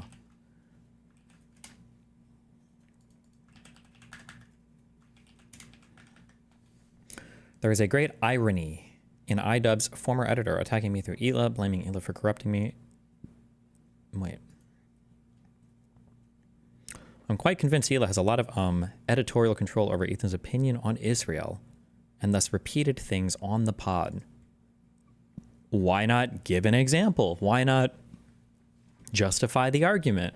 Why not support that with, you know, some sort of statement? Yup, beats me. He could have done so much to recenter Ethan. Oh, he said so himself, being nothing before her. He said she translates him Israel news. We have seen her redirecting his own opinions of it live on air. Oof.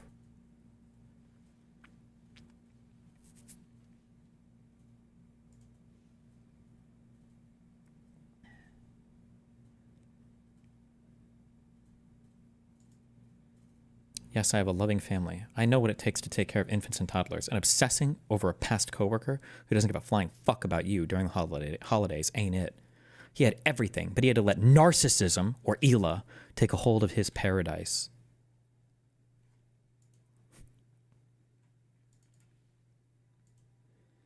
I don't know if it's narcissism or if there's some dynamic with Hila that's hard to see, but he's been using external things as crutches without attacking the core issues and digging in. As of right now, he'd die having convinced himself he's in the right. Deluded. Again, whatever you can do to just never, ever, ever, ever, ever address any of the actual arguments ever. It's always just the weird, like, oh, they're obsessed, they're unwell, they're unhealthy, they're Israeli stooge, like, just nothing.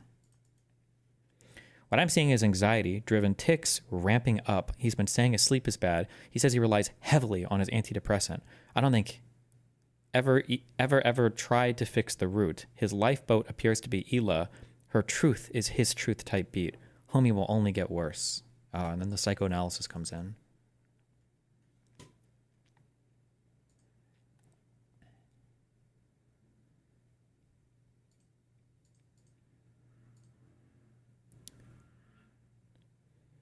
Wait, is Froggy Tonic? He's not the guy who got banned from Creator Clash 2 because Sam Hyde was helping him train, is he? No, okay. Was that a Froggy something? Oh, that was Froggy Fresh. Oh, whatever.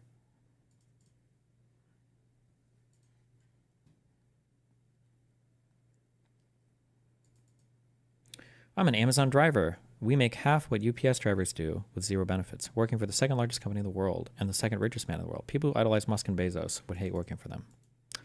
Wow.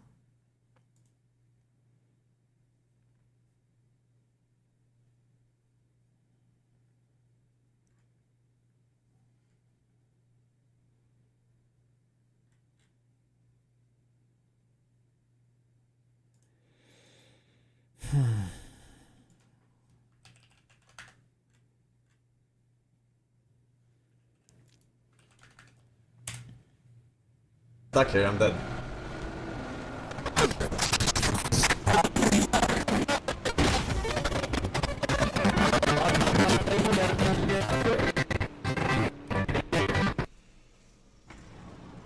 No.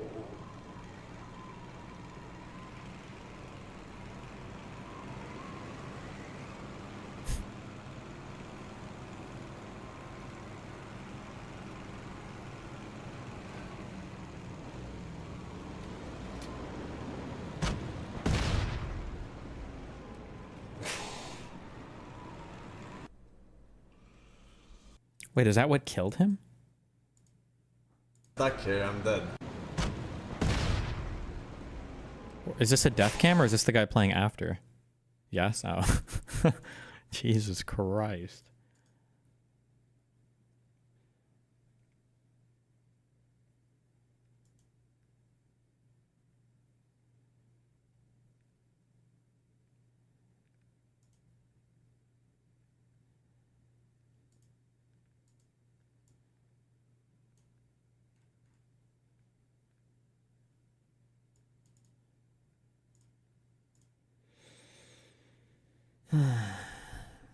The cabinet meeting.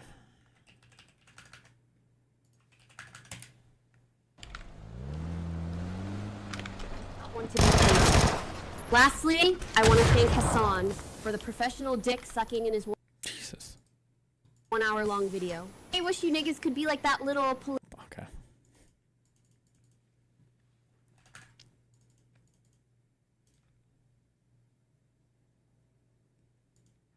I guess Pokey didn't know Forsen was streaming.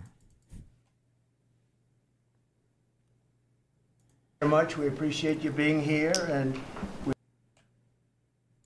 Wait, who stole this analogy from me? He went into the future and stole it. Fuck!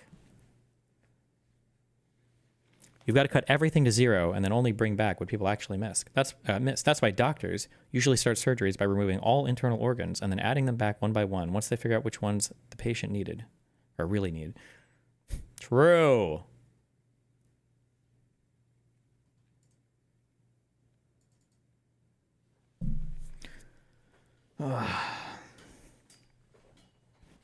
Okay, soy up. Let me grab one. Hold on. I'm gonna watch this cabinet meeting. Fuck me.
Okay, just kidding. Actually, I need to run downstairs and grab a package.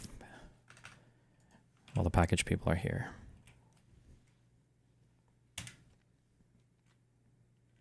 What do you want to watch?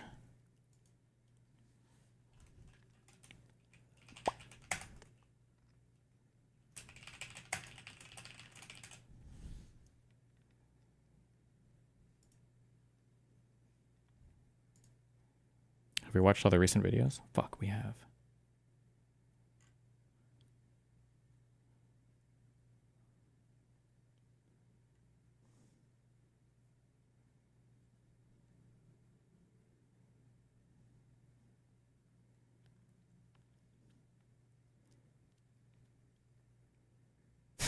Jesus, this is intense.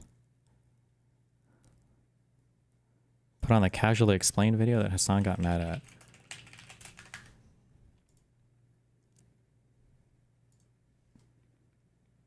Sponsored by Okay. I'll be right back on a sec. Daily.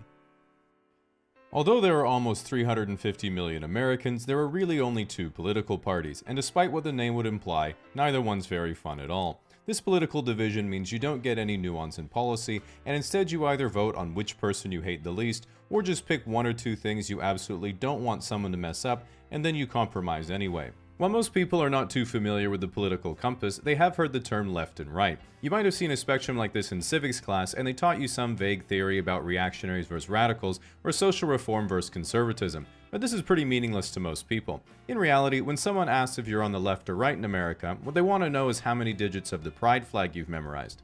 Even the most far left and far right extremes have more in common than you might think. For example, they both share the same common weakness: follow-up questions. Take people on the far left, they all make the same mistake, which is waking up one day, doing absolutely no research, and then thinking there's no way that Ben Shapiro will have heard this one before. Similarly, if you take someone on the far right who says, "I believe that white people are superior to the other races," the obvious follow-up is asking if this is their sample group.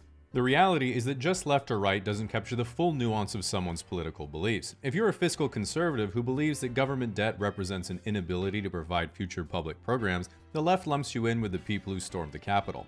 If you're a liberal who believes that investment into nuclear is the future of clean energy, the right lumps you in with the people who think that the hard counter to fracking is a heartfelt land acknowledgement. The political compass introduces a bit more nuance because while you still have a left and right, you can flesh out what you believe about both economic and social policy, and more importantly, see how your beliefs relate to other people's. To give the theme, as you move up the compass, you prefer big government. As you move down, you prefer small or less government. And as you move left, you prefer equal redistribution of resources. And to the right, you prefer to let free markets allocate resources unimpeded. So let's look at each quadrant's highest value first, so you can see which one you most relate to and the pros and cons of each. Authoritarian right's highest value is virtue. Pros: everyone can pursue their own ideals. Cons: me and my homies will determine what they are. Authoritarian left is equality. Pros: everyone shares equally in all the stuff. Cons: there is no stuff. Libertarian left is compassion. Pros: what's mine is yours, what's yours is mine, and we can all love each other. Cons: you hate your wife's boyfriend. Libertarian right is freedom. Pros: the rich get insanely rich, the poor just die. Cons. Lastly, the centrist's highest value is of course A5 Wagyu. Pros: all that matters to him are beef and gas prices. Cons: his whole world is currently in shambles. In brief, auth right is if it ain't broke for me, don't fix it. Lib left is friendly, horny, and broke. Lib right is temporarily embarrassed millionaires. And auth left is everything would finally be perfect if we just got rid of that one fucked up Jenga block right at the bottom.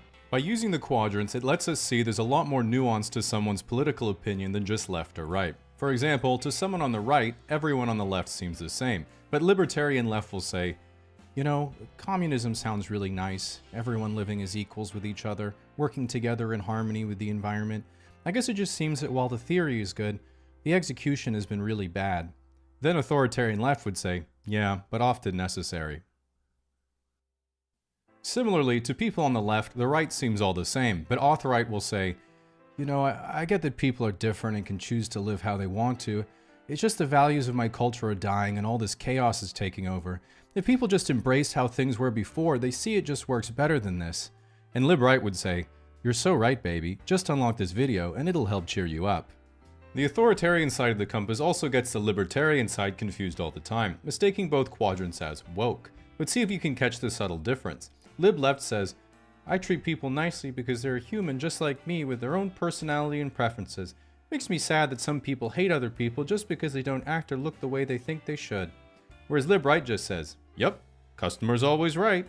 The libertarian side also confuses the authoritarian side. Both want to have top-down control of how things are run and how people behave, but auth-right is much more straightforward. If they don't like what you're doing, they're going to hit you with a stick. If auth-left doesn't like what you're doing, they're going to convince everyone else that you have a stick. In contrast, if lib-left's life isn't going so well, they just adapt, complain, download Hinge, and wait for an inheritance. Whereas if lib-right's life isn't going so well, they say, no, there is a way to fight the system. Which is of course the nasal strip, buying an online marketing course, and becoming a men's motivational speaker. Because an individual's beliefs radically shape how they relate to other people, another way of understanding the compass is through how each views their ideal romantic relationship compared to how their relationships actually play out in reality. Auth-right's ideal relationship is the classic nuclear family. Nice house just outside of town, stay-at-home wife, good job, couple of kids, and a dog. The relationship auth-right actually gets is their third failing marriage and fourth pair of tack glasses. Or they're a virgin in their early 20s with an anime girl as their ex-profile, and their main hobby is using AI to generate anthropomorphic female fighter jets. In either case, they plan to fix their life with a one-way plane ticket to Thailand and become each other's customer. Auth-left's ideal relationship is with Hassan Piker. The relationship auth-left actually gets is with Hassan Piker's chair. Lib left's ideal relationship is an open marriage in a humble off-grid cottage near a scenic mountainside where they grow their own food and make their own clothes for a small, like-minded community. This doesn't happen because Lib left doesn't have the millions of dollars it requires for a Hollywood aesthetic hobby farm. Lib right's ideal relationship is being an 85-year-old billionaire with an harem of Instagram baddies on his mega yacht in Dubai. Haters will criticize such a transactional relationship, but while Lib right knows that girls only like him for his money, he knows they love him for his terminal heart condition. The next thing you might be wondering is what about the intersections between the quadrants? This is pretty simple because it's usually where the rubber actually meets the road in real life. In Western countries, Lib left cares about the environment, while Auth left likes federal laws forcing you to care about the environment. Center left is what happens when you're on your third wadded up paper straw at the movie theater and you realize that maybe some sea turtles need to die so you can live. While you might be thinking, okay, I'm sort of getting this compass thing, we are of course just scratching the surface, because a two-dimensional compass isn't enough to capture the full nuance of a quadrant's views, and you have to introduce the third dimension, which is if you're technologically progressive or regressive. For example, the bottom center on the compass is classically libertarian, believes in self-reliance, saving money, hard currency, survivalism, and only trusts non-mainstream media like Joe Rogan and the Kremlin. If you take this political view and make it technologically progressive, you end up with anarcho-transhumanism, the belief that man will merge with machine and transcend to a higher form of life. Exactly, this is the Japanese trying to cope. If you take the same intersection and make it technologically regressive, you get anarcho-primitivism, or return to monk, which is the sentiment, humans just aren't living how we're supposed to, man. While this is a bit of a self-report, when anyone actually describes fishing, hunting, gathering, and doing arts and crafts in a tribe, they think they're describing how life was as a caveman, but they're actually just describing camping. Figuring out where to put yourself on the compass can still be difficult, because even 3 dimensions is not enough to capture the complexity of beliefs the human mind is capable of, which is why we must ascend further to include your capacity to change your beliefs over time to avoid ever thinking you're wrong. Which means we have to go beyond the political polyhedron to the obvious next step, the political tesseract. This political tesseract cannot be pinned down to a single belief, as it's always in a quantum superposition of both support and rejection of any conceivable opinion until someone you don't like expresses their point of view and you're forced to disagree. For this reason, it's important to know the point of view of each quadrant for all the most talked about political questions so you can start filling up your debate repertoire. For example, if you asked each quadrant, should we have more gun control? Auth right says no, Auth left says yes, Lib left says yes, and Lib right says yes, I should have more control of guns. How would you fix the economy? Auth left would raise taxes, Auth right would cut expenses, Lib left would unionize, and Lib right would say to another Lib right, here's $100, slap me. Oh, fuck. Okay, give it back and I'll kick you in the balls. And everyone else would be like, holy shit, they just increased GDP by $200. Pro-choice or pro-life? Auth right says pro-life, Lib left says pro-choice, Lib right says on-site, and Auth left is checking their quotas. When should someone be able to do hormone replacement therapy? Auth left. Anyone with approval from a medical authority can go on hormone replacement therapy at any time. Auth right. Kids shouldn't be allowed to do HRT. Lib left. I just don't want kids going through puberty knowing they wanted the body of a different gender. Lib right. I just don't want kids going through puberty.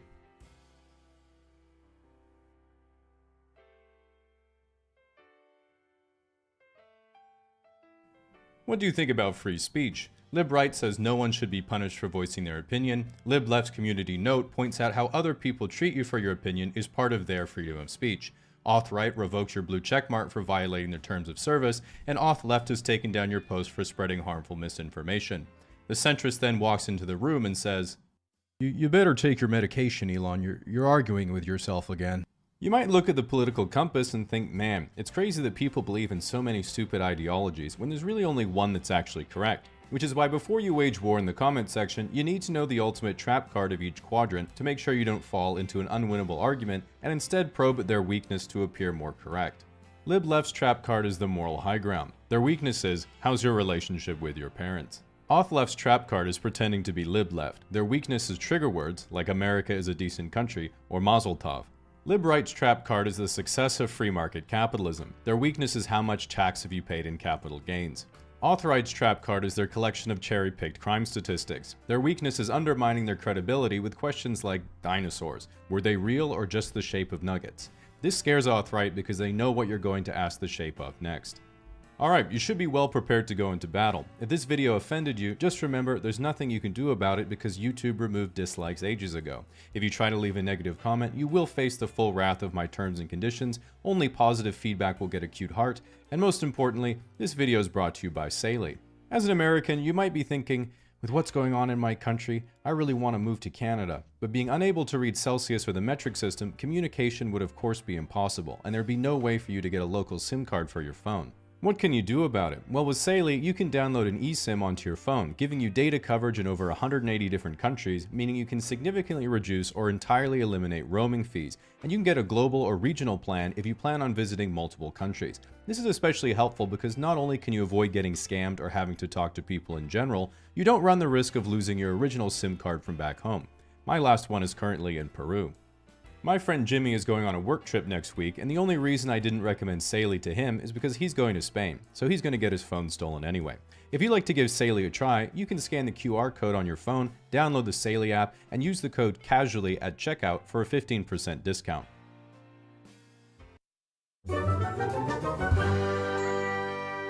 Absolutely epic. Was it a good meme?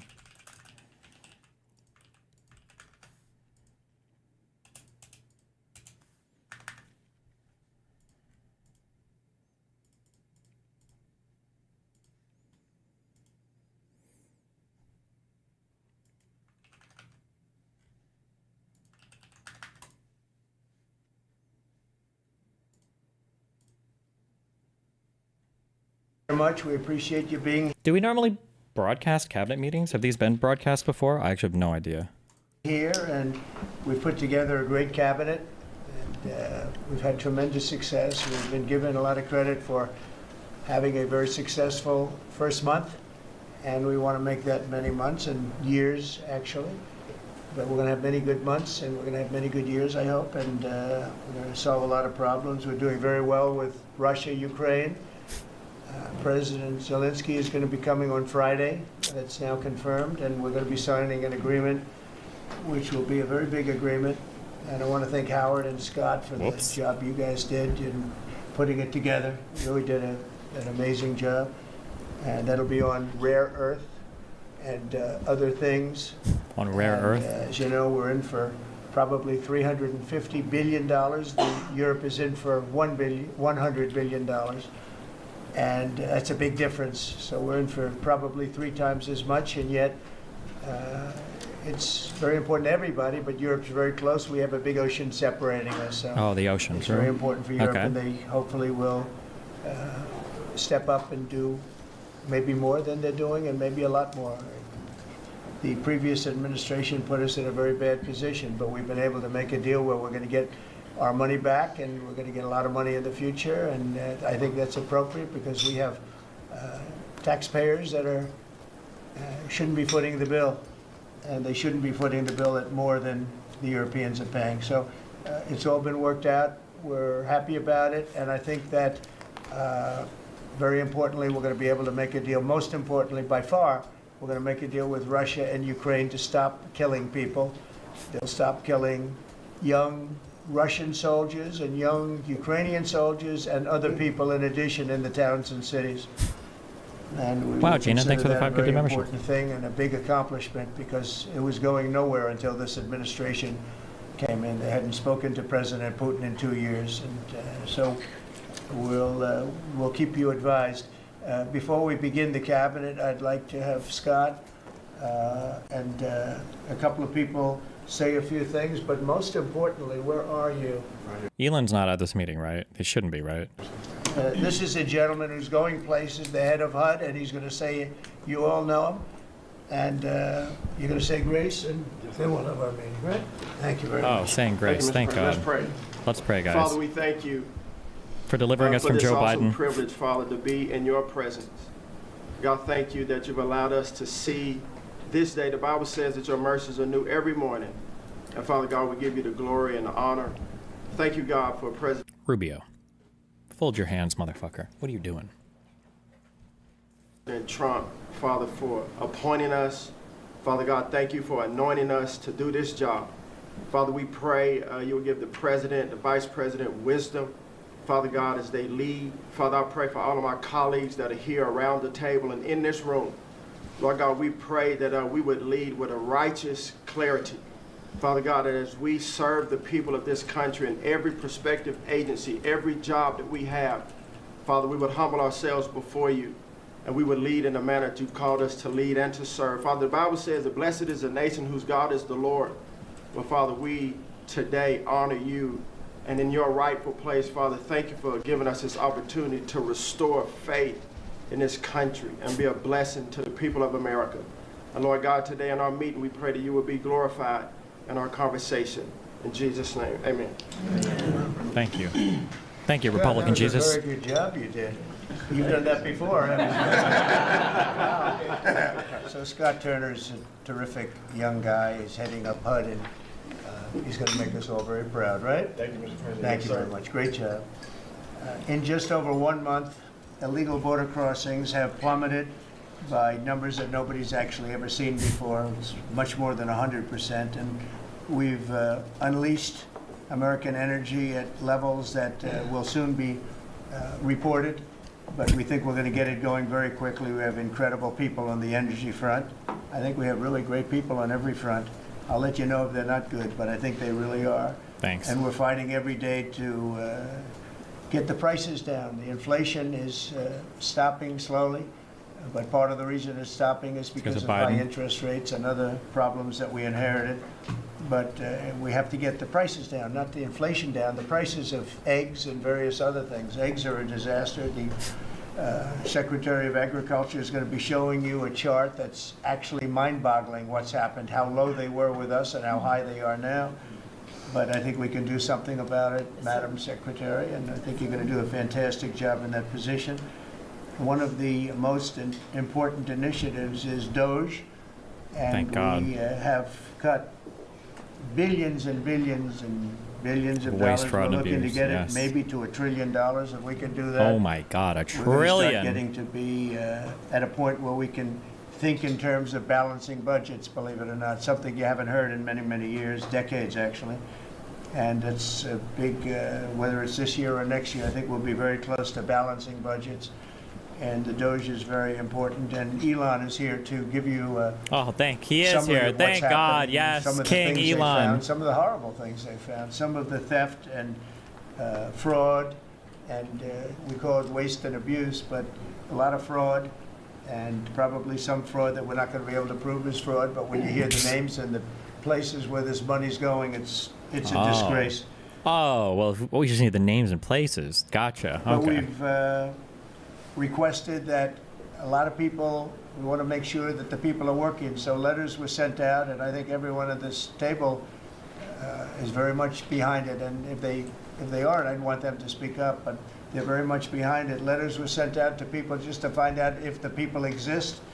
Do they work? Who do they work for? Where are they? Where have they been working? Have they been working for other companies or other entities at all? Or being paid by the government, so they have 2 jobs, but they're supposed to have 1. And the letter asks some simple questions like, what have you done lately? And if they can answer that, because I can tell you everything I've done for the last long period of time, a lot more than a week. All right, Grandpa. And in many cases, we haven't gotten responses. Usually that means that maybe that person doesn't exist, or that person doesn't want to say they're working for another company while being paid by the United States government. So there's a lot of interesting things. It's very unique, but we have a very unique situation because we have a lot of people that were scamming our country. We have a lot of dishonest people. We have a lot of people that took advantage of a lot of different situations, and we're not going to let that happen. So I'm going to ask if it's possible to have Elon get up first and talk about Thank DOGE, God. because it seems Elon. to be of great interest Yes. to everyone. I will say that there is a large group of people in this country that have such admiration for what we're doing. I got elected with a tremendous vote. Popular mandate. Winning every swing state, winning the popular vote, yeah. Winning the counties by thousands of counties. I think it was Thousands of them. 2,800 to 500. 2,800 counties to 500 counties. Think of that. And so we have a mandate to do this, and this is part Wow, the of Dr. Weiss, thanks for the 5 reason gifted I got memberships, elected. buddy. I got elected based on taxes and based on many things, the border, but also based on balancing budgets and getting our country back into shape, and this is a big part of it.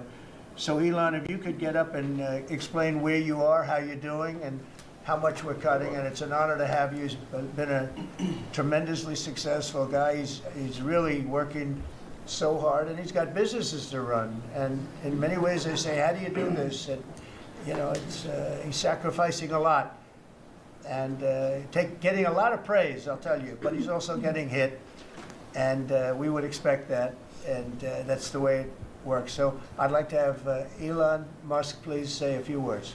Well, thank you, Elon. Thank you, Mr. President. I actually just call myself a humble tech support here because this is actually, as crazy as it sounds, that is almost a literal description of the work that the Doge team is doing. Oh, you know what? I wonder if they've tried to change this language a lot because of the court battles they're facing, because they're trying to make it sound like, oh, no, we're just a repurposing of the USDS, the United States Digital Service, the thing that Obama had made in the executive order. And that's why he's retreated so much to this. Oh, no, whoa, we're just tech support, bro. We're not even doing anything. Just tech support. Is helping fix the government computer systems. Many of these systems are extremely old. They don't communicate. There are a lot of mistakes in the systems. The software doesn't work. So we are actually tech support. It's ironic, but it's true. The overall goal here with the Doge team is to help address the enormous deficit. We simply cannot sustain as a country $2 trillion deficits. The interest rates, just the interest. Oh, now he just flew off the handle, because that is definitely not what the USDS is purposed with addressing, but okay. On the national debt now exceeds the Defense Department spending. We spend a lot on the Defense Department, but we're spending like over $1 trillion on interest. If this continues, the Also, yeah, I was told wearing a cap indoors is incredibly rude, but country will become de facto bankrupt. It's not an optional thing, it is an essential thing. That's the reason I'm here. And taking a lot of flack, and getting a lot of death threats, by the way. I'm gonna like stack them up, you know.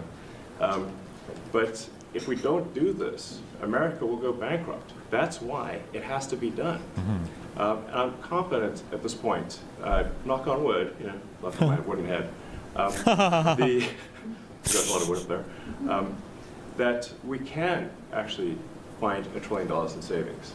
That would be roughly 15% of the $7 trillion budget. And obviously that can only be done with the support of everyone in this room. And I'd like to thank everyone for your support. Thank you very much. This can only be done with your support. So it's really, Doge is a support function for the president and for the agencies and departments to help achieve those savings and to effectively find 15% in reduction in fraud and waste. Okay. And we bring the receipts. So people say, like, well, is this real? Just go to doge.gov. We line item by line item, we specify each item. So, and I should say, we will make mistakes. We won't be perfect, but when we make a mistake, we'll fix it very quickly. Sure. So, for example, with USAID, one of the things we accidentally canceled very briefly was Ebola, Ebola prevention. I think we all want Ebola prevention. So we restored the Ebola prevention immediately, and there was no interruption. So goofy. He's such a lovable goofball. But we do. The thing I like the most about Elon Musk is how much of a lovable, goofy guy he is. We need to move quickly if we're to achieve a $1 trillion deficit reduction in financial year 2026. It requires saving $4 billion per day, every day, from now through the end of September. But we can do it, and we will do it. Thank you. Would you have any questions of Elon while we're on the subject of those? Because we'll finish off with that. And if you would have any questions, please ask. You could ask me or Elon. Go ahead, please. Thank you, Mr. President. Thank you, Mr. Musk. I just wanted to ask you, the President Trump put out a Truth Social today saying that everybody in the cabinet was happy with you. I just wondered if you had heard otherwise, and if you had heard anything about members of the cabinet who weren't happy with the way things were going, and if so, what are you doing to address those any dissatisfaction? Let the cabinet speak just for a second. Is anybody unhappy with Elon? If you are, well, throw him out of here. Is anybody unhappy? Oh, applause. God, he's so fucking epic. God, that was so fucking epic. They have a lot of respect for Elon and that he's doing this, and some disagree a little bit, but I will tell you, for the most part, I think everyone's not only happy, they're thrilled. So go ahead, Elon. And President Trump has put together, I think, the best cabinet ever. Literally. So, and I do not give false praise. This is an incredible group of people. I don't think that such a talented team has actually ever been assembled. I think it's literally the best cabinet that the country has ever had. Jesus, the and best I think the company ever. should be incredibly appreciative of the people in this room. Go ahead, please. Yeah. Mr. President, thank you. Mr. Musk, are there about half of the government employees so far appear to have responded to your request for what they've been doing over the past week? Is there a timeline in place for next moves for people being fired, and when can the American people expect to see results from that? Yeah, get these lazy fuckers out of Yes. here. Well, to be clear, like I think that email perhaps was misinterpreted as a performance review, but actually it was a pulse check review. Do you have a pulse? Do you have a pulse and 2 neurons? Simply epic, if you have a pulse guys. and 2 neurons, you can reply to an email. This is, I think not a high bar, is what I'm saying. This is should be anyone could accomplish this. But what we are trying to get to the bottom of is we think there are a number of people on the government payroll who are dead, which is probably why they can't respond, and some people who are not real people, like they're literally fictional individuals that are. Yeah, this is so it is. It's like I joked with they think there are ghost soldiers. In Afghanistan, there was a huge issue when we were pouring money into that country that, we'll say they do a little bit of corruption over there. That was kind of normalized. And I think ghost soldier was the name given to commanding officers would just have these ranks of soldiers that don't exist. They would make up these names, these fictitious identities, and then they would collect money under the soldier's identification. This is happening in the United States government. Collecting paychecks. Well, somebody's collecting paychecks on a fictional individual. So we're just literally trying to figure out, are these people real? Are they alive? And can they write an email? Which I think is a reasonable expectation for the American public would have at least that expectation of someone in the public sector. Mr. Musk, roughly a million This is not a high bar, guys. Come on. roughly a million employees have responded so far to this email. Does that mean that the remaining 1 million or so federal employees now risk being terminated? And is it your understanding and expectation when you post a directive on X that the cabinet secretaries will follow that order? Because several agencies have instructed employees that this is voluntary or not to respond. Yeah. Well, I mean, so. Those guys are just memers. I guess it was like last week, the president encouraged me via Truth Social and also via phone call to be more aggressive. And I was like, okay, yes, sir, Mr. President, we will indeed do that.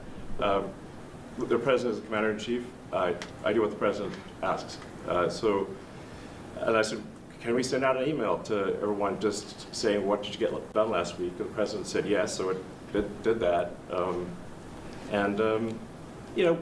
We got a partial response. We're going to send another email. But our goal is not to be capricious or unfair. More emails, yes. We want to give people every opportunity to send an email. And the email could simply be, what I'm working on is too sensitive or classified to describe. Like literally just... Then what the fuck is the point of any of this? This is so performative. Oh my God, it's so you could just reply to the email and say, oh, it's classified. Would be sufficient. I think this is just common sense. And what is your target number for how many workers, employees you're looking to cut total? We wish to keep everyone who is doing a job that is essential and doing that job well. But if the job is not essential or they're not doing the job well, they obviously should not be on the public payroll. Mr. Musk, I'd like to add, wait a minute, wait. Oh my God, he died. Get down. Public payroll. Mr. Musk, I'd like to add, wait a minute, wait. I'd like to add that those million people that haven't responded, though, Elon, they are on the bubble. I wouldn't say that we're thrilled about it, they haven't responded. Now, maybe they don't exist. Maybe we're paying people that don't exist. Don't forget, we just got here. This group just got here. But those people are on the bubble, as they say.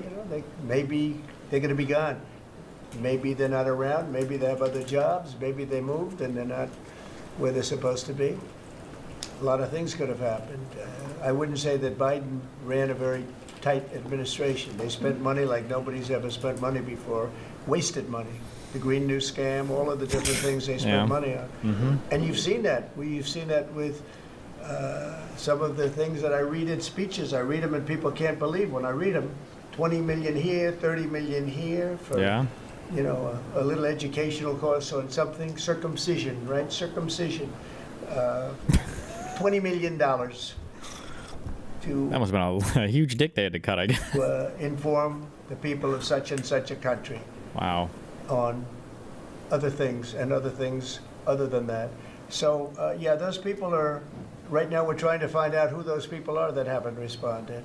Now, there'll be some agencies, like Marco has people within state that are right now doing very classified, very confidential work, and we understand that, and we've talked, and, we're being a little more surgical. And Marco's doing a lot of things himself. And some of the secretaries, we're going to be going to them. We're going to be talking about it today. We're going to ask them to do their own Doge. In other words, they'll look in their group and I spoke with Lee Zeldin, and he thinks he's going to be cutting 65% or so of the people from environmental. And we're going to speed up the process too at the same time. You had a lot of people that weren't doing their job. They were just obstructionists, and a lot of people that didn't exist, I guess, Lee, too. You found a lot of empty spots that the people... True. I'm always baffled how Trump gets through all these situations while essentially using only the same 20 words. True, he has like a 100-word vocabulary that he somehow makes work for literally everything. Weren't there. They didn't exist. And I think education is going to be one of those. You go around Washington, you see all these buildings for the Department of Education. We want to move education back to the states where it belongs. Iowa should have education. Indiana should run their own education. You're going to see education go way up. Right now, we're ranked at the very bottom of the list. Yoink. But we're at the top of the list in one thing: the cost per pupil. We spend more money per pupil than any other country in the world. Oh, the same lie over and over and over and over again. It's Denmark and Norway, Sweden, and I hate to say this, and we're going to get along very well with China, but it's a competitor. They're at the top of the list. They're among the top 10 usually, and they're a very big country, so we can't use that as an excuse, right? Because we're a very big country too, but we were ranked last time under Biden. We were ranked 40 out of 40. They do the 40 certain nations that they've done for a long time. It seems to be 40 for whatever reason. And we were ranked number 40. He doesn't even know what he's talking about. He has no concept. He's like, yeah, they do 40, I guess. It's maybe for every year that Moses, wandered in the desert with the Jews, or 40 days, maybe 40 because that's like their favorite number. I don't know why they chose 40. A year ago, we were 38, and we were 39. We hit 40. And so we're last in that, and we're first in cost per pupil. So I would say that's unacceptable. Lawrence, you have something? Go ahead. Mr. President, I know you like competition, and I know it's early, so which department are you most impressed with? And then to this that's the first one. Which department have you do the State Department, because they got rid of USAID. Well, I think both of those questions are a little bit... well, you're a pretty controversial guy. Look, it's very early. Right now, I think I'm impressed with everybody so far. Everybody. If I wasn't in the first month, and some of them just got here, they just got approved 2 days ago, right?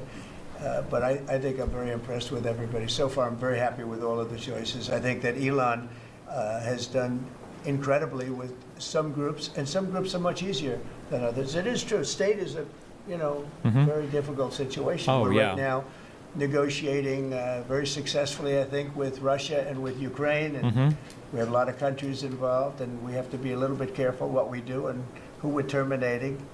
But Marco is doing that I think he's going to be very precise. It's going to be, we're cutting down government. We're cutting down... Sorry, I keep hearing him say this. What the fuck ranking is he saying? No one knows. There's no study. There's nothing that he's referring to in reality. I don't think anybody has any idea what he's referring to. It's just like a thing that somebody must have told him or something. I don't know.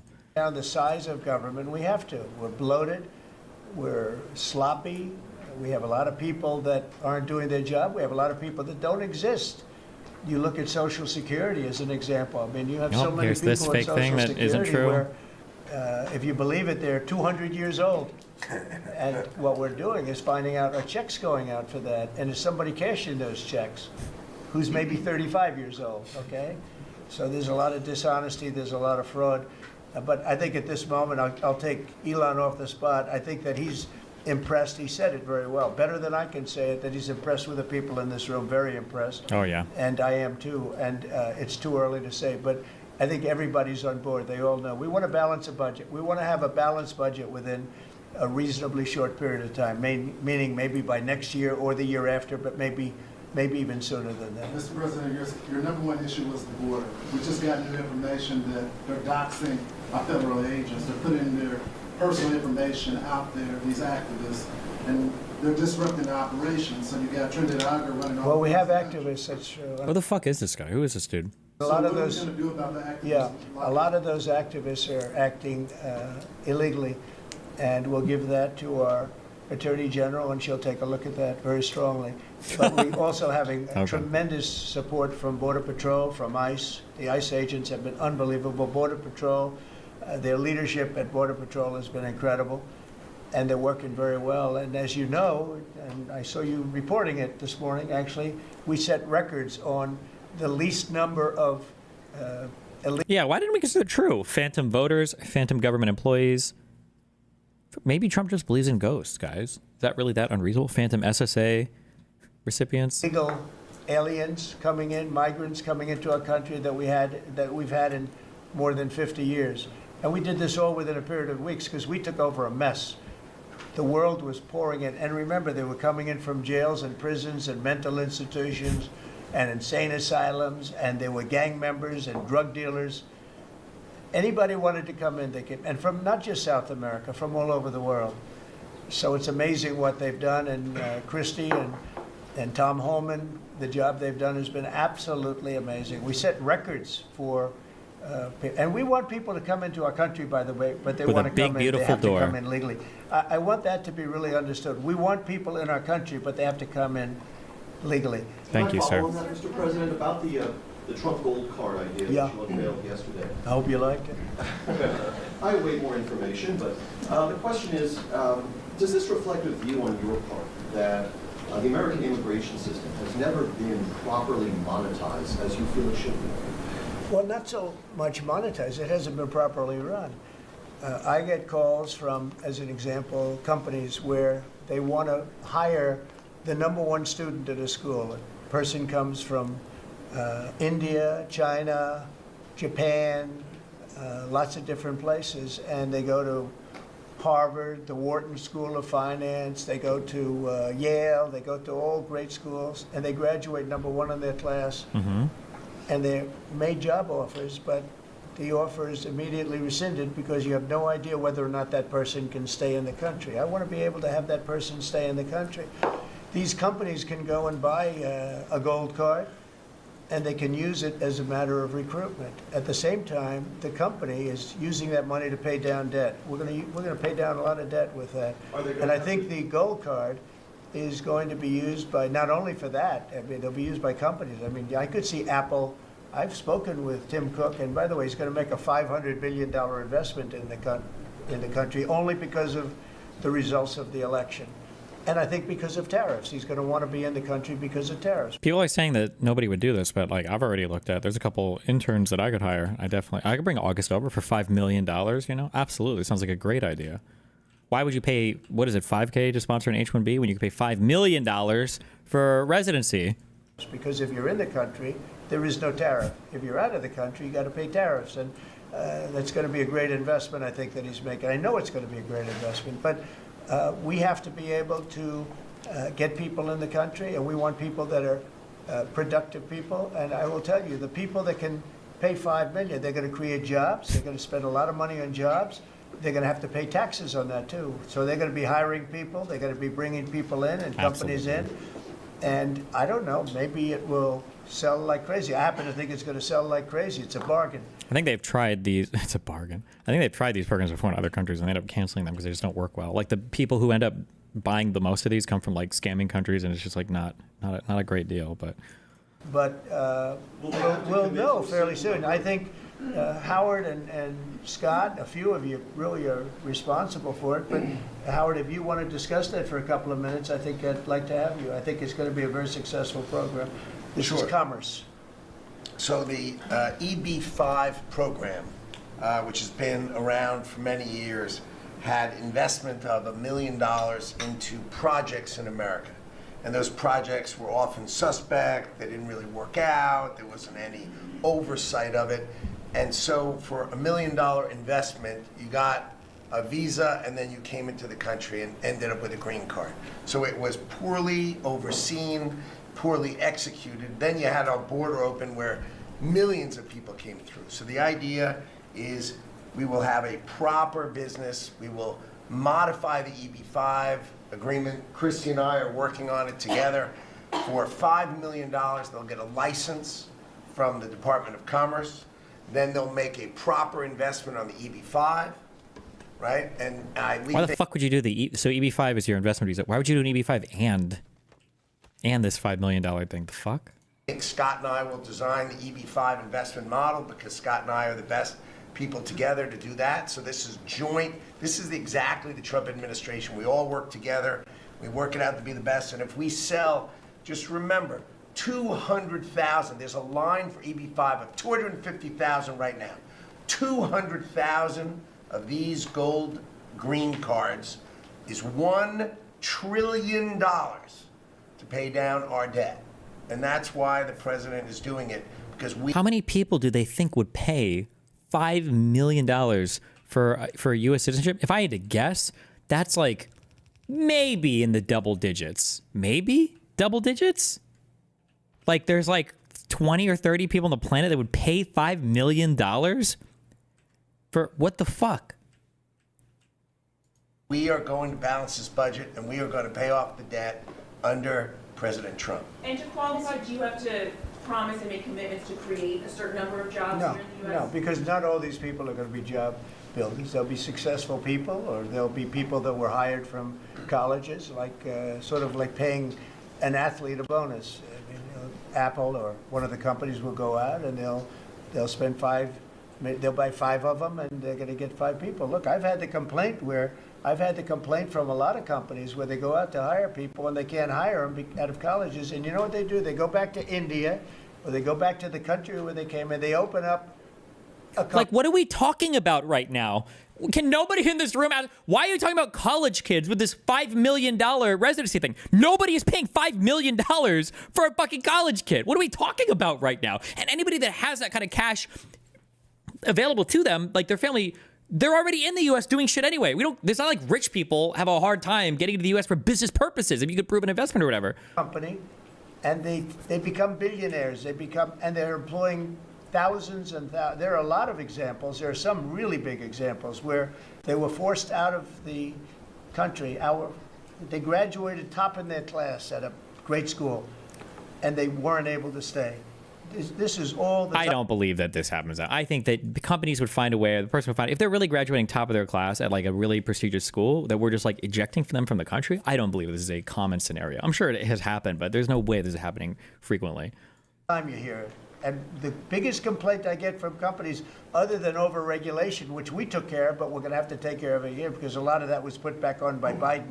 But the biggest complaint is the fact that they can't have any longevity with people. This way they have pretty much unlimited longevity. Also with the 5 million, you know, that's a path to citizenship. So that's going to be, it's sort of a green card plus, and it's a path to citizenship. We're going to call it the gold card. And I think it's going to be very treasured. I think it's going to do very well. And we're going to start selling, hopefully, in about 2 weeks. Now, just so you understand, if we sell 1 million, right, 1 million, that's $5 trillion. Like, what are we doing here, bro? Like, what are we talking about right now? Are there even 1 million people on the planet that could afford this? Or maybe with China, there's enough rich people? How many people could even afford And who would even be willing to do it? Again, this is going to be like, if this is even available, my guess would be like 50 people. There's no shot that there are 5 trillion, right? A million, that's $5 trillion. 5 trillion. Howard was using a different number, but that's $5 trillion. If we sell 10 million, which is possible, 10 million highly productive people coming in, or people that we're going to make productive, they'll be young, but they're talented, like a talented athlete. we already have visas for exceptional talent for athletes. You think most athletes, any athlete's gonna pay $5 million?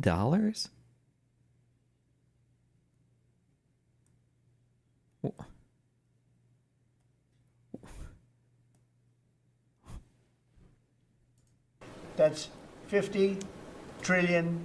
That means our debt is totally paid off, and we have $15 trillion above that. And now, Like, what are these guys thinking sitting next to us here? This is the business guy, right? Right? This was the business guy, right? This is how you know, and this honestly is one of the scarier parts, I guess, about Trump.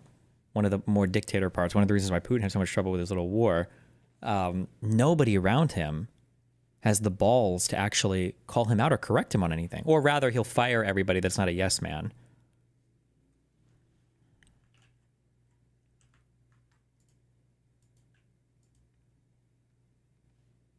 now, I don't know that we're going to sell that many. Maybe we won't sell many at all, but I think we're going to sell a lot, because I think there really is a thirst. No other country can do this, because people don't want to go to other countries. They want to come here. Everybody wants to come here, especially since November 5th. Mr. President, how can you... And they'll all be vetted, by the way. All these people will be vetted. Thank you. Okay? Wow, thanks for saying that. Wow, I thought you were just gonna random fucking people. Thank you. Be vetted. Ukraine, can you talk a little bit about what type of security guarantees you're willing to make? Well, I'm not going to make security guarantees beyond very much. We're going to have Europe do that, because it's we're talking about Europe as their next door neighbor. But we're going to make sure everything goes well. And as you know, we'll be making we'll be really partnering with Ukraine in terms of rare earth. We very much need rare earth. We need rare they earth. Have great rare earth. We'll be working with. And he talks like a fucking retard. Bro, can you just say the last word? Or why not just say resources or minerals? They have great rare earth. Secretary Burgum and with Chris, you'll be working on that together. And we're going to be able to have tremendous, I mean, this gives us, because we don't have that much of it here. We have some, but we don't have that much. And we need a lot more to really propel us to the next level to lead in every way. We're leading right now with AI. We're leading with everything right now. But we need resources. We have to double our... Okay, speaking of leading with AI, my NVIDIA stock is not doing too hot. What's going on with NVIDIA, guys? Can somebody give me some hopium? Now, my CrowdStrike stock is fucking crushing it, okay? DGGers that follow me on CrowdStrike, we're up big, okay? DGGers that follow me on NVIDIA, we're in a, it's not the worst. It's kind of rough, okay? Underperforming the S&P 500 significantly, okay? Electric capacity. We have to do many things. We have to really triple, if you think of it, the electric capacity from what we have right now, if you can believe it. So I just say this. So the deal we're making gets us, it brings us great wealth. We get back the money that we spent, and we hope that we're going to be able to settle this up. We want to settle it. We want to stop. I tell you what, I'm doing it for 2 reasons. But the number 1 reason by far is to watch all these people being killed. I see pictures every week. That's why we're doing it, so we can watch more people being killed. But just kidding. There's some pictures on site of thousands of soldiers that are being killed. They're being decimated because equipment today, military equipment, is so powerful and so devastating. And number 1, I want to see people stop. And they're not from here. They're from primarily 2 other countries. And then, by the way, let's talk about the Middle East. We got to solve that problem too. And that's come along. Oh my God, he's solving all the world's problems. Yes. On that. But I'm watching soldiers being killed, Ukrainian and Russian soldiers being killed. My number 1 thing is to get that stopped. My number 2 thing is I don't want to have to pay any more money, because Biden has spent $350 billion without any chance of getting it back. Now we're going to be getting all of that money back plus a lot more. Okay. And we provided a great thing. I mean, provided something very important. And we'll be working with Ukraine, and because we'll be taking that, we're going to be taking what we're entitled to take. Now, they spent $350 billion, and Europe spent $100 billion. Now, does anybody really think that's fair? But then we find out a little while ago, not so long ago, a few months ago, This little I found thing out called that the money they spent, they get back. But the money we spent, we don't get back. I said, well, we're going to get it back. And we'll be able to make a deal. And again, President Zelensky's coming to sign the deal. And it's a great thing. It's a great deal for Ukraine, too, because they get us over there, and we're going to be working over there. We'll be on the land. And, you know, in that way, there's sort of automatic security, because nobody's going to be messing around with our people when we're there. And so we'll be there in that way. But Europe will be watching it very closely. I know that UK has said, and France has said, that they volunteered to put so-called peacekeepers on the site, and I think that's a good thing. Mr. President, you have been very clear. The high cost of eggs, and we've seen consumer confidence this week have a sharp drop from last month, the biggest dip in, I believe, 3 years. Why is that, your assessment? Why is that the case? And is there well, I think Biden. that consumer confidence, It's because you of look Biden. at confidence in the nation, it had the biggest increase in the history of the chart. It went up 42 points.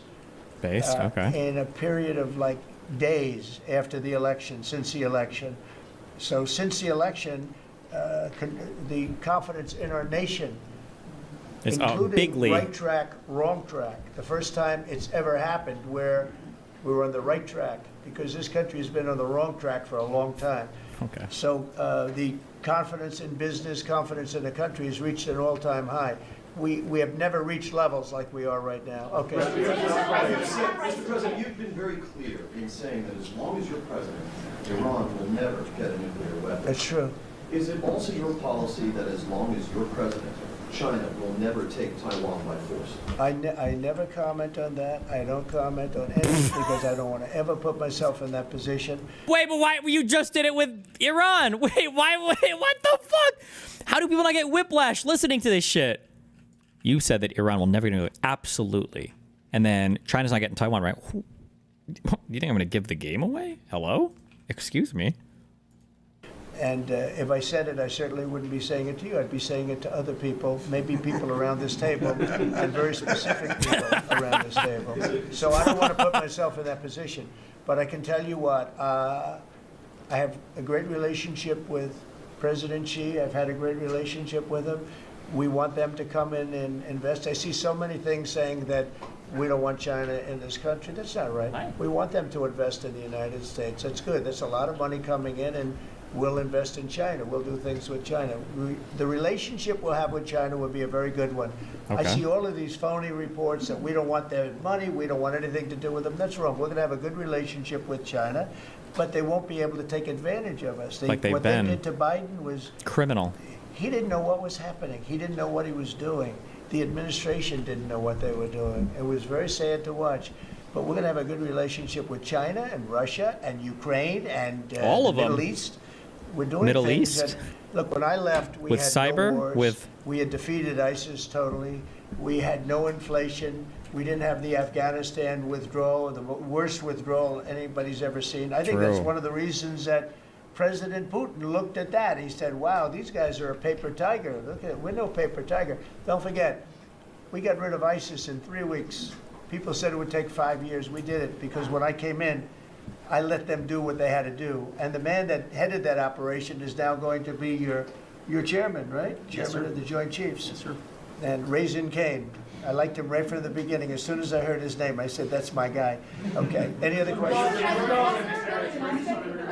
Decreases in crossings at the border to continue the pause on tariffs against Mexico and Canada? And No, if no, I'm not stopping the tariffs. No, millions of people have died because of the fentanyl that comes over the border. Even with the 90% drop in border crossings, though, Well, this that's- last well- month compared to about a year ago? Yeah, they've been good, but that's also due to us, mostly due to us. I mean, it's very hard. It's right now How do you very even hard to measure come through that? the border. But look, the damage has been done. We've lost millions of people due to fentanyl. It comes mostly from China, but it comes through Mexico and it comes through Canada. And I have to tell you that, you know, on April 2nd. I was going to do it on April 1st, but I'm a little bit superstitious, so I made it April 2nd.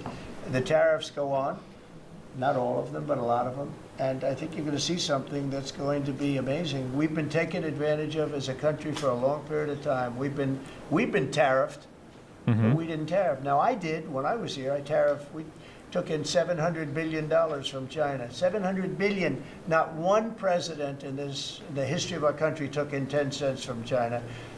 At the same time, China respected us. Now, when COVID came in, that was a different deal. I used to call it the China virus. I guess I can call it the China virus again, but you know, it's an accurate term, but I won't do that out of respect to China. Immigration enforcement. Say it again, what? On Gaza, I just wondered if there's any progress towards the second phase of the ceasefire. Oh yeah, it's well, coming. I'm Don't very worry. disappointed when I see four bodies came in today. These are young people. Young people don't die, okay? Young people don't die. These are young people. 4 bodies came in today. They think they're doing us a favor by sending us bodies. So, look, that's a decision that has to be made by Israel, by Bibi. But Israel has to make that decision. We got a lot of hostages back, but it's very sad what happened to those people. I mean, you had a young lady with her hand practically blown off. You know why it blew up? Because she put up her hand to try and stop a bullet that was coming her way. And it hit her hand and blew off her fingers, big part of her hand. This is a vicious group of people. And Israel's going to have to decide what they're doing. Phase 1 is going to be ending. Think of it, today they So said, then there was literally no point in what you said then? Like how feckless, right? What was the original thing that he was saying? That it was going to be like hell to pay or everything was going to be off or on the table? He said something big and now it's just like, well, since Hamas didn't come through, you know, Israel's just going to have to figure out, I guess, you know, what they want to do with that now, you know, I guess. Okay.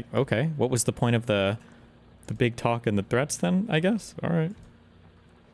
sent in 4 bodies. And I will say one thing, though. I've spoken to a lot of the parents and a lot of the people involved.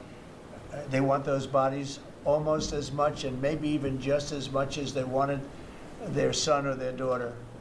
Amazing. Please, sir, please, my son is dead, but they have his body. Please, can you get it for us? It's the biggest thing. It's incredible, the level they want the bodies of these people. They're dead. What did he say? Oh, kill me, bro. Is there anybody to like stop him? Like, okay, you've said enough, sir. Let's move on to the next sentence or the next topic now, okay? It's incredible. Like, actually, I take that back. You should just never stop him. I'm just curious. It's like that Louis C.K. bit with the, you know, with his daughter asking questions and how they get more and more absurd as you keep answering, you know, why? Like, if you would just let him ramble, where would he end up with this thought at, right? We're talking about some of them wanted the bodies back. It's amazing. They're dead children. They might have wanted the body back more than them alive because they're obsessed with bodies and necrophilia. Like, where would he go with this? Level, they want the bodies of these people. They're dead. They're dead. And, you know, when I saw the ones that came in 2 weeks ago, they looked like they just got out of a concentration camp. Then the following week, a group came in and they weren't as bad, in as bad a shape. But Israel's going to have to make a decision. Thanks, You're right. I guess. Phase 1 and now phase 2 has started. And today we got some, you know, very, very sick. We knew they were dead, by the way. We knew that they were going to be bodies as opposed to people that were living. But it's a very sad situation. At some point, somebody's going to say, we got to do something about this. Yeah. You were just talking about Afghanistan. At some point. And the Ba'ath's withdrawal. Have all the generals or command staff that were involved with the withdrawal been fired or relieved of duty? Well, that's a great idea. I'm not going to tell this man what to do, but I will say that. If I had his place, I'd fire every single one of them, Pete. That's a very good question. Well, it's a question we've thought a lot about. We're doing a complete review of every single aspect of what happened with the botched withdrawal of Afghanistan. Oh my God, that's an amazing idea. At least, like, there should be some sort of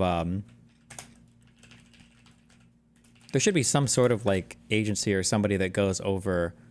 Maybe they could even do like a special inspector general report on it. Oh wait, This is for Afghanistan reconstruction. Ooh. I don't know if that's the one.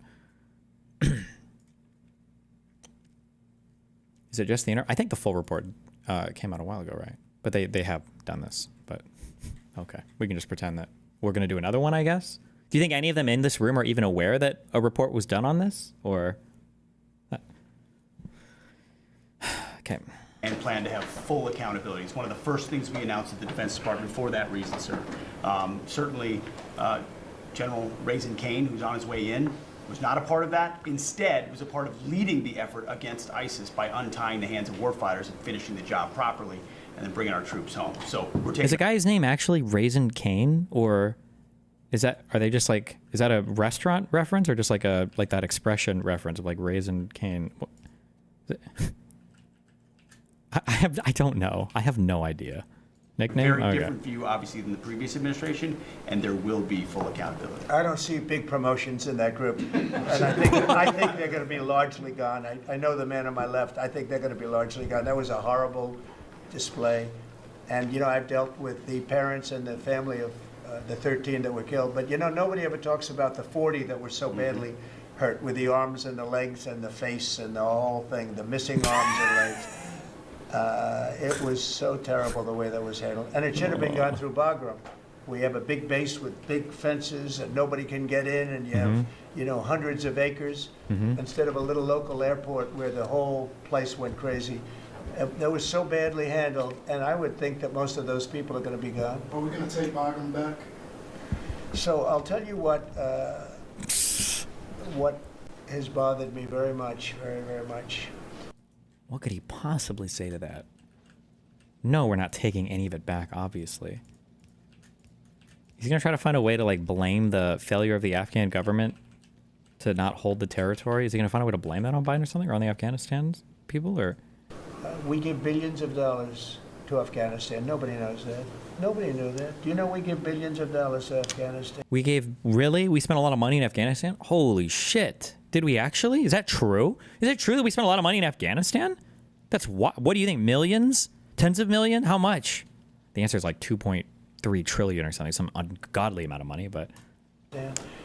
And yet we left behind all of that equipment, which wouldn't have happened. You know, we were getting out under me. I'm the one that got it down to 5,000 people. We were going to get out, but we were going to keep Bagram.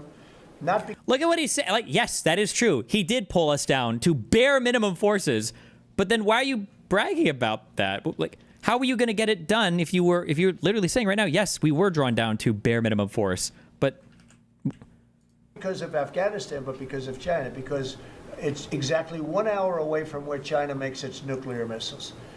So we're going to keep Bagram. We were going to keep a small force on Bagram. We're going to have Bagram Air Base. then why didn't you pen that in your deal that you made with the Taliban? Hello?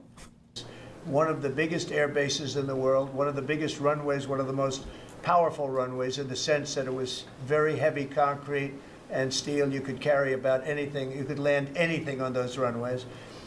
We gave it up. And you know who's occupying it right now? China. Biden gave it up. So we're going to keep that, and we're going to have a withdrawal, and we're going to take... I don't know anything about what happened in Afghanistan post-withdrawal. Does China occupy Bagram Air Base? I'm assuming if he's saying it, they must be, or something, right? Is that... Our equipment, we're going to do it properly. We're going to do it we're going to keep the equipment. Well, they ran out. It was, what happened there was, in fact, you know, in all fairness to Putin, when he saw that, he said, well, this is our time to go into Ukraine, I guess, because the timing seemed to be about right. But we send them billions of dollars in aid, which nobody knows. If the American public knew that, they know it now. And if we're doing that, I think they should give our equipment back. And I told Pete to study that. Okay, all right, I don't know what he's talking about. Tens of billions of dollars worth of equipment behind brand new trucks. You see them display it every year on their little roadway someplace where they have a road and they drive waving the flag and talking about America. Beautiful equipment that's the top of the line stuff, brand new stuff. Now it's getting older. But you know what? We're going to pay them. I think we should get a lot of that equipment back. You know that Afghanistan is one of the biggest sellers of military equipment in the world. You know why? They're selling the equipment that we left. We're first. They were second or third. Can you believe it? They're selling 777,000 rifles, 70,000 armor-plated, many of them were armor-plated trucks and vehicles. 70,000. If you think of a used car lot, the biggest one in the country, if I would say, JD, if somebody had 500 cars, that would be a lot. This is 70,000 vehicles we had there, and we left it for them. I think we should get it back. Mr. President, the spending bill that passed last night. Fake news. China denies reports of plot to take over Bagram airfield from the Taliban. Oh, okay. So this is just bullshit. Okay, that's good. Aims to cut $2 trillion. Right. Can you guarantee that Medicare, Medicaid, Social Security will not be touched? Yeah, I mean, I have said it so many times, you shouldn't be asking me that question, okay? This will not be read my lips. There won't be read my lips anymore. We're not going to touch it. Now, we are going to look for fraud. I'm sure you're okay with that, like people that shouldn't be on, people that are illegal aliens and others, criminals in many cases. And that's with Social Security. We have a lot of people. You see that immediately when you see people that are 200 years old that are being sent checks for Social Security. Some of them are actually being sent checks. So. I like how in the beginning of this conversation, we were going to see if any of them were getting paid, but I guess now as we're 45 minutes in, somebody must have communicated telepathically to Trump. Yes, sir, we did indeed find that some of these people were getting paid. Okay. We're tracing that down, and I have a feeling that Pam is going to do a very good job with that. But you have a lot of fraud. But no, I'm not. We're not doing anything on that. Mr. President, part of your mission, sir, part of your mission has been, thank you, I'm sorry. Part of your mission has been to restore executive control over the executive branch. Is it your view of your authority that you have the power to call up any one of or all of the people seated at this table and issue orders that they're bound to follow?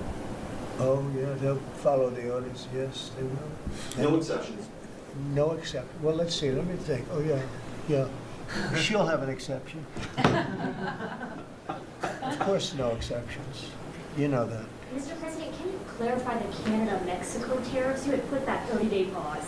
Yeah. You just referred to 25%. 25%. When does it go into effect? April 2nd. April 2nd for Canada-Mexico. Correct. And for everything. Well, we have the fentanyl-related is a pause. If they can prove to the president they've done an excellent job. How? That's what they first do in 30 days. Have you guys seen any But then the change? overall is April 2nd. So the big transaction is April 2nd. But the fentanyl-related things, they're working hard on the border. At the end of that 30 days, they have to prove to the president that they've satisfied him to that regard. If they have, It's going to be then hard he'll to give them a say. pause, or he won't. It's going That's to be up to hard to him. say. They have to satisfy him. Pause. Just kidding, sorry. We lose 300,000 people a year to fentanyl. Not 100, not 95, not 60 like you read. You know, you've been reading it for years.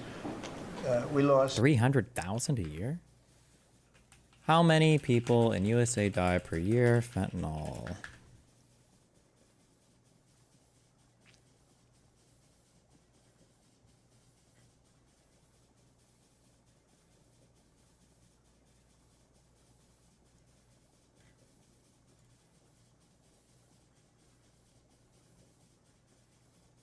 Maybe it tripled in the past year or two, I guess. Okay.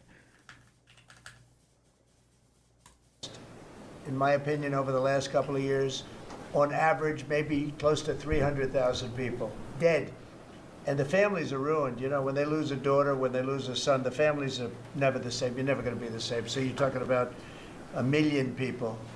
But when the daughters die, I see it, daughters die and the sons die because of fentanyl. And they want the bodies back. And in some cases, I don't even know they're taking it. They're buying something else and it's laced with fentanyl and they end up dying. And I've known many people who've lost children to fentanyl and Many? for other reasons, but to fentanyl, it's such Make a some big new killer. friends, bro. I'm just And kidding. those people are never the same people. I mean, I've seen people that for the rest of their lives, they're not the same people. They're so different, it's not even believable. Dynamic people, happy people they die a miserable death. And that's because of the crap that comes in through China and through Mexico and through Canada. A lot of it comes through Canada. Look, we support Canada. But $200 billion a year in we subsidize them. subsidies, one way Yeah, or the other. subsidies, We yes. let them make millions of cars. We let them send us lumber. We don't need their lumber. We're going to free up our lumber. Lee's going to do that. head of environmental. We're going to free up our lumber. We have the best lumber there is. We don't need their lumber. What do we need their lumber for? When you look at Is there any way, is there information about that? What percentage of people that die from fentanyl do it because they got like something that was laced versus they just OD because they're using it too much and they end up taking too much? subsidize them $200 billion a year. Without us, Canada can't make it. You know, Canada relies on us 95%. We rely on them 4%. Big difference. Big difference, And, guys. I say Canada should be our 51st state. There's no tariffs, no nothing.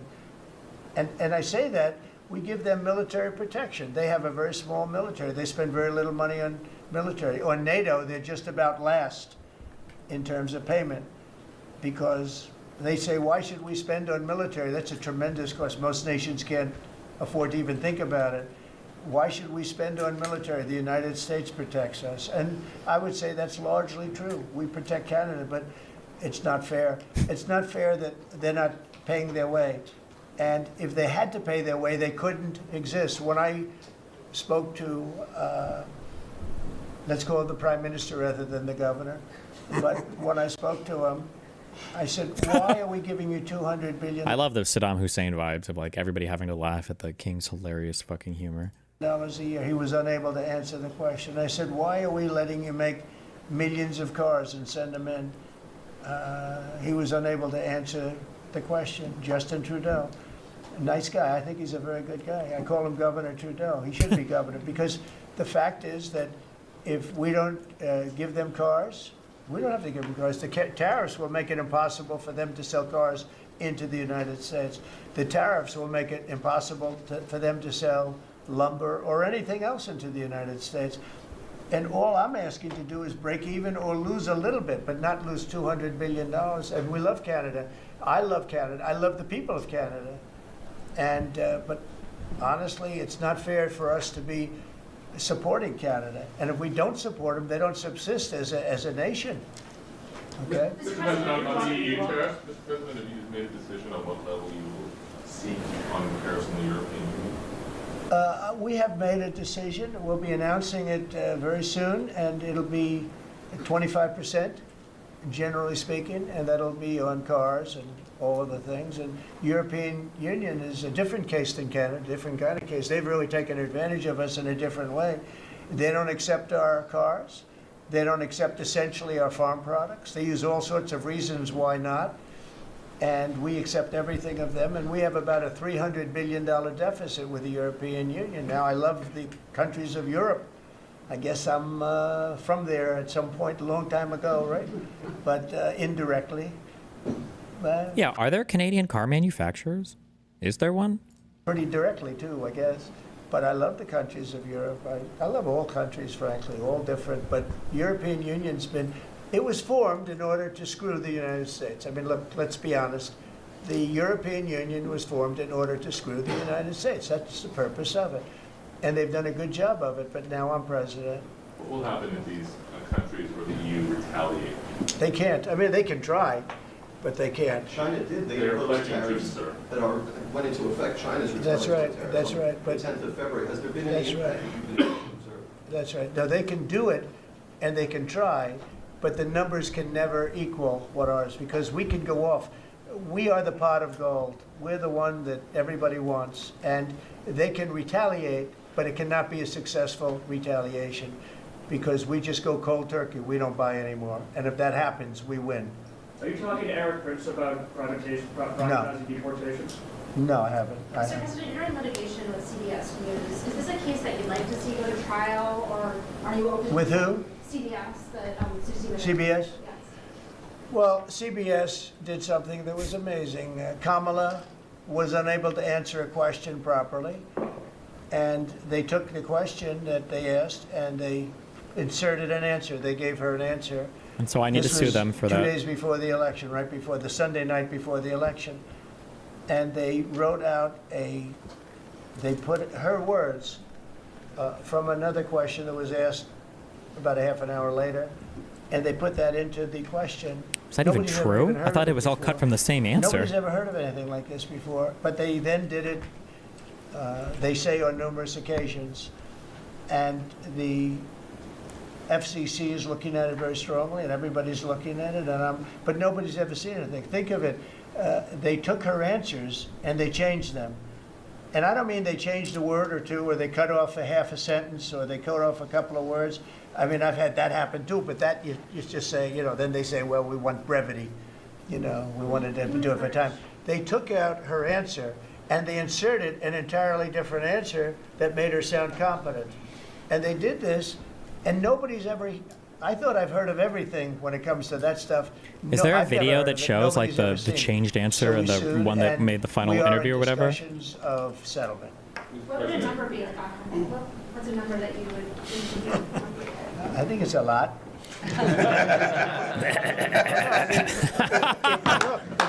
Fucking epic. Oh my God. And this loser, spineless cuck fuck. Which one is this guy? Is this? It's not.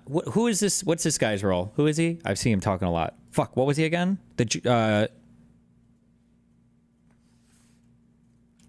Lutnick. Secretary of Commerce. Do you see him try to get the applause going? Watch. I mean, it could have. Oh my God, fam. Really? How fucking pathetic. Oh, you actually serious? Kill me, bro. Kill me. What a fucking loser. What's a number that you would I think it's a lot. I mean, it could have. It probably did affect the election. I mean, we won by a lot. As I said, too big to rig, but it probably did affect the election. Too big to rig, as I say, my sloganeering. Probably could have won by more, but I could have lost the election because of that. We have to get to honest elections. We have to go back to paper ballots. We have to go back to voter ID. One-day election, ideally, or short-term, not these 48-day and 61-day elections where boxes are put in a room and, oh, let's move the boxes because we're putting in a new air conditioning system. Then you see the boxes move, and then you say, well, where are all the boxes? What happened to the boxes that never came back? Now, our elections are extremely dishonest. Oh my God, the U.S. president is fucking undermining his own elections. U.S. president says elections are not real. Feels amazing, man. In the world that has mail-in voting and all of these different things that we put in, no other country in the world has it.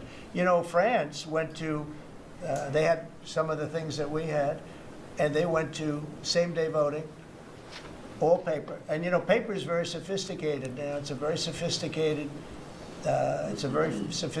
form of voting right now. It's a very safe form of voting. The other things for the governors, I wish the governors would do it because the paper ballots will cost 9% of the machines. Mm-hmm. And they're 100%. Nothing's foolproof, but they're as close as you get. Uh-huh. So we'll see what happens. But on the 60-minute thing, nobody's ever seen anything like it. Would you link the FCC action to the litigation? And I don't think it's linked, but probably the lawyers look at it, because I know it's going along. FCC is headed by a very competent person, mm-hmm. and you have some very competent people on the board, and so I think they're looking at it very seriously. So of all the deals that you've done in your life, all the people you've sat across from and negotiated with, is President Putin distinct in any way? He's a very smart guy. He's a very cunning person. Glaze him. Glaze up. I've dealt with some people that Glaze up, fam. I've dealt with some really bad people. But I will tell you, as far as this is concerned, you have to understand. Glaze him. He had no intent. He was. Oh, this is where he's going to do the first time, because I hadn't heard this until the Zelensky thing. Is this where he's going to do he was attacked with me during Russiagate? You have to understand, he had no intention, in my opinion, of settling this war. Oh. I think he wanted the whole thing. When I got elected, we spoke, and I think we're going to have a deal. I can't guarantee that. A deal is a deal. Lots of crazy things happen in deals, right? But I think we're going to have a deal. If I didn't get elected, I believe he would have just continued to go through Ukraine and over a period of time. Mm-hmm. A lot of people would have been killed. Okay. Would have lasted for a period of time. And the reason that Ukraine, and I have great respect for the Ukraine as fighters, they have great fighters, but without our equipment, that war would have been over, like people said, in a very short period of time. Is there a time? And if you remember, I gave the javelins, and the javelins are the things that knocked out those tanks right at the beginning of the war. They said that Obama at the time gave sheets and Trump gave javelins. Well, I was the one that did that, but I want to see it come to an end. Will he have to make concessions, President Putin? Yeah. Oh, he said yes? Oh my God. I didn't think he was going to I thought he was going to say, oh, I can't talk about that. He will. He's going to have to. And I think, What are the concessions? I believe that because we got elected, that war will come to an end. And I also believe if we didn't get elected, if this administration didn't win the election by a lot, that war would go on for a long time, and he would want to take the whole thing. Because the big question I had is, does he want to take the whole thing? But the reason, and the Ukrainians are good fighters, I have to say, but without the equipment, without our equipment, we have the best equipment in the world. We have the best military equipment in the world. Without our Do you have a concrete plan of getting more influence as admin, or will you basically become anti-admin? I don't know. I've been thinking about like a political project we can work on. Just I have to wait for my personal memes to clear up first, though, so I have a concrete direction of where I want to head. our equipment, that would have been over very quickly. What concessions would you like to see? What Very concessions quickly. would you like to see? Oh, I don't want to tell it right now, but I can tell you that Not right now. I'll do it in the future. Don't worry. NATO you can forget about. I think that's probably the reason the whole thing started. Jesus. And I think, JD, we can say that. Do you have a statement on that? You've been very much involved. I gave him the beauty. Great. Gave me the hardest question, sir. I mean, look, as the president said, we're not going to do the negotiation in public with the American media. He's going to do it in private with the president of Russia, with the president of Ukraine, and with other leaders. And I think that's how this has to go. I think that I just want to push back against some of the criticism I've seen of the administration on this, because every single time the president engages in diplomacy, you guys preemptively accuse him of conceding to Russia. He hasn't conceded anything to anyone. He's doing the job of a diplomat, and he is, of course, the diplomat in chief as the President of the United States. Wow. On the gold card, sir, can you talk a little bit more about the vetting process? He'll go through a process. The process is being worked out right now, and we're going to be very careful. Will there be restrictions on, for instance, can Chinese nationals get No, one, we're not can going to Iranian restrict. nationals We're get probably not going to be restricting too much in terms of countries, but maybe in terms of individuals. We want to make sure we have people that love our country and are capable of loving the country. There's a measles outbreak in Texas at the moment in which a child is reported to have died. Do you have concerns about my that? God. Have you asked Secretary Kennedy to look into that? Well, why don't we... It's a little bit of measles. Bobby, Who you cares? want to speak on that? please? We are Oh, following Bobby. the measles epidemic every day. I think there's 124 people who have contracted measles at this point in Gaines County, Texas. Mainly, we're told in the Mennonite community, there are 2 people who have died, but we're watching it, and there are about 20 people hospitalized, mainly for quarantine. We're watching it. We put out a post on it yesterday, and we're going to continue to follow it. Okay. Incidentally, there have been 4 measles outbreaks this year. In this country last year, there were 16. So it's not unusual. We have measles outbreaks every year. Well, am I wrong? I thought measles was eliminated in the United States. Was measles eliminated in the USA?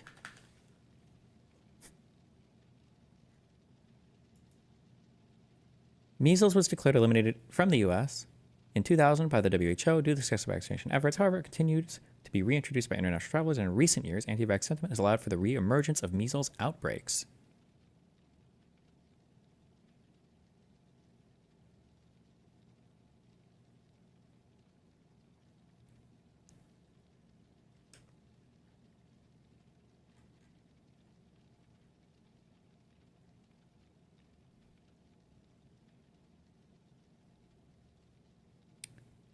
Yearly cases of measles in the United States.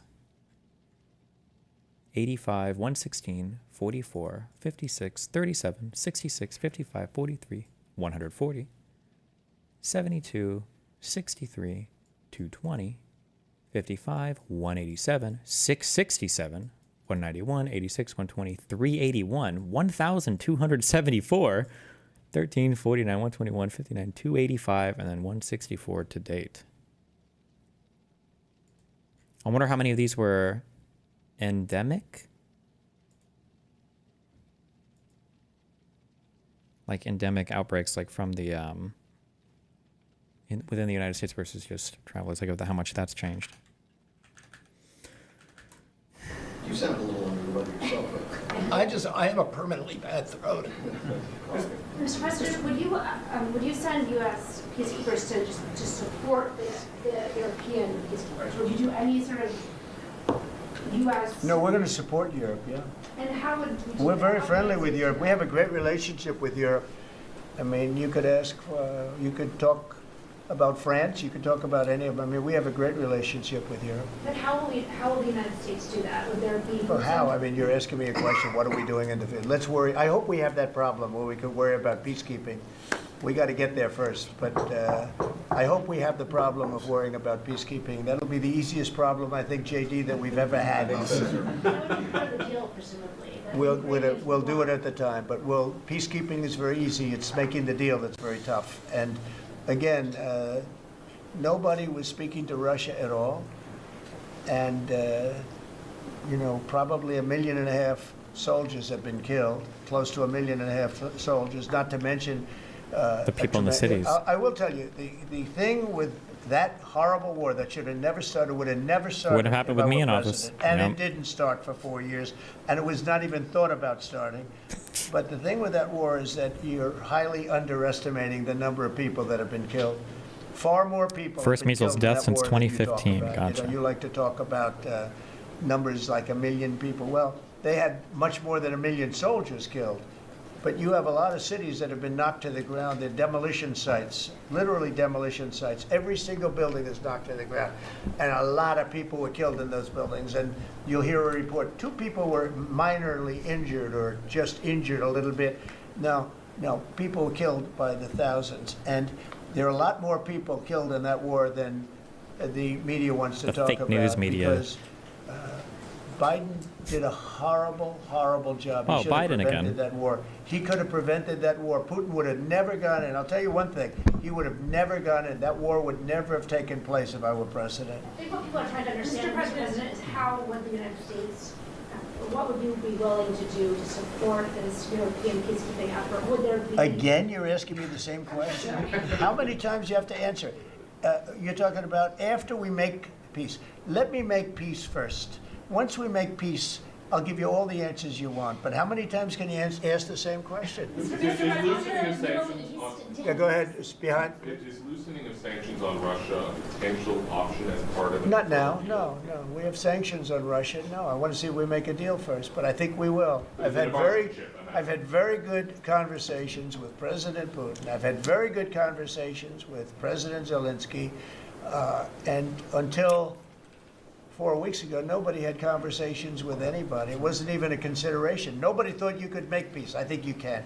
But if Mr. Mr. President, Putin gets to just to keep bring the land that was claimed by force, if the Russians get to keep the territory that they claim by force, doesn't that send a dangerous message, let's say, to China? Oh, okay. You try and take it away, right? We're gonna do the best we can. We're gonna do the best we can to make the best deal we can for both sides, but for Ukraine, we're gonna try very Fucking hard to make epic. a good deal so that they can get as much back as possible. We want to get as much back as possible. Mr. President, just to bring this We'll cut it out after maybe this question. Go ahead. to bring this full circle. Unless it's a back bad to- question, and then we'll get that. You always like to finish on a good one. Sir, they want you to negotiate with them instead of I know. President Putin. They want to continue to talk about the peacekeepers. You have a lot of confidence in us because you assume there's going to be peace. It's possible it doesn't work out. There is possibility. But I hope it does for the sake of humanity. Good one, sir. Because if you look at the pictures that I've looked at, you don't want to look at them. Go ahead. I have a question back on these cuts to the federal workforce. You mentioned you're interested in doing another round of this email. When would you like to see that? What would be the deadline? I'm not. At this time, I think Elon wants to, and I think it's a good idea because, those people, as I said before, they're on the bubble. You got a lot of people that have not responded, so we're trying to figure out, do they exist? Who are they? and it's possible that a lot of those people will be actually fired. And if that happened, that's okay, because that's what we're trying to do. This country has gotten bloated and fat and disgusting and incompetently run. True. I think we had the worst president in the history of our country. The He history just of our left country. office. I think he's a disgrace, what he's done to our country by allowing millions of people to come into our country like that.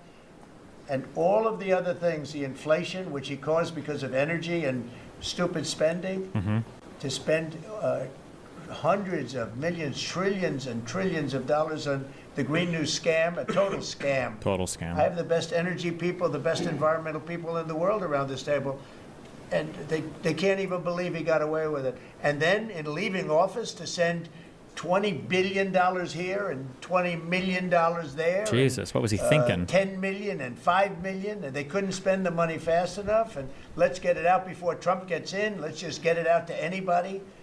This is a disgrace to our nation, and you don't write the fair thing. But look, you know, the good news, the people see it, and that's why we won the election by so much. Thank you very Thank much, God. everybody. Thank you, President. Thank you, President. Thank you. Wow.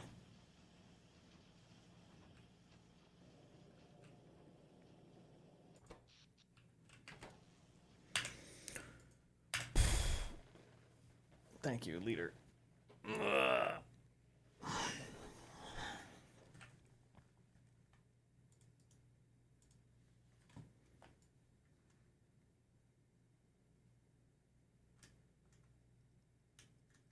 Wait.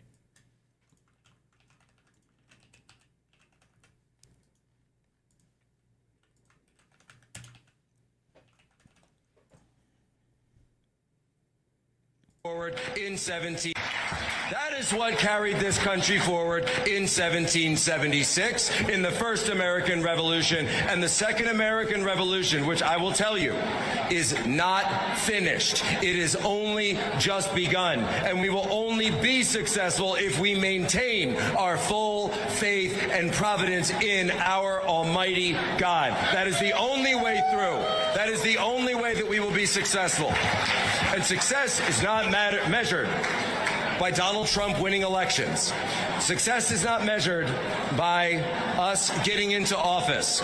So, of course, Bo, winning elections, getting out of office is important. We're going to do all that. We're going to do all that. But this is the challenge I'll throw out here, because I understand that in so many of these red states, Oklahoma has this issue, the Dakotas have this issue, and yes, unfortunately, even Texas has the issue. And this is breaking news even to me, there is a new invasive species that has just been categorized and as the rhino. Classified here in Texas by the Trump administration. And yes, ladies and gentlemen, that invasive species is the Texas rhino. And the Texas rhino, guess what? It's just been declared open season on the Texas rhino.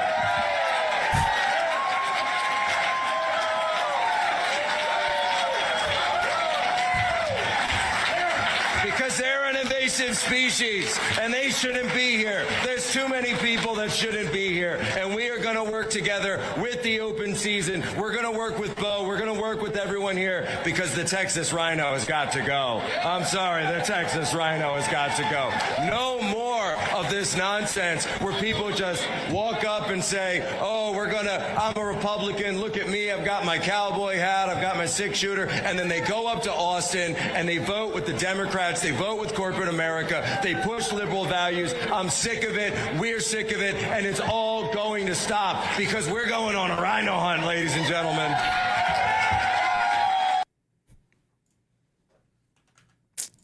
Epic. This guy, by the way, if you didn't know, is a traitor to the United States of America. Jack Posobiec. His allegiances are elsewhere. Not entirely sure where. Definitely not to the U.S. Absolutely subhuman scumfuck piece of shit, though.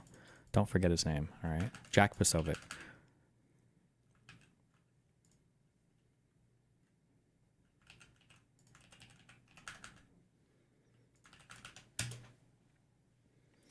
Suitor's dashboard. Fatal drug overdose data. Oh, they have the who OD'd, like...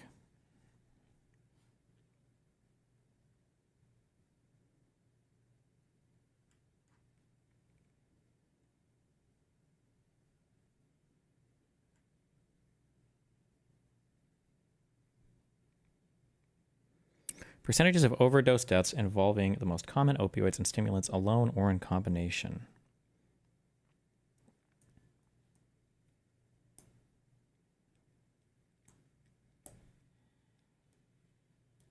Why is this on still talking about Destiny? Because I'm still brainwashing Ethan Klein.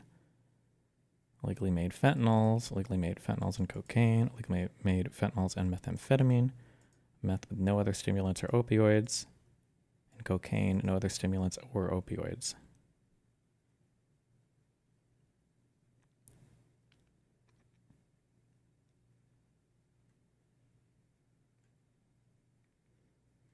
What does an OD look like for meth or cocaine? Do you just have like, is it just like a heart attack or? OD symptoms, methamphetamine. OD symptoms, cocaine. What? You don't get the suicide hotline for the other one? Wow, okay.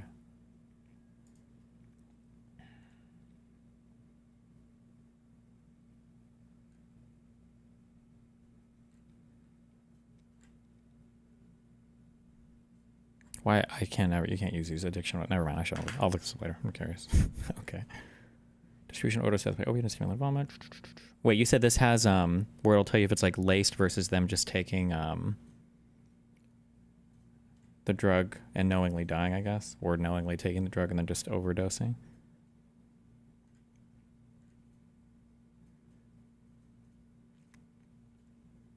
Current treatment for substance use disorders, fatal drug use witnessed, evidence of mental health diagnosis, potential bystander present, prior overdose.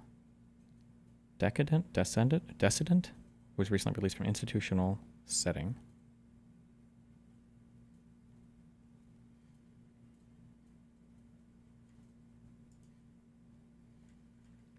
Wait, which one of these has that will tell you if like something was laced versus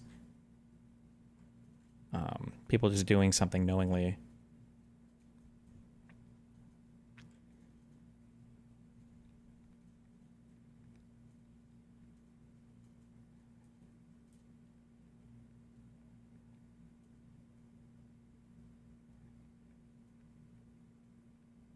How could they get that info? Well, I don't know. I asked the question. I didn't think they could. And some guy was like, they have exactly this.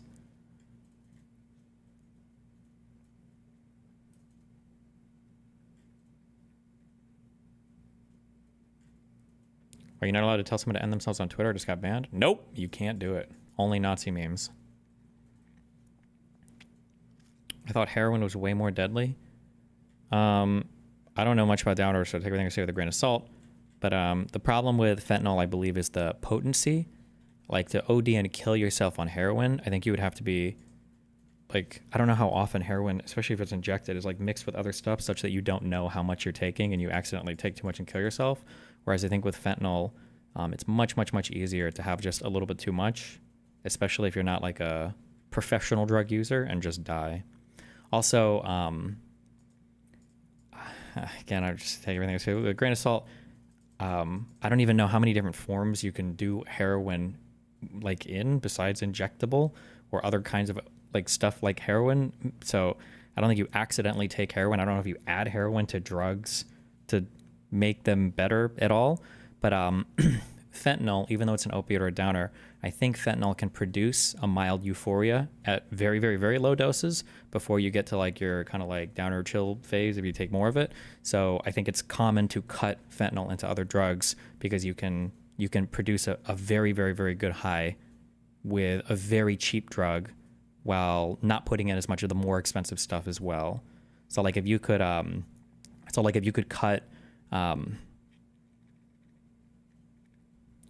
cut cocaine, no, it would be lace. If you could lace, well, you would cut it and then lace it. If you can add a little bit of fentanyl to cocaine, you can produce a similar-ish high in terms of like how crazy the high is. It won't be exactly the same, but you save a ton of money because now you don't have to use as much cocaine. You just cut it with some other bullshit, some base baking soda or whatever, I don't know, and then you just add a little bit of fentanyl and you can produce like a crazy serious high while double, triple, quadrupling, whatever the fuck, however much money you're selling. Or based on the amount of drugs you're selling. But you can't, I don't think you can do that as much with heroin. So I think this is one of the reasons why fentanyl is so overrepresented, I guess, in drug deaths. What is ketamine classified as? I believe ketamine is classified as a dissociative. I don't know if it would show up here as a opioid or stimulant or anything like that. I think dissociatives are, I think, their own class.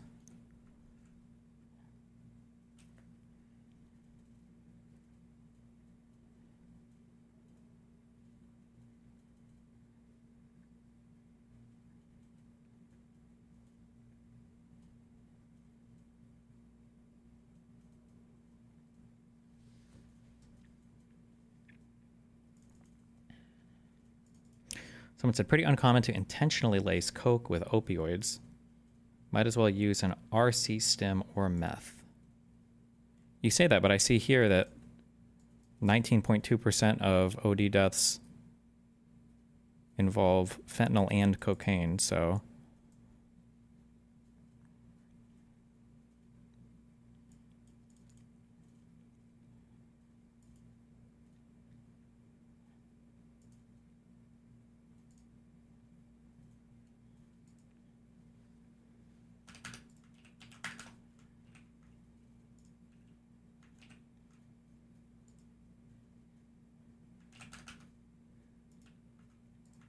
What is this?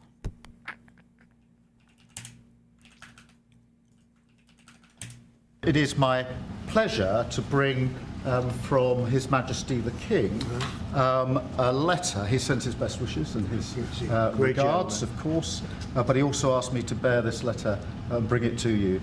So can I present the letter from the King to you? Thank you very much. Am I supposed to read it right now? Yeah, please do. I will do. I've got to tell him what your reaction is, so I need to know. I need to know. He is a great gentleman. A great, great gentleman.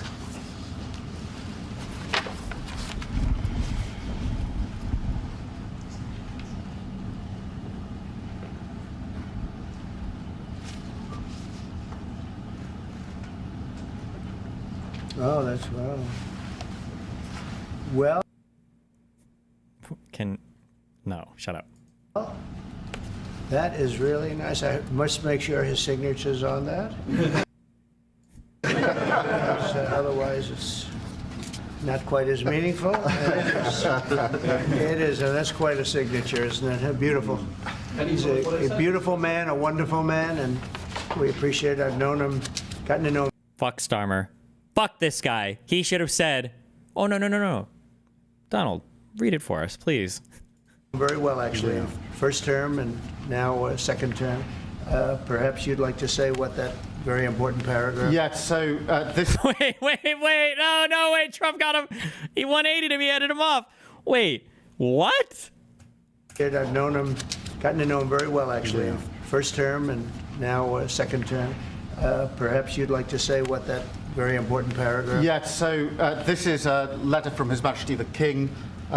It's an invitation for a second state visit.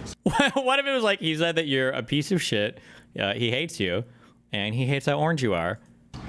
This is really special. This has never happened before. This is unprecedented.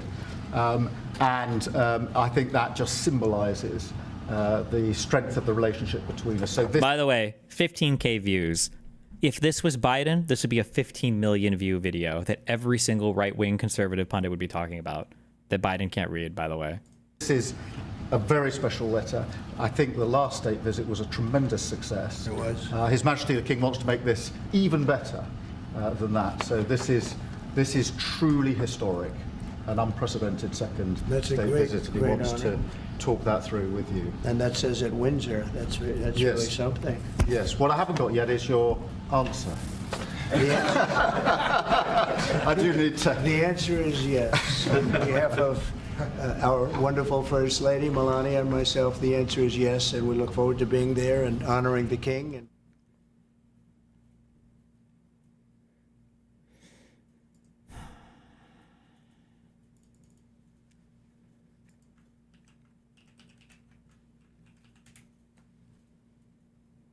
Zelensky is a dictator. Did I say that? Mr. Zelensky is a dictator. Did I say that? I can't believe I said that. Next question. Zelensky is a good take. Okay. Sorry, I know we've watched this before, but I love it too much because I fucking hate this guy. Of features as high as possible. Yes. I mean, I think, frankly, if you want to have a really high velocity, I'm gonna use the restroom. We'll just need to do a total rewrite of the whole thing. Wait, seriously, a total rewrite. That's your prediction for velocity. Yeah. Well, when you say a total rewrite, do you mean starting with the skeleton, or a bunch of engineers sit down with a whiteboard and say, "What is Twitter"? Revolution or reform? I mean, I just mean like literally, like there's like you could either try to amend the crazy stack that exists, or rewrite it. But when you say crazy stack, what do you mean? Like, break it down. Have you seen George's like diagram? No. I mean, like, what do you mean by crazy? No, seriously. Crazy stack. Come on, buddy. Come on. Who are you? What do you mean? Who am I? I don't know. You gave me the fucking mic. I got no. I didn't give you the mic. Whoa! I'm doing the mic, and let's keep it civil in my space. I mean, yeah. Like what? No, man. You're in charge of the servers and the programming, whatever. Like, what is the stack? Keep things technical in my space, please. Take me from top to bottom. What does the stack look like right now? What's so crazy about it? What's so abnormal about this stack versus every other large-scale system on the planet, buddy? Come on, give it to me. All right. So first off, amazing. Wow, you're a jackass. Okay. All right, no. I got no credibility here, buddy. I got no idea. Let's first off, let's keep my space civil. Here, we removed him from speakers. City of features.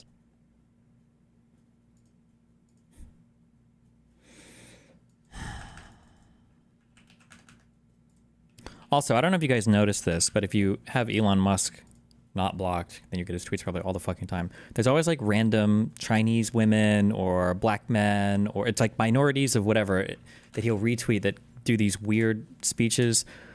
I'm not like fully convinced these aren't AI generated or actually just like Russian plans, but they're always like random people like this that he'll retweet or whatever. I gave you context and timestamps on the entire Zelensky press conference, so you can form your own opinion. Now, here's mine. I watched all 50 minutes.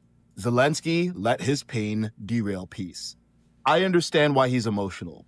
He's watched his people suffer at the hands of Putin for 3 years. But he's a leader, and leaders need to choose between their pain and their people's peace. This was a public press conference. It was a chance for him to show Putin that he can make peace with a man he hates. It was a chance to show the American and European people that he's going to use our tax money to end the war, not extend it. Instead, for 50 minutes, he called Putin a terrorist and a killer. That's not how you bring an opponent to the table. He interrupted and contradicted Trump. That's not what you do to an ally that you need. He demanded that Russia pay for everything. That's not how you stop fighting. I don't know what's going on in Zelensky's head, but his actions aren't progressing peace. Now, let's say Zelensky is totally morally right, that Putin is completely wrong and the bad guy. Well, here's the ugly truth. Putin is also the stronger guy. He's got nukes. And morality doesn't end wars. Efficacy does. Now, as for Trump, did he lose his cool at the end? Yeah. And for 39 minutes, he kept composure. He diffused Zelensky's lack of composure with humor. He didn't buy into Zelensky's pessimism that peace with Putin isn't possible. He didn't take Zelensky's bait by condemning Putin, because condemnations win votes, but they don't stop bombs. For 3 years, Biden and European leaders have told us about how good they are and how bad Putin is. How is projecting the moral high ground help the people on the ground? What has it gotten us? Hundreds of thousands of people dead. Hold on. Wouldn't be surprised if we found out that Elon paid for propaganda. No. Hold on. Don't misunderstand. He already has, right? Elon has it so that his tweets are boosted like 10x in the algorithm compared to anybody else. We know this. The engineer said he asked for it after that fucking baseball game. We know that. And we know that Twitter, or X, has a payment system based on how many views your video gets, as long as you don't get community noted, right? And we know, and so we have the system in place. This guy's probably already applied for it. So yeah, as long as you're putting hundreds out of billion pro-Putin, pro-Elon, pro-Trump, pro-MAGA propaganda, Elon retweets you. Yeah, he's literally getting paid for this video, right? When Elon Musk tweets this video, this guy is literally making money off of it. So you literally get paid money for having a view that you express that Elon Musk agrees with. Like, all the systems are in place. That's just a statement of fact about what's happening. Thousands of people dead. Hundreds of billions of dollars spent. No end in sight. Biden stopped talking billions of dollars spent. Oh, hey, at least he has the right numbers here between US and Europe. No end in sight. Biden stopped talking to Putin. Trump is talking to Putin. And the media says Trump is cozying up with dictators. You tell me, how do you create peace with a dictator you won't talk to? I'm sick of politicians who would rather sound good than do good. I saw Trump who reality checked Zelensky. And if I were Putin, that's a leader I would make a deal with. That's a man I wouldn't cross once that deal was signed. Because he bullied the weaker party? Zelensky has spent 3 years garnering sympathy on podcasts, social media, and in the press. It has not stopped the killing. In life, in conflict, we must all choose. Would I rather feel right or be effective? Zelensky can make arguments or make peace, but not both.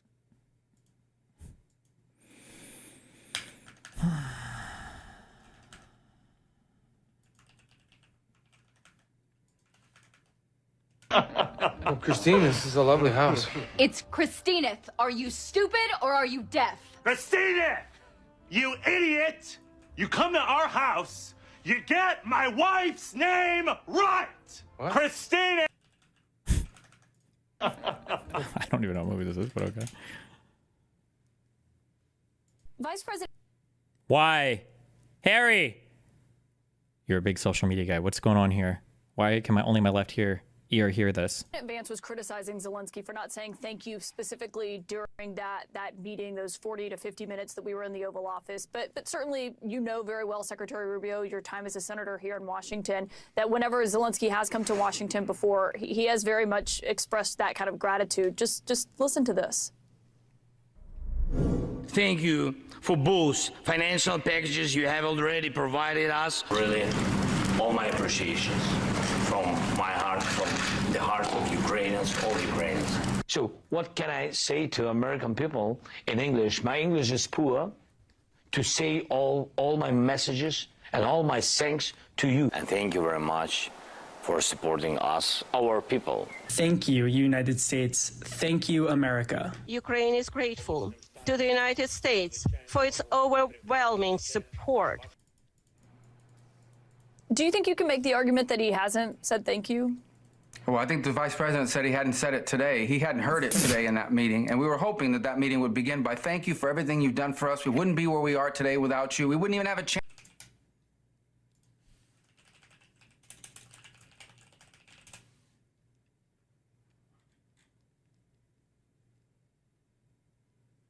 So awaiting the United States of. Wait, where did the thing go? It was the first one.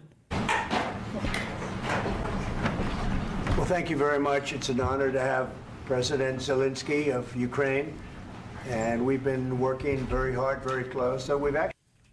What do you think are the first words out of Zelensky's mouth?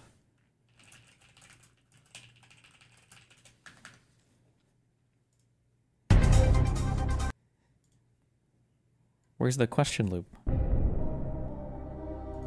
Actually known each other for a long time. We've been dealing with each other for a long time and very well. We had a little negotiation spat, but that worked out great. I think for both countries, I think for the world, actually, beyond both countries. And we have something that is a very fair deal. And we look forward to getting in and digging and working and getting some of the rare earth. But it means we're going to be inside, and it's a big commitment from the United States, and we appreciate working with you very much. And we will continue to do that. We have had some very good discussions with Russia. I spoke with President Putin, and we're going to try and bring this to a close. It's something that you want and that he wants. We have to negotiate a deal, but we've started the confines of a deal, and I think something can happen.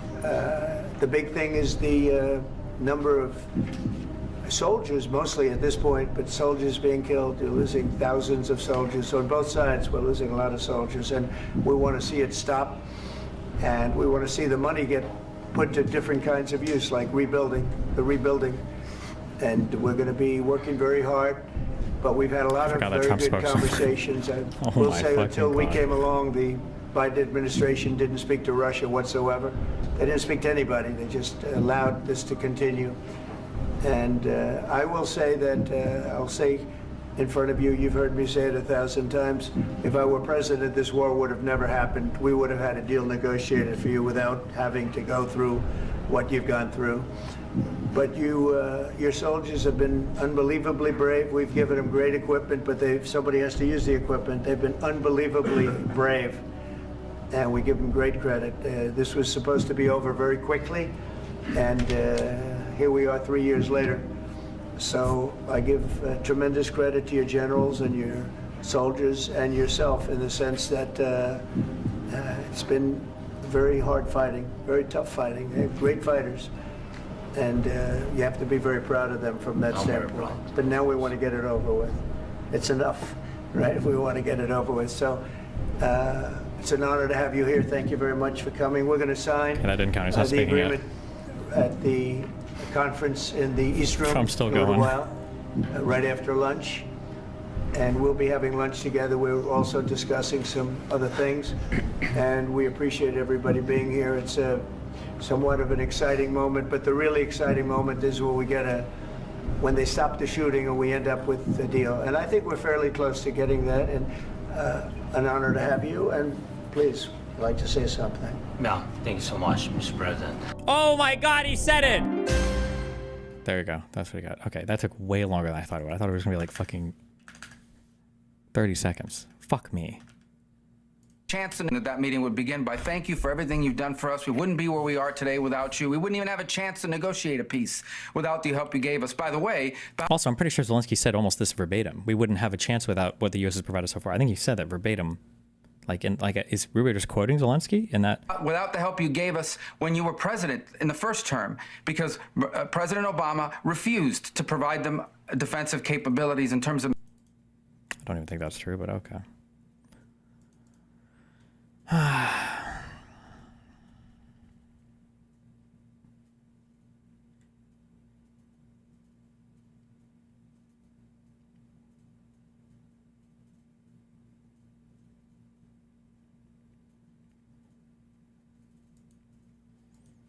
Okay, last video thing. What is this?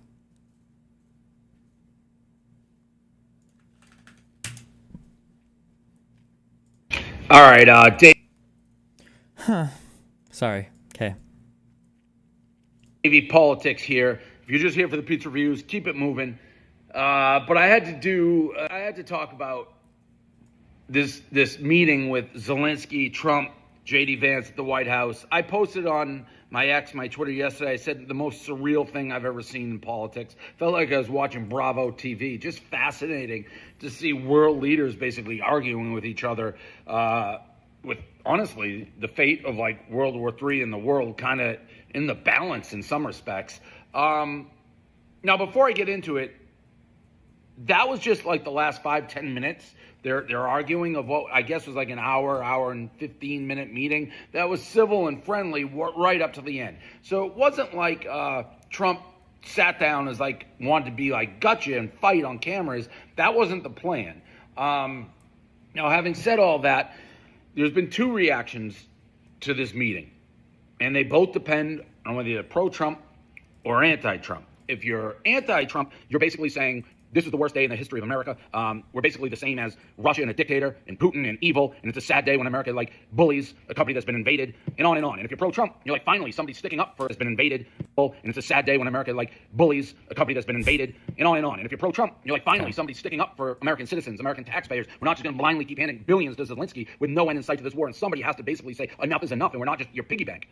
As usual with issues like this, I feel like it's a real gray area. One of the hardest things to do in all politics is decide when should the U.S. intervene with money, troops, whatever it may be in the world theater. Like, is it there's morality issues, there's safety issues. Like, if we don't jump in here, is this eventually going to create problems in the United States? I know we get the ocean, they're talking about the ocean, but World War II, when Hitler starts invading, eventually the war comes to us. So there's all these issues involved. For me, listen, I get Zelensky's country has been invaded.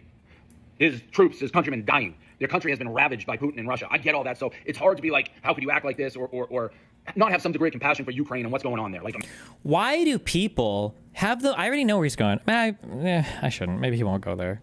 No, he is going. I know he's going there because everybody has this super cucked position. Like, I get this, bro, but realistically, what's going to happen? Like, fuck you. What do you mean? We're the United States of America. Like, that's never been an excuse for us before.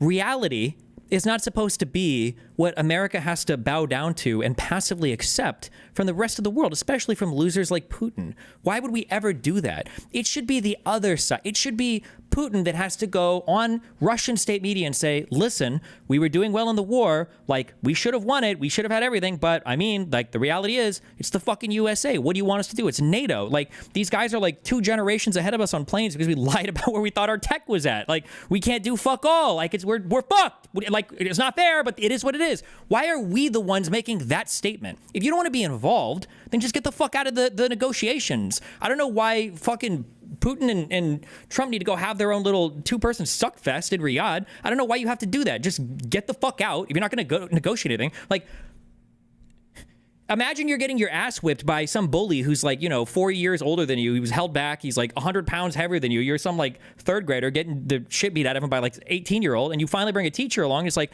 teacher, thank you. And then the teacher is there and he's like, yeah, wow, that dude's whipping your ass. And I see that that's happening. And yeah, damn, like, yeah, it's an ass whipping. Good luck, man. Like, what's the point of the U.S. even being involved in this? We're here to help Ukraine unilaterally, like, unconditionally surrender? Without even a security guarantee, then why are we negotiating at all? I just hate this cuck position. What are you going to do? What are you going to do with the US of A? What do you mean, what are we going to do? A billion different things. Or not have some degree of compassion for Ukraine and what's going on there. Like, imagine if someone just invaded the United States and we couldn't really defend ourselves without the help of other people. But having said all that, I'm on Trump's side more than I'm on Zelensky's side here. This previous administration, Biden, has sat, beat their chest, warned, threatened Russia, Putin, called him a killer, a dictator, all the things Zelensky says. And what has that gotten us? Hundreds of billions of dollars given to Ukraine, and they're really no closer to ending this war. Seems like it just could go on forever with us footing the bill. I mean, again, the records say anywhere between $200-300 billion we've... Which records? Oh, those are just Trump's empty statements that other world leaders like Macron have literally corrected him on, but okay. Given to them for the defense, equal to more than all of Europe. So you have a new administration coming in, and clearly what the old administration had done did not help end this conflict at all. And Zelensky shows up at the White House, and you can say whatever you want about Trump. It's pretty universal. He takes signs of disrespect personally. He's very much about, respect and other things. So Zelensky shows up, and he's wearing his sweatshirt and his customary outfit, which is his way of essentially saying, like, I'm at war. I don't have time to play politics or any of this other stuff. And one of Trump's reporters, who pro-Trump, he's like, why won't you just throw on a suit? And I think Zelensky's like, I'll throw on your outfit, your costume, once the war is over. For me, this is just stupid by Zelensky. Like, we get you're at war, but you're coming to meet a new administration. And it's just a sign of disrespect not to show the same level of respect the Oval Office that Trump... Like, first of all, were they even in the Oval Office? I don't know how big the Oval Office counts, because I'm pretty sure Elon has been in the Oval Office without wearing a suit all the fucking time. Like, hello? Why do we not care about him? And he's not even at war! Except maybe the war of his own mind, okay? Where he's on fucking ketamine 24/7. Like, what... clearly thinks it deserves. And he said it, Trump, right away. He's like, oh, thanks for dressing up. Like, Zelensky had to know this. So he's coming in right off the jump. It's like, we're going to butt heads. I'm not going to bend the knee. I'm not going to show respect. I'm not really going to say thank you for billions and billions and billions of dollars that the United States has given us. That would piss me off, too, if I was Trump. And then when you're in the meeting, he's just hard-headed and cutting Trump and Vance off. And again, it's not even whether you agree. Cutting Trump off? Fucking J.D. Vance would lay into this dude for 4 minutes. Zelensky would start to respond for 3 seconds. And then all of a sudden, Trump would cut him off. Come on, are you serious? With Zelensky, because his country's been through hell and back, but it's like, they need the United States. They should show some deference to, or thank you to the American taxpayers. We don't have to continually foot this bill. So, like, the antagonistic tone Okay, but it's different. Zelensky's wearing the fatigues for a political purpose to begin with. Elon's just lumpy and autistic. Elon is not autistic. Elon does not have autism. He's just a fucking loser. I don't know where this Elon is autistic thing comes from. He's not. He's a fucking loser. Like, look at the way that he interacts with people. Look at the way that he texts people. Look at the actions that he takes. It's not just autism is when you can't dress yourself. Well, that's so fucking retarded. Unless Elon was actually legitimately, like, show me video footage of him wiling out and beating the shit out of people because he can't control his body. Like, that level of autism. An autistic person knows how to get dressed, and he's the richest man in the world. He could pay somebody to tell him how to dress. If he doesn't want to wear a suit, I don't give a fuck. I'm not on convention like that. That's fine. But don't sit here and act all high and mighty because fucking a dude who's single-handedly leading his country through annihilation, okay, against a nuclear power, one of the superpowers of the world, okay, decides to show up wearing what he feels is an outfit appropriate. That's so stupid. He takes with it, and even more so, Like, I respect or understand Trump not wanting to vilify Putin. The last administration did it every single chance they could get. It got us nowhere. Trump made it very clear. He wants diplomacy. He wants to end the death. He wants to end this war. Zelensky is just, Putin's the devil. Putin's a killer. Putin's this, Putin's that. What good is it for Trump to echo those statements? The past president did it. It got us nowhere. If the United States is going to do what everybody needs and wants to be done, get a peace agreement, a ceasefire that Putin actually respects, maybe Putin will be more likely to respect it, honor it, if you don't have a country and a president who's constantly calling him a killer and genocide and all this stuff. Somebody that Putin maybe has some degree of... Elon literally admitted he has Asperger's on SNL like 4 years ago. That's great. First of all, Asperger's didn't technically exist 4 years ago. It's all on autism spectrum disorder. Secondly, Asperger's is like the lightest form of autism. Autism, being an Aspie, having Asperger's doesn't mean that you don't know what dress is appropriate, right? It's not a severely learning disabled person. It's not somebody with Down... I don't even want to say with Down syndrome, because I'm pretty sure even a person with Down syndrome would know like when it's appropriate to dress in certain ways or not. Somebody who doesn't know how to put clothes on or doesn't know what is appropriate to wear at what place. This is like a low functioning autistic person that needs 24/7 care because they can't walk downstairs without throwing themselves down to their death. Okay? Jesus. Relationship with, and when Trump sits down and tries to broker a deal with Ukraine and Russia, we get a deal done. Like, it does no good if they're just going to both sit there like we've done for the last 4 years or whatever and just crucify Russia and crucify Putin and then turn around and be like, hey, sign this peace agreement. So I get Trump, and he said it. He's like, the other side thinks you're a pretty bad guy. So I think Zelensky, and again, this isn't to take away what the Ukrainian people have gone through and how awful it is to be invaded, but show some deference and some willingness to get a deal together and show some respect for Trump in the office. And this is who the American people elected, rather than coming in trying to be like, it's my way or the highway, which is the vibe I got from Zelensky. Like, you're going to have to move a little bit, a lot of it, and hopefully Putin will move a little bit, a lot of it, and we can get a deal done. But whatever happened with the old administration is done, did not work. And what good is giving hundreds of billions of dollars in aid if we're going to be in the same spot in another 4 years? Like, we're just an endless piggy bank? What does that do to the United States? Wait, what is this? What is all this? Hello? Did he just recently develop autism? Where did all the... Are these deepfake AI pictures? What's going on here? Is this a tuxedo? How does he... Really makes you think, huh? So, I don't necessarily have the answers, but I think Trump and Vance handled this as well as they could. Like, we're not going to just get steamrolled by Zelensky at the expense of getting a deal done. And if that means we have to throw a couple flowers at Putin, so be it. Oh, God. Is this going to be an opposite day tweet or... This on Discord. I hated this, and I posted about this on Discord. I hated this because it's like, yeah, they get this midget to stand next to Trump and act like a little beta male, and then they bitch him around. And JD Vance farms the clip bullying him. They're like, yeah, what the fuck? Why are we giving you so much money? And then when Netanyahu's there the week prior, oh, fuck. It's like he's going to say good things about Zelensky, but it's through the lens of his hatred of Israel. Do we take it? Everyone is, well, Mr. President, sir, Mr. Netanyahu, pushing in the chair. And they're all tweeting like, yeah, this is America. We're the boss here. We're not giving you money. Did you forget Zelensky was an actor, literally? He was paid to be on stage. Trump was a reality television pioneer. This is all theater.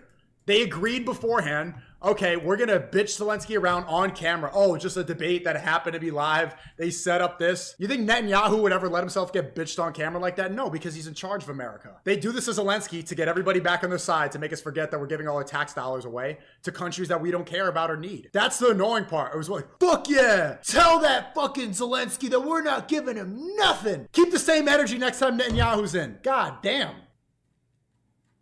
Good one.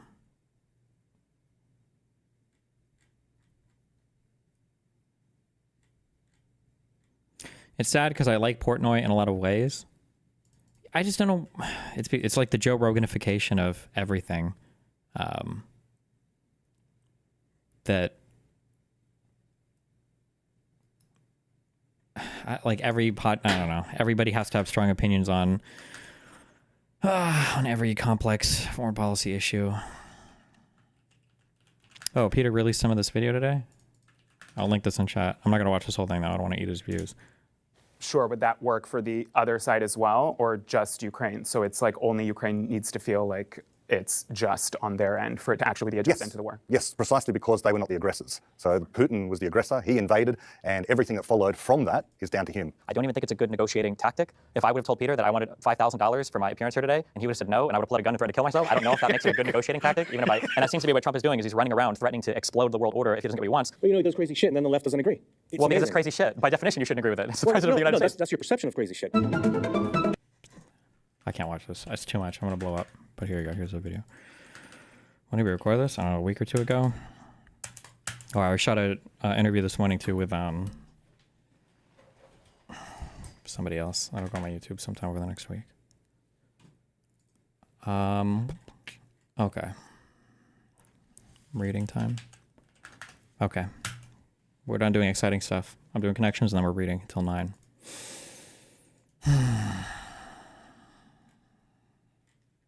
Did Warren Smith get back to you? We were talking, and then he released that video. So I don't know. Somebody probably told him, like, hey, dude, don't talk to Destiny. It's a bad idea. So I'm guessing no. But the Hunter Ash guy got back to me, and Richard Hanania got back to me. So Hunter Ash said, which topic would you like to discuss? I don't even know what we're... Hold on. Error correction is the only fundamental principle that really matters. Be willing to update your police. I wish you debated more people. Destiny, for example. Top level debater. What should I debate this Hunter Ash guy about? Trans shit? He's a detranser? I'd rather kill my... Fuck no. Jesus Christ, no. Hazan is reacting to another Destiny hate video. That's good. I'm glad he's doing so much good, serious shit.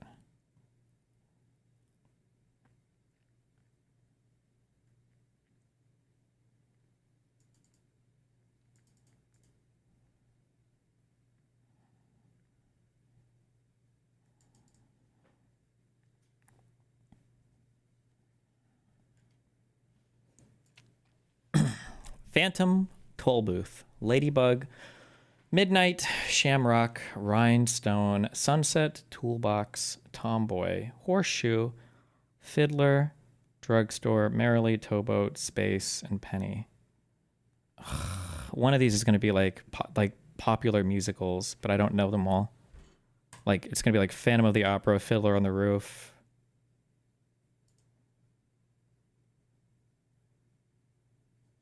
Why Sunset Boulevard? I don't know why this pops up in my brain. Is that a thing?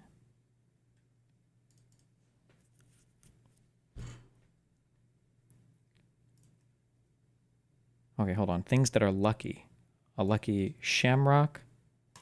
A lucky horseshoe. Does that mean lucky for some reason? I don't remember.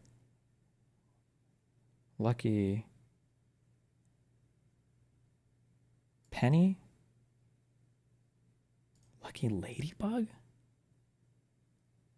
A rhinestone? Can rhinestones be lucky? I'll try ladybug if that doesn't work. Fuck. Okay, I've never heard of a lucky ladybug, but okay.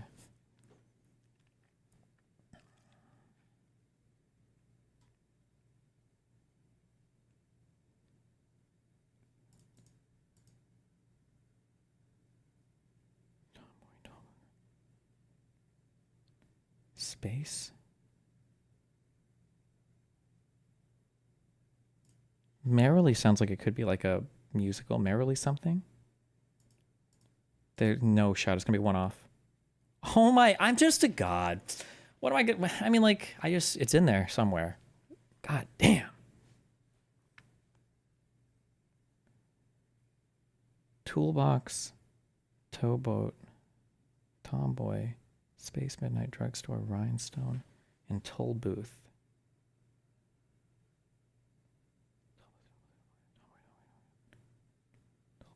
Are these like tongue twisters? Two bow compound words? That's weak, and that's so arbitrary. How cringe. Okay. And then Rhinestone, Drugstore, Space, and Midnight.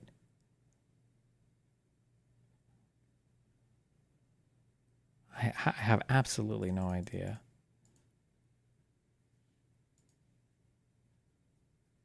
Words before cowboy in film and music. Drugstore Cowboy, Midnight Cowboy, Rhinestone Cowboy, and Space Cowboy. I would have never guessed that for these three ever. But okay.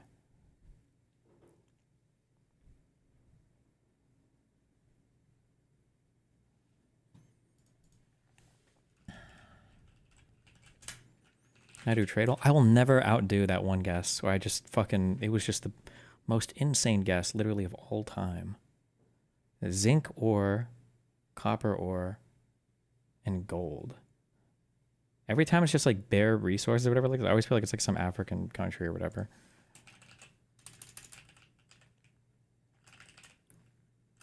Wait, Ivory Coast? Is that not a country? Okay.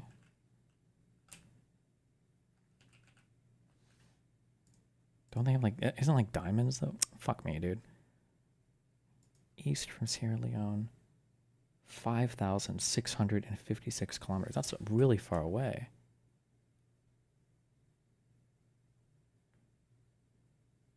Are we hopping continents at that point? Africa's really big.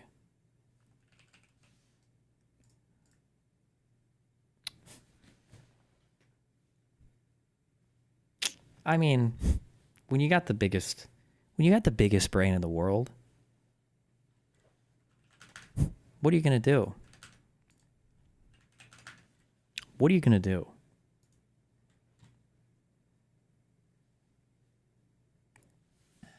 Hold on, try Vandal. I might as well, since I'm on fire. Let's go.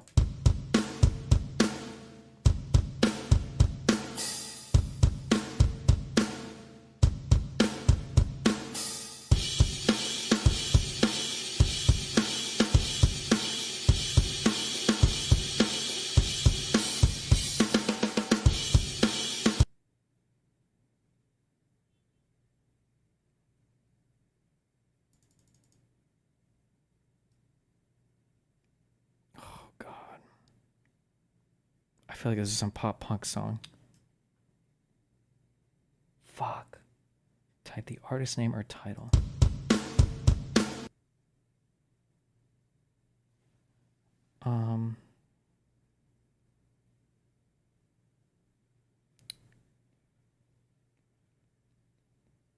Fuck.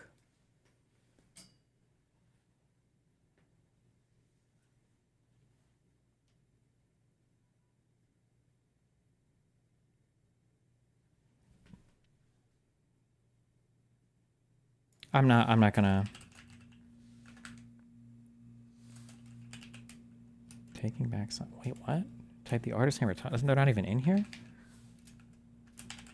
I don't remember.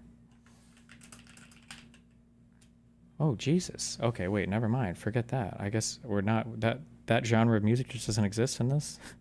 Okay.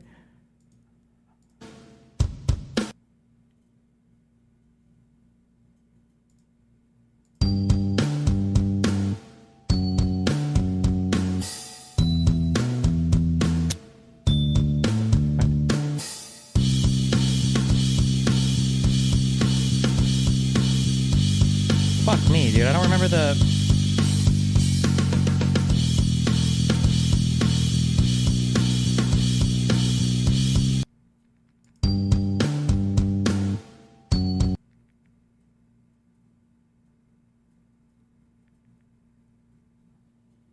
Who does that one stupid fucking song? The Boulevard of Broken Dreams or whatever. Is it Green Day? Do I have to guess the song too?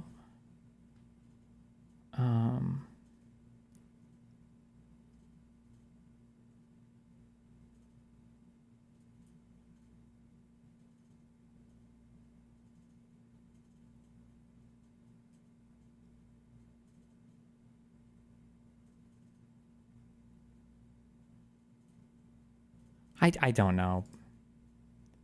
Fuck, am I even close? No. I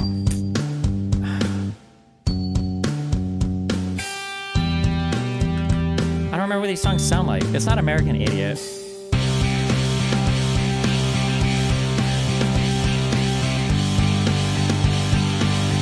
when I come around... I'm not gonna remember, bro. Fuck me.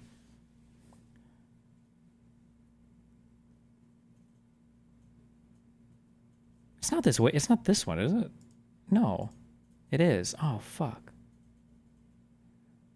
Whatever, bro.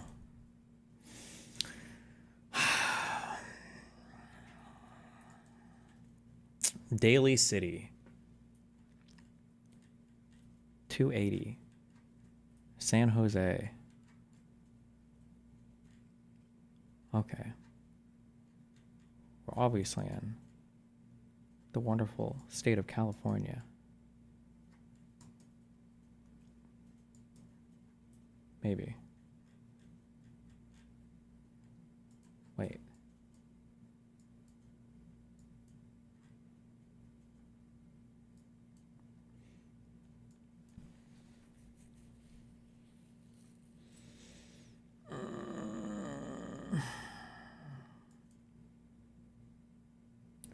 Okay, 280 means it's what is it?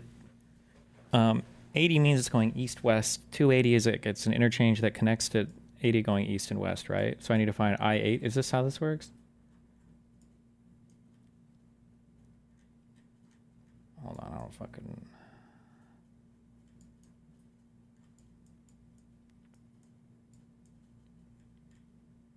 Okay, I-80, and then it's the 101 or whatever.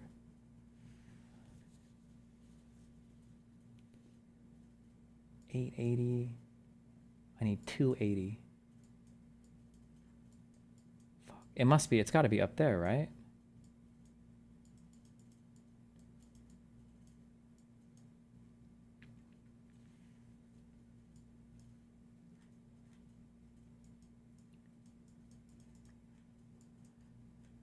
$101 San Jose. So what is it, like leading? Fuck me, I'm way too far. Hold on.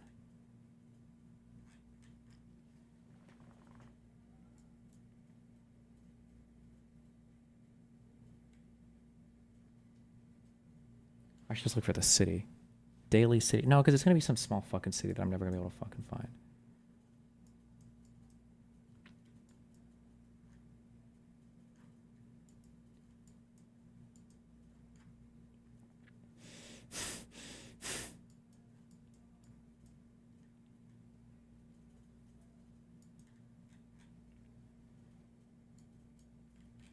Okay, 280.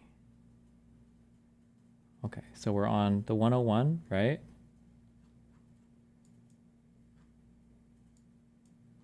What? Which one is that? Is that this bullshit? Fuck! Wait.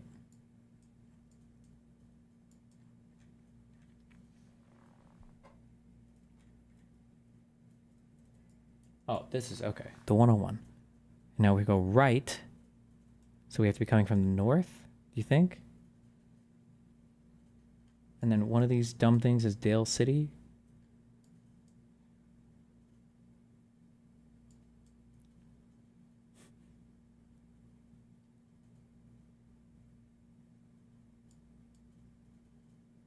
Fruitdale. Yikes, fam. That's going to be a major yikes for me. Okay. Don't know, don't care. Right? Right. We don't care. Okay. We're on the 101.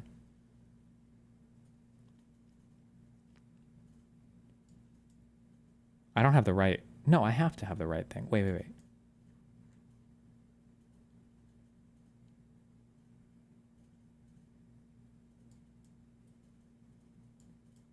Yeah, we're like up here, I think. Okay. Hopefully. Okay. Year. We got cars from the 80s, right? These are 80s cars, right?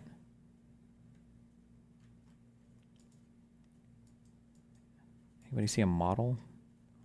Are these 80s cars? Let's back up a little. Maybe 70s?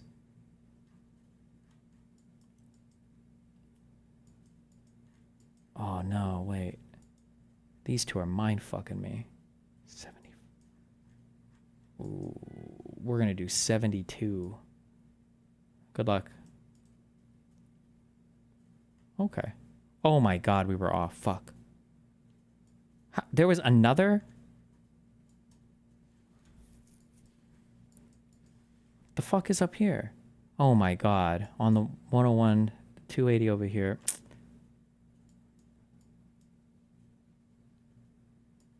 Where the fuck is this Dale City bullshit? Oh, fuck! Daly City. Fuck! Fuck you. Cringe. Okay, we take that though. 92.38. Let's fucking go. 4 more. Okay? 4 more 9K pluses. Let's go. Let's fucking go. Rus. That means Belarus. Okay, Russia means we always guess Moscow. Something just happened. Important. I don't know anything about what's happened over here, though. Okay. Ooh, he's real. This is the guy that did it. Whatever happened, he's the one that did it. Absolutely.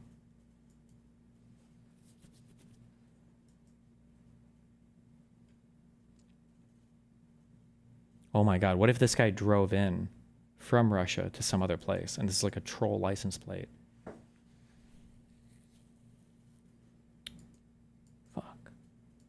Fuck, what's going on here? Okay. We're going to do a deep dive for cell phones. All right. Whoop. Okay, we got one.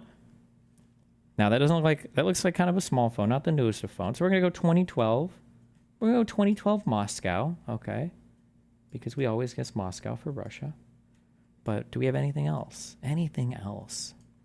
We got the wolf shirt. Okay. He's a wolf pack. Oh, another wolf shirt. Holy fuck. Was this like a furry convention? Okay. This guy.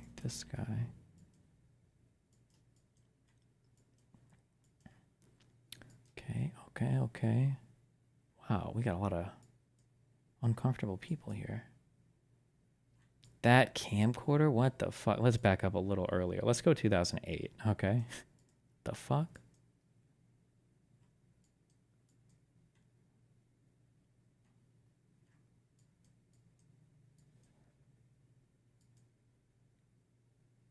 Wait, there's got to be like a sticker for what year your license plate is, no? No? You guys just have one for the whole time? This car looks newer than that, though. BMW 730D.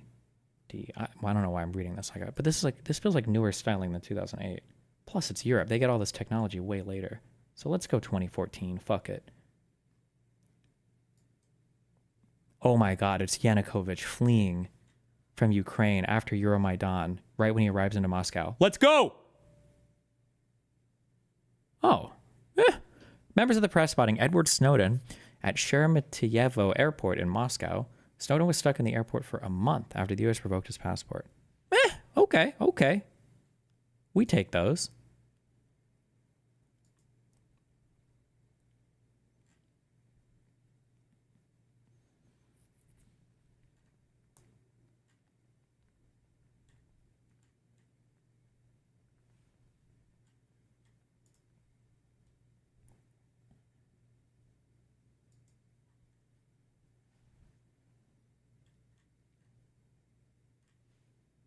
Okay. No! Oh, no. Oh, God. I don't remember that flag. What is the yellow and red? Oh, this is some local bullshit. But they love the United States. Wait, hold on. Do I know this flag? Fuck. Did we do this in the European flags? Okay, this car. 60s, 70s? 70s. Oh, fuck me, fam. Oh no, this is the one that's gonna hurt us. Oh no. Fuck, we haven't kept up on our Euro flags. They love us. Oh my god, whoever these people are, they fucking love us. French. Spain. Wait, do they have the thing in the middle of the flag? Oh, wait. They did, right? Spain did have the thing?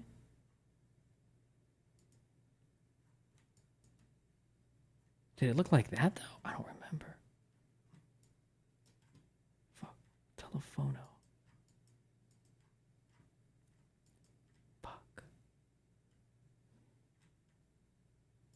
Parsha. Goza.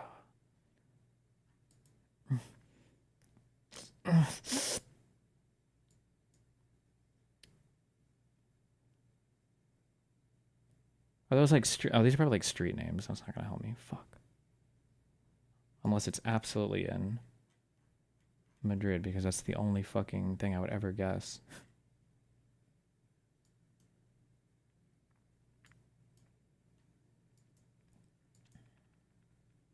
Agoza. Ah, Agoza. Everybody knows the great street of Agoza. This might be the most fruitless looking of things ever in the history of all of looking things up ever.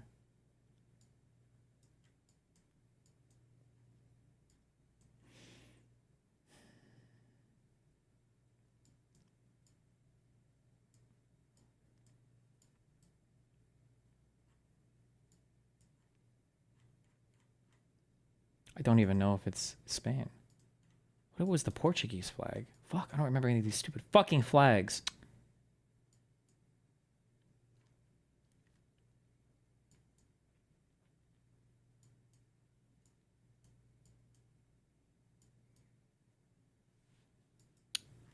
Okay.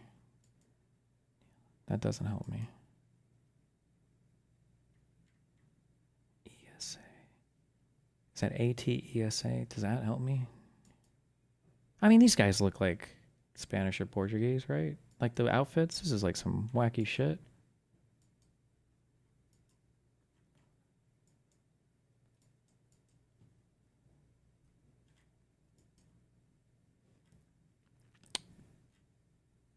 Okay. Okay.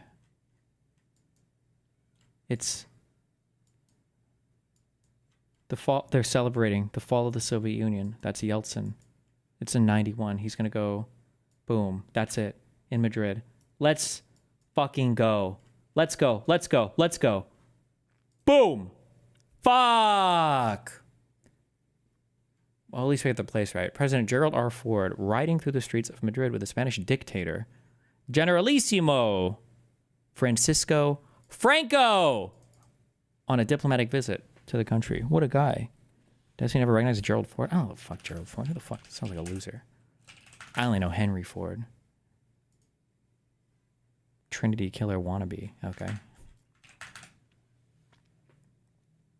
Okay, that's okay. That's okay. That's okay. We can get 2 more 9Ks and have a respectable 40K plus. Okay. Ooh, that's going to be a big no. Oh no, that's going to be a big no. What the fuck? What is this?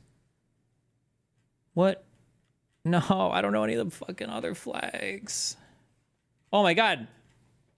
Indian Jank Uyghur. No, I'm just kidding. Who is it? Are these Indian people, do you think? Or some Southeast Asian? No. Is it? No. No. No, it's not. My ethnic radar is so bad. What do we got? We got water bottles, dials, soap. Okay, let's think about what do we got? We got laptops, Bibles, balding, weirdo flag. I'm getting Caribbean vibes, like we're on some weird Caribbean island. Honorable Speaker Kenneth A. Keddy. Ronsalap. Okay. Oh, okay, that guy, yeah. These names are not helping me. Nemra. 8. Okay, yeah. No. 39th. CRS Day 19. Well, at least we got the fucking date. 2018.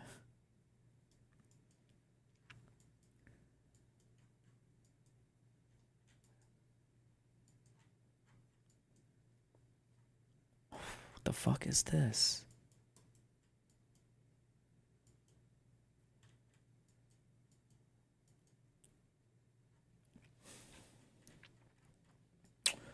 Hey, Jamaica. No, it's going to be, I feel like it's going to be one of these stupid islands. I have no idea. Fuck. No! The Marshall Islands? Bro. This is like an unheard of, no one even knows what this is. Are you serious? The Marshall Islands? You had the flag? How? Why would I know this flag? Why would I ever know this flag? Oh, yeah, when I was remembering every flag of every micronation, okay, population 3,000.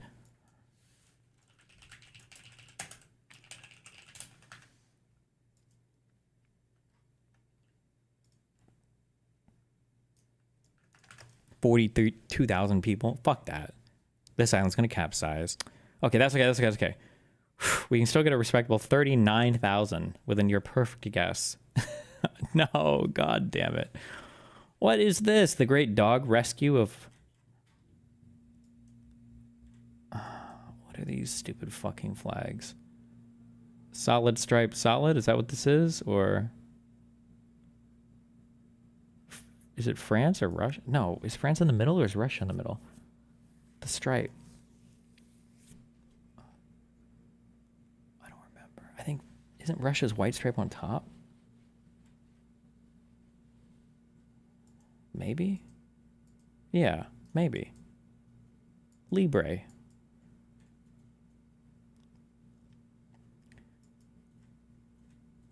Okay. All right. Let's see. Holy shit.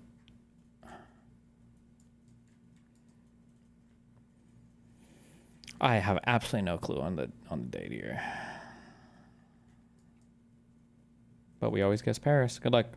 Wait, do we actually this time?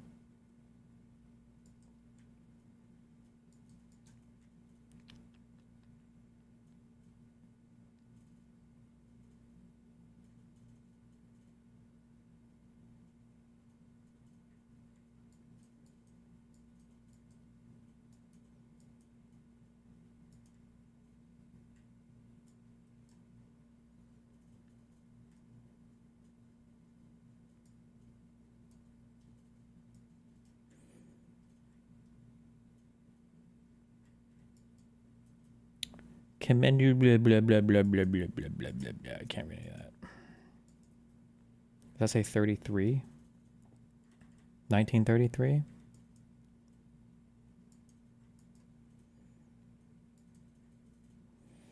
Okay, good luck. Okay. Most beautiful cat in Montmartre competition. Why? What were you doing? No wonder you guys got your ass whipped in fucking World War II. Why are you having cat competitions? What the fuck? 30, you know what? Somehow we take that, okay?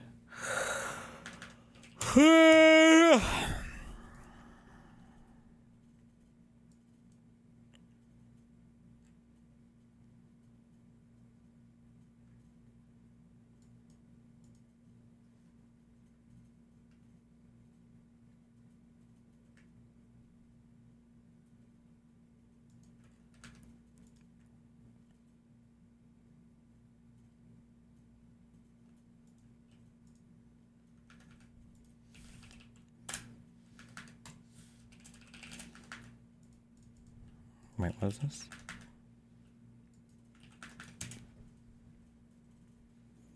Jackson Hinkle and the American Communist Party are funded by Russia, according to leaked internal chats.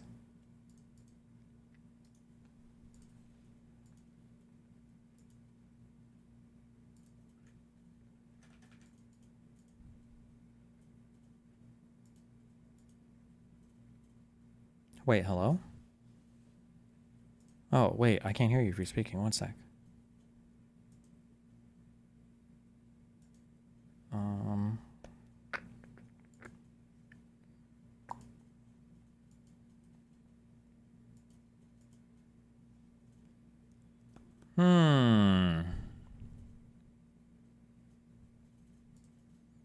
Try talking here. Nope. What about here? Nope.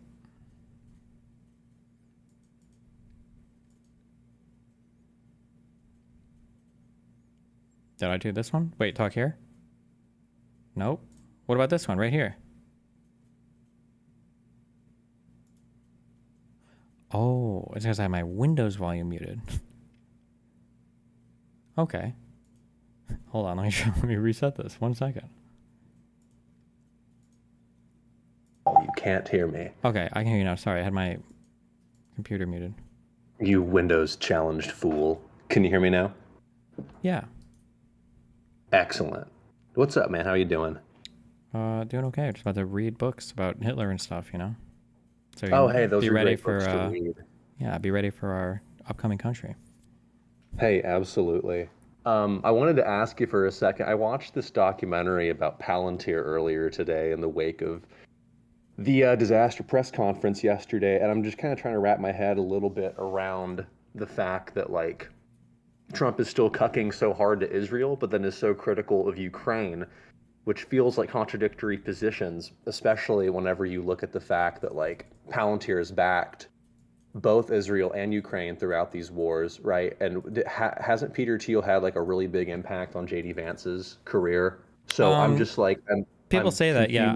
What the direction is. My guess is it's as simple as that old people really love Israel in the United States. It's just people love, every old person loves Israel. Like Gen Xers do? Like boomers and up love Israel. And Trump's probably no exception there. It's probably as easy as that. And Ukraine is like, who cares? In the US, we don't have like a big attachment to them. Historically or spiritually, they're not like our people. Like the media doesn't care as much. Like we haven't narrativized it as well. So he just doesn't want anything to do with that. My guess is it's as simple as that.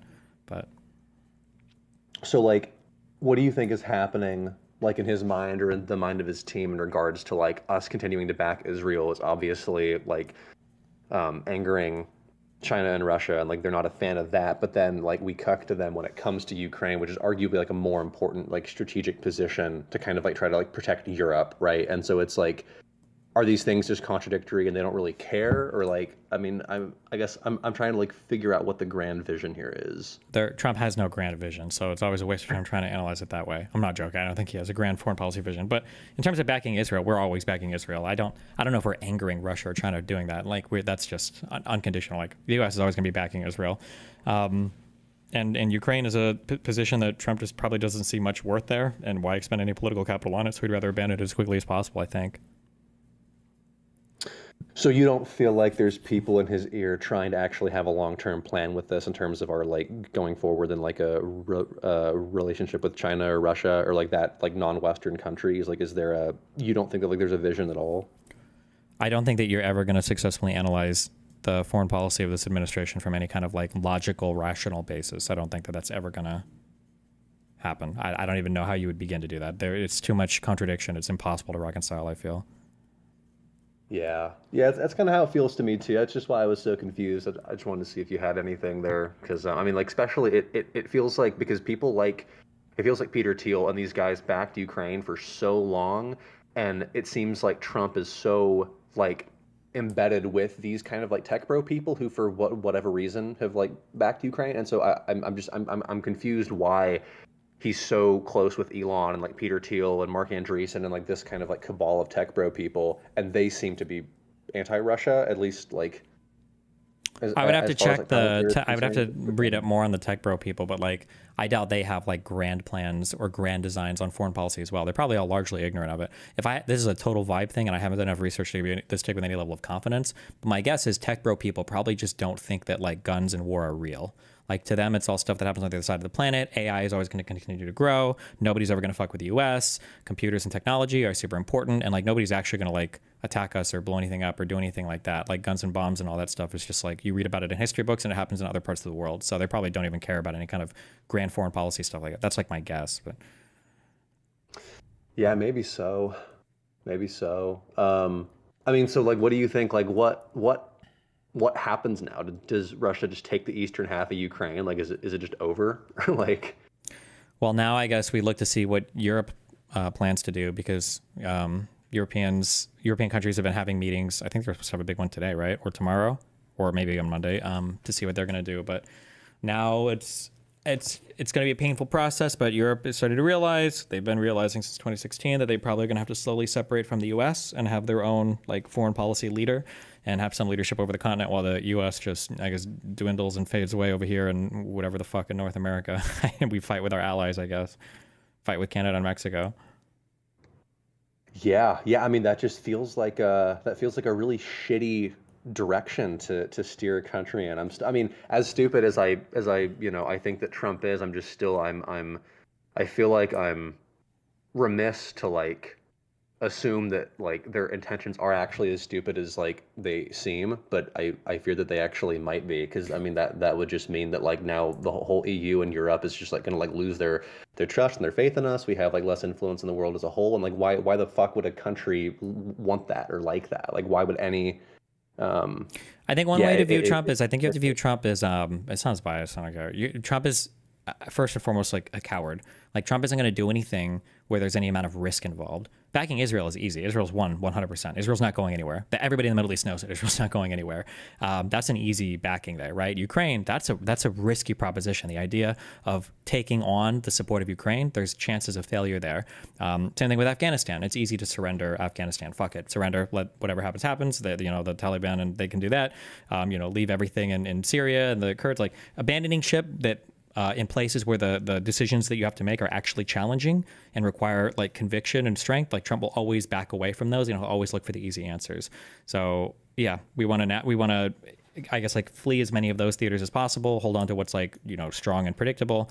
I think on like Jan 6, for instance, you saw this. Like Trump could have absolutely couped the government for real, but he was too scared to actually show up with the military, even though he probably could have showed up and he would have had people with guns and everything ready to defend him. He was too scared to put himself in that position. He just cowered in the White House and made phone calls. So yeah, I don't think Trump is ever going to embark on a project that has any potential risk of failure. It's only going to be stuff that he can do unilaterally. Like, look at Trump's first month in office. In some ways, it's been horrifying. In other ways, he's been completely and totally ineffective. He hasn't done anything with Congress. It's all just stuff that he can do unilaterally on his own with no risk of failure.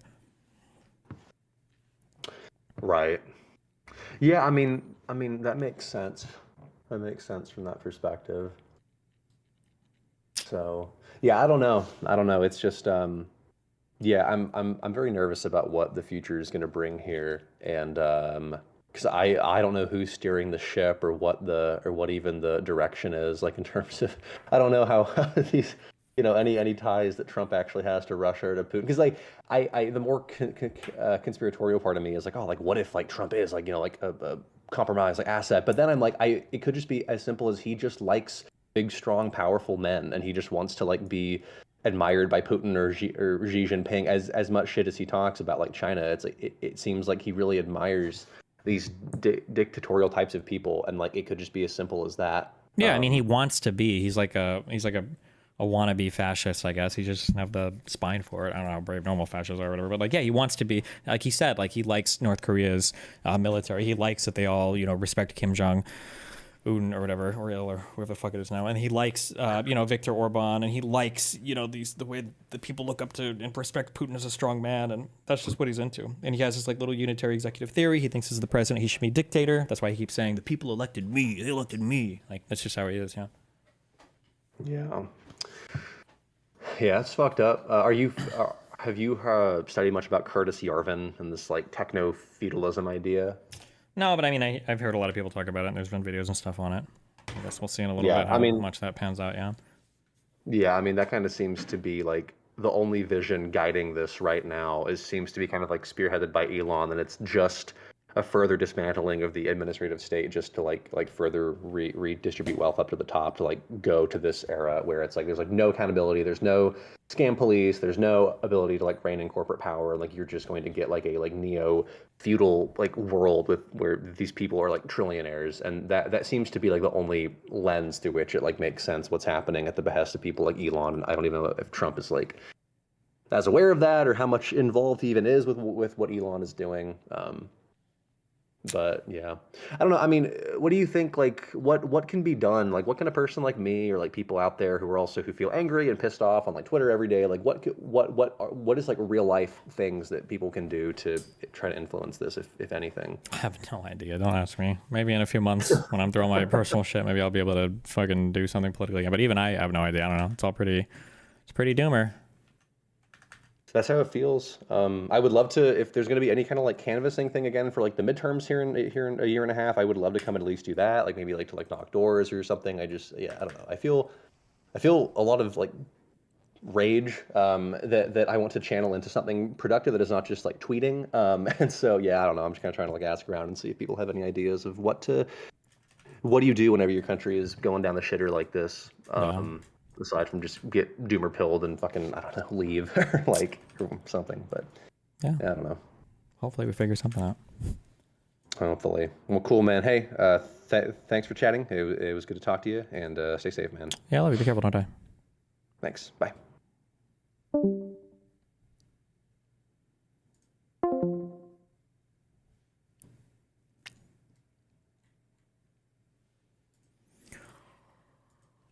Ooh.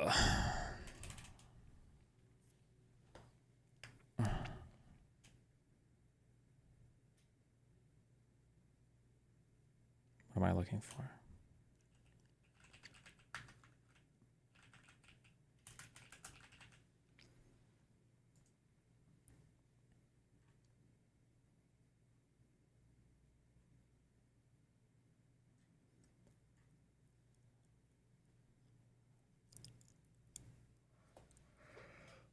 You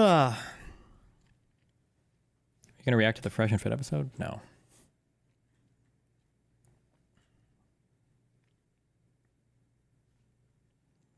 It's way too long. No time. I don't even know what happened. Did they have a crazy episode recently? Where clouds are born. What is this?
What am I looking for? Full screen projector.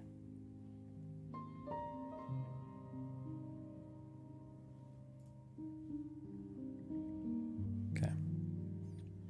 Are you planning to read the October 7th report at some point? Probably not.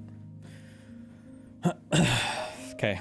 Culture wars. Wow. Tim Pool. The conflicts that rent Weimar were more than merely political or economic.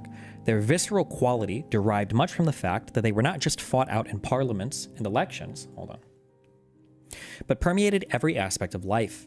Indifference to politics was hardly a characteristic of the German population in the years leading up to the Third Reich. People arguably suffered from an excess of political engagement and political commitment.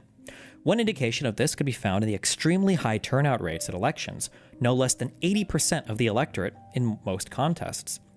Elections met with none of the indifference that is allegedly the sign of a mature democracy. On the contrary, during election campaigns in many parts of Germany, every spare inch of outside walls and advertising columns seemed to be covered with posters, every window hung with banners, every building festooned with the colors of one political party or another. This went far beyond the sense of duty that was said by some to have driven voters to the polls in pre-war years. There seemed to be no area of society or politics that was immune from politicization. Nowhere was this more obvious than in the press. No fewer than 4,700 newspapers appeared in Germany in the year 1932, 70% of them on a daily basis. Many of them were local with a small circulation, but some of them, like the liberal Frankfurt newspaper, Frankfurter Zeitung, were major broadsheets with an international reputation.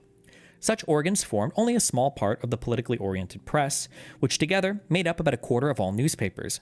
Nearly 3/4 of the politically oriented papers owed their allegiance to the Center Party or its equivalent in the South, the Bavarian People's Party, or to the Social Democrats. The political parties set great store by their daily papers. Vorwärts for the Social Democrats and the Red Flag for the Communists were key parts of their respective parties' propaganda apparatus and headed up an elaborate structure of weekly magazines, local newspapers, glossy illustrated periodicals, and specialist publications. A newspaper propaganda organizer like the Communist press chief, Willy Munzenberg, could win an almost mythical reputation.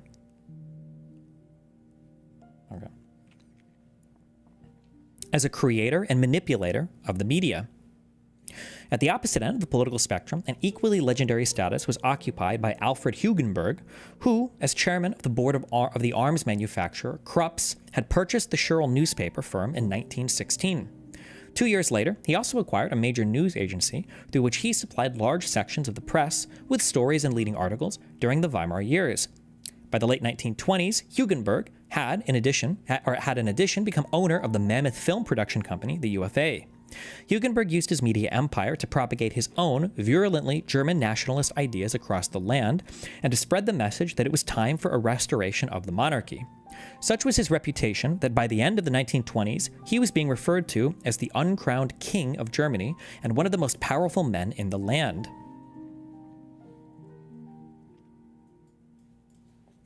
Yet, whatever people thought, media power of this kind did not translate directly into political power.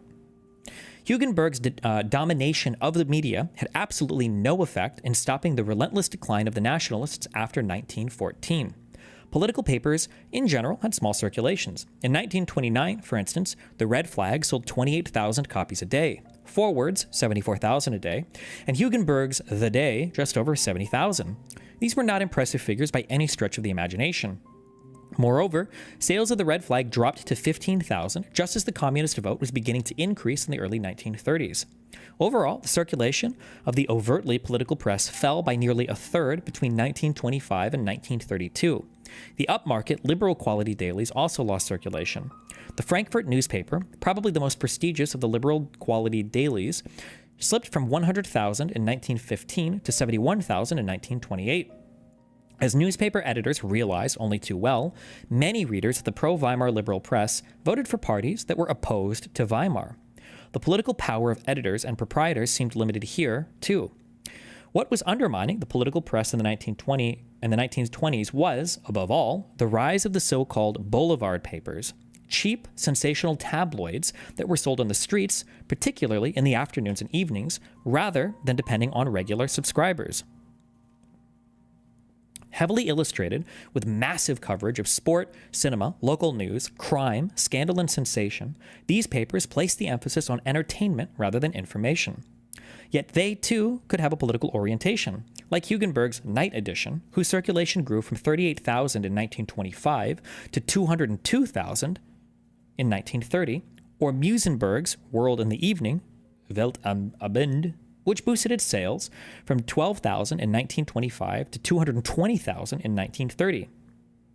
By and large, the pro-Weimar press found it hard to keep up with such competition, though the liberal-oriented Ulstein press empire did produce the successful Tempo, 145,000 in 1930, and BZ at Midday, BZ am Mittag, 175,000 in the same year. The Social Democrats were unable to compete in this market. It was at this level that the politics of the press had a real impact.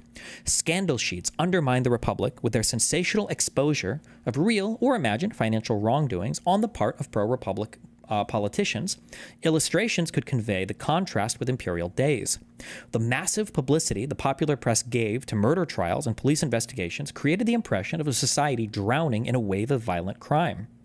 Out of the provinces, ostensibly unpolitical local papers, often fed by right-wing press agencies, had a similar, if more muted, effect. Hugenberg's press empire might not have saved the nationalists from decline, but its constant harping on the inequities of the Republic was another factor in weakening Weimar's legitimacy and convincing people that something else was needed in its stead. In the end, therefore, the press did have some effect in swaying the minds of voters, above all in influencing them in a general way against Weimar democracy. The emergence of the sensationalist popular press was only one among many new and, for some people, disquieting developments on the media and cultural scene in the 1920s and early 1930s.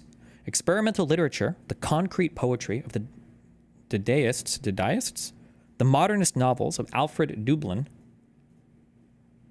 the social critical plays of Bertolt Brecht, the biting polemical journalism of Kurt Tucholsky, and Karl von Ossietzky, fuck me, all divided readers between a minority who rose to the challenge of the new and the majority who regarded such work as cultural Bolshevism.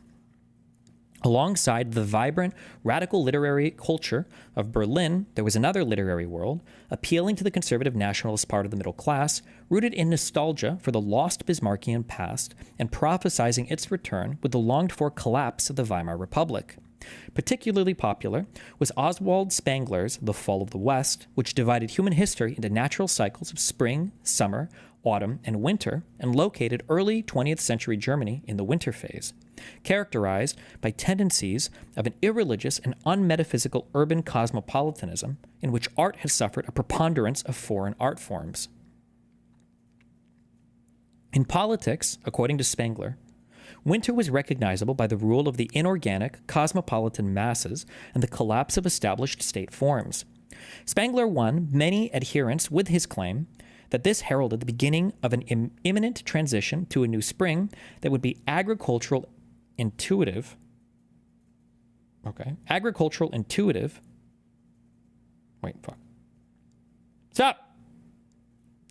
and ruled by an organic structure of political existence, leading to the mighty creations of an awakening, dream-laden soul. Other writers gave the coming period of revival a new name that was soon to be taken up with enthusiasm by the radical right, the Third Reich. This concept was popularized by the neoconservative writer Arthur Muller van den Bruck, whose book of this title was published in 1923.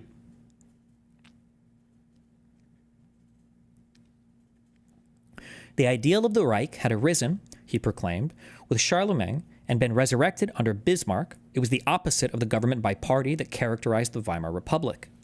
At present, he wrote, the Third Reich was a dream. It would require a nationalist revolution to make it reality. The political parties that divided Germany would then be swept away. When the Third Reich finally came, it would encompass all political and social groupings in a national revival. It would restore the continuity of German history, recreating its medieval glory. It would be the final Reich of all. Other writers, such as the jurist Edgar Young, took up the concept and advocated a conservative revolution that would bring about the Third Reich in the near future. Below this level of somewhat rarefied abstraction were many other writers who, in one way or another, glorified the alleged virtues that, in their view, the Weimar Republic negated. The ex-army officer Ernst Jünger propagated the myth of 1914, and in his popular book, Storm of Steel, exalted the image of the frontline troops who had found their true being only in the exercise of violence and the suffering and inflicting of pain. The Free Corps spawned a whole canon of novels celebrating the veterans' hatred of revolutionaries, often expressed in blood-curdling terms, portraying murder and mayhem as the ultimate expression of a resentful masculinity in search of revenge for the collapse of 1918 and the coming of revolution and democracy. In place of the feeble compromises of parliamentary democracy, authors such as these and many others proclaimed the need for strong leadership, ruthless, uncompromising, hard, willing to strike down the enemies of the nation without compunction. Others looked back to an idyllic rural world in which the complexities and decadence of modern urban life were wholly absent, as in Adolf Bartel's novel, The Dithmarshers, which had sold over 200,000 copies by 1928. All of this expressed a widespread sense of cultural crisis, and not just among conservative elites. Of course, many aspects of modernist culture and the media had already been in evidence before the war. Avant-garde art had impinged on the public consciousness with the work of expressionists such as Ernst Ludwig Kirchner, August Macke, or Emil Noldi, and abstract painters such as the Russian-born but Munich-based Vasily Kandinsky, atonal and expressionist music was emanating from the Second Viennese School of Schoenberg, Webern, Berg, and Zemlinsky, while sexually explicit drama in the form of plays, such as Spring's Awakening by Frank Wedekind, had already caused a major furor. Good one. There had been constant disputes under the Wilhelmine Reich about the limits of propriety in literature and the threat posed by allegedly unpatriotic and subversive or pornographic and immoral books, many of which were subject to bans imposed by the police. The sense of cultural crisis, which the emergence of modernist art and culture generated amongst the middle classes after the turn of the century, was held in check under the Wilhelmine regime, and in its more extreme forms remained confined to a small minority. After 1918, however, became far more widespread. The ending, or at least the scaling down, the censorship that had been so harsh during the war and always active during the Wilhelmine period, encouraged the media to venture into areas that had previously been taboo. The theater became the vehicle for radical experimentation and left-wing agitprop. Cheaper reproduction and printing techniques made it easier to publish inexpensive illustrated papers and magazines for the mass market. Controversy swirled in particular around Weimar's Bauhaus, created by the architect Walter Gropius, oh no, in a merger of the Weimar Art Academy and the Weimar School of Arts and Crafts. An educational center that sought to join high art with practical design, its staff included Vasily Kandinsky, Oskar Schlemmer, Paul Klee, Theo van Doesburg, Laszlo Moholy, and Laszlo Moholy-Nagy. Jesus. Its bohemian students, both male and female, were unpopular with the townspeople, and its radically simple, clean, and ultra-modern designs were condemned by local politicians as owing more to the art forms of primitive races than to anything German. State funding was withdrawn in 1924, and the Bauhaus moved to Dessau, but it continued to be dogged by controversy, especially under its new director, Hans Meyer, whose communist sympathies led in 1930 to his replacement by the architect Mies van der Rohe. Rohe? Fuck me! No more names! Mies expelled the communist students and replaced the Bauhaus's earlier communitarian ethos with a more structured, even authoritarian regime. But the Nazi majority elected to the town council in November of 1931 closed it down following an official inspection by Paul Scholz-Namberg, the ultra-conservative author of a book on art and race. It then moved to a factory site in Berlin, but from this time on was no more than a shadow of its former self. The fate of the Bauhaus illustrated how difficult it was for avant-garde culture to receive official acceptance even in the culturally relaxed atmosphere of the Weimar Republic. New means of communication added to the sense of old cultural values under threat. Radio first began to make a real mark as a popular cultural institution during this period. 1 million listeners had registered by 1926 and another 3 million by 1932, and the airwaves were open to a wide variety of opinion, including the left. Cinemas had already opened in the larger towns before 1914, and by the late 1920s, films were attracting mass audiences, which increased still further with the coming of the talkies at the end of the decade. Talkies? What is that, talking movies? Yikes. I forget that the author's British sometimes. A sense of aesthetic disorientation was prompted amongst many cultural conservatives by expressionist films such as The Cabinet of Dr. Caligari, with its famously odd-angled sets, and by erotically charged movies like Pandora's Box, starring the American actress Louise Brooks. Louis Brooks? A sharp satire on bourgeois convention, such as The Blue Angel, based on a book by Heinrich Mann and starring Emil Jannings and Marlene Dietrich, ran into trouble with its production company, Hugenberg's UFA, not least for its portrayal of the cynical and manipulative eroticism of its central female character. The film of Eric Maria Remarque's novel All Quiet on the Western Front aroused a furious campaign on the part of ultranationalists who thought its pacifist message unpatriotic. Bourgeois culture had held up bland ideals of beauty, spiritual elevation, and artistic purity that seemed mocked by the manifestations of Dada, while the new objectivity, Neue fuck me, literally new matter of factness, placed everyday events and objects at the center in an attempt to aestheticize modern urban life. This was not to everyone's taste. Instead of losing themselves in portentous thoughts inspired by the mythical world of Wagner's ring cycle, or the ritual religious music drama of Parsifal,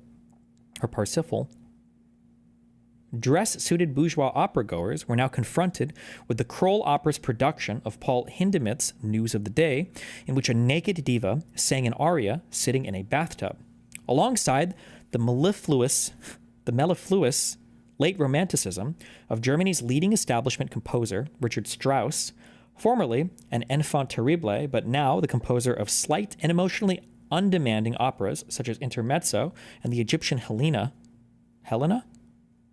Audiences were now treated with Alban Berg's expressionist masterpiece, Wozzeck, set among the poor and downtrodden of the early 19th century and incorporating atonal music and everyday speech patterns. The conservative composer Hans Pfitzner struck a chord when he denounced such tendencies as symptoms of national degeneracy and ascribed them to Jewish influences and cultural Bolshevism. The German musical tradition, he thundered, had to be protected from such threats, which were made more acute by the Prussian government's appointment in 1925 of the Austrian Jewish atonalist Arnold Schoenberg to teach composition at the State Music Academy in Berlin.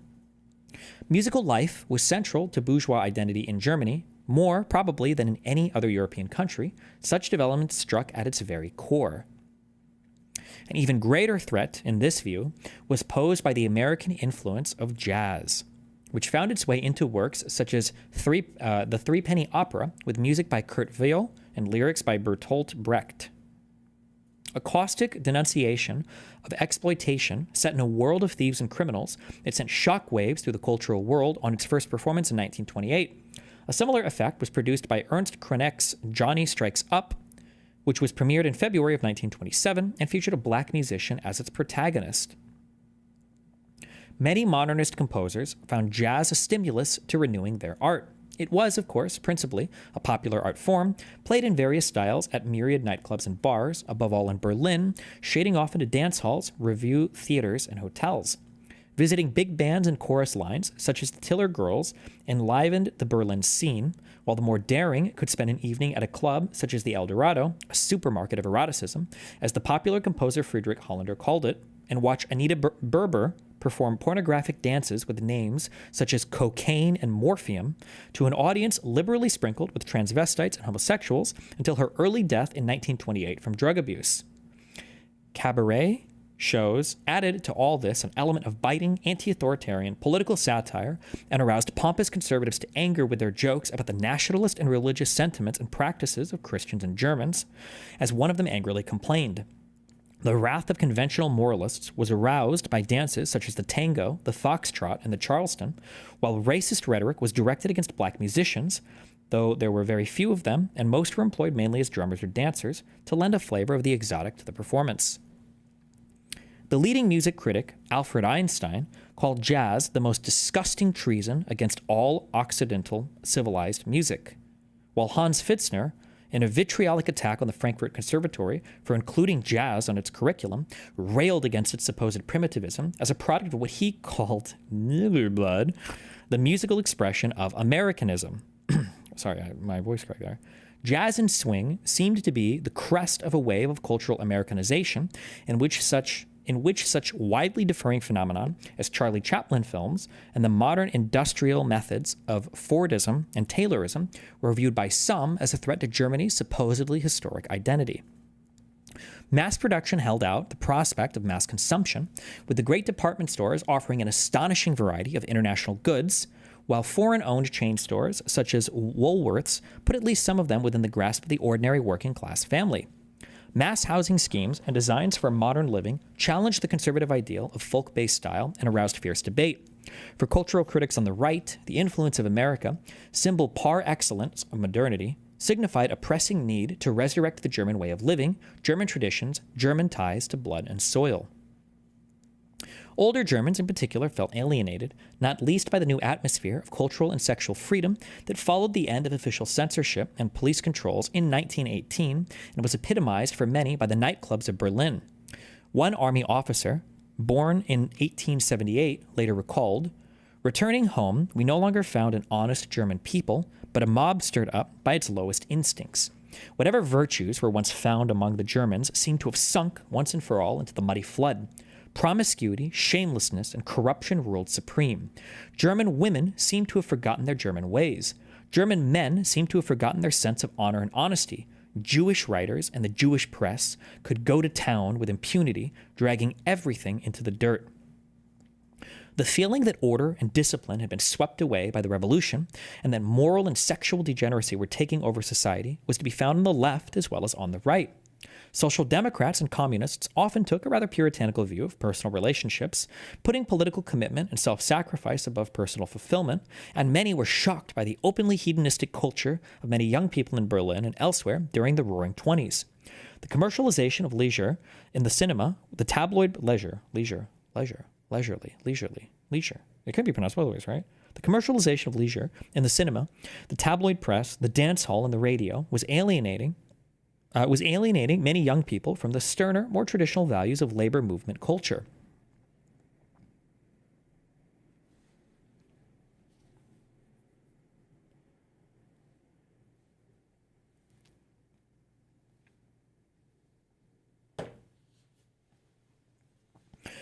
The sexual freedom evidently enjoyed by the young in the big cities was a particular source of disapproval in the older generation.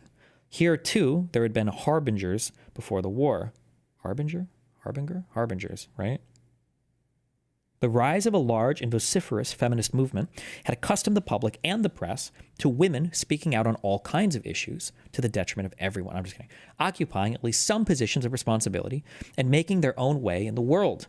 On International Proletarian Women's Day, the 8th of March, the bigger cities saw annual demonstrations in the streets for women's suffrage from 1910 onwards, with even middle-class feminists staging a procession, albeit in carriages, in 1912. Alongside the eventually successful campaign for female suffrage came, if only from a minority of feminists, demands for sexual fulfillment, equal rights for unmarried mothers, and the provision of free contraceptive advice. The ideas of Freud, with their tendency to ascribe sexual motives to human actions and desires, were already being discussed before the war. Berlin, in particular, as it grew rapidly to the size and status of a cosmopolitan metropolis, had already become the center for a variety of social and sexual subcultures, including a thriving gay and lesbian scene. Critics linked these trends to what they saw as the looming decline of the family, caused principally by the growing economic independence of women. The rapid emergence of a service sector in the economy, with its new employment possibilities for women, from sales positions in the great department stores to secretarial work in the booming office world, driven by the powerful feminizing influence of the typewriter, created new forms of exploitation, but also gave increasing numbers of young, unmarried women a financial and social independence they had not enjoyed before. This became even more marked after 1918, when there were 11.5 million women at work, making up 36% of the working population. Although this was by no means a dramatic change from the situation before the war, many of them were now in publicly conspicuous jobs, such as tram conducting, serving in department stores, or, even if it was only a handful, in the legal, university, and medical professions. Increased female competition for male jobs and a more general fear among nationalists that Germany's strength was being sapped by the birth rate decline that set in around the turn of the century merged with wider cultural anxieties to produce a backlash that was already becoming evident before 1914. There was a discernible crisis of masculinity in Germany before the war as nationalists and pan-Germists began to clamor for women's return to home and family in order to fulfill their destiny of producing and educating more children for the nation.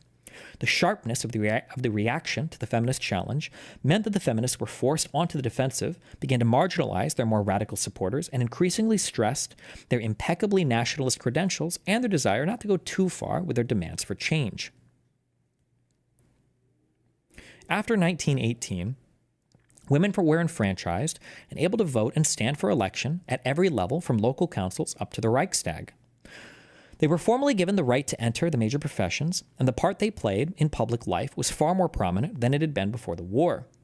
Correspondingly, the hostility of those male supremacists who believed that women's place was in the home now won a much wider hearing. Their disapproval was reinforced by the far more open display of sexuality than before the war in the liberated atmosphere of the big cities.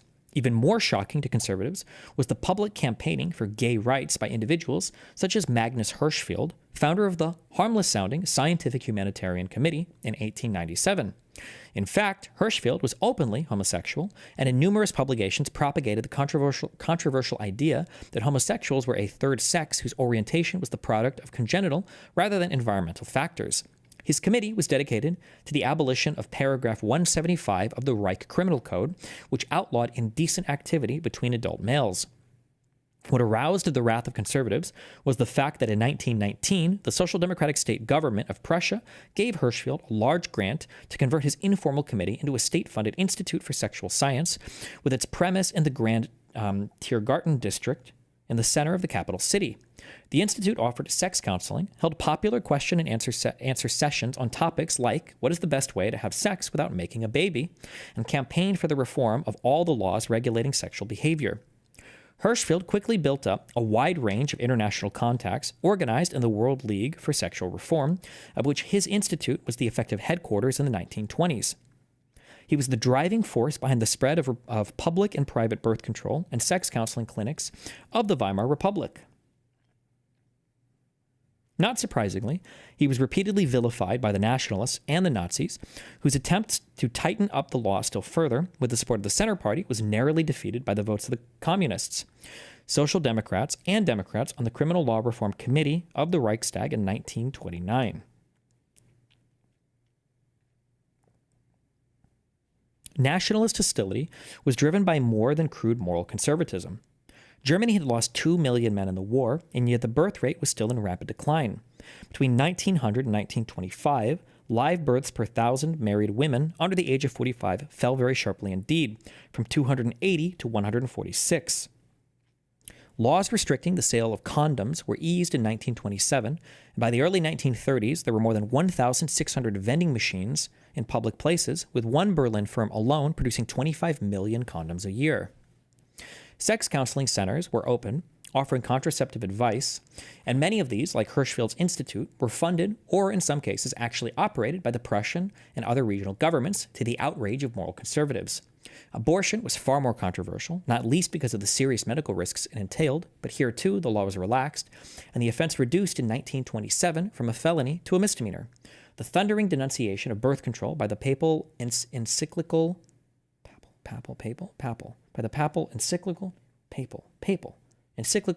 Casti Connubii in December of 1930 added fuel to the flames of debate, and in 1931, some 1,500 rallies and demonstrations were held in a massive communist campaign against the evils of backstreet abortions. To many people, such campaigns seemed part of a deliberate plot to destroy the fertility and fecundity of the German race.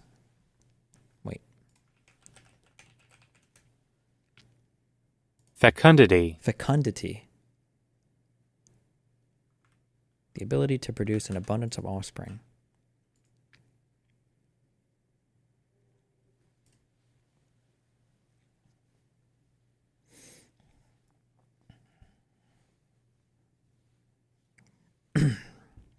To many people, such campaigns seemed part of a deliberate plot to destroy the fertility and fecundity of the German race.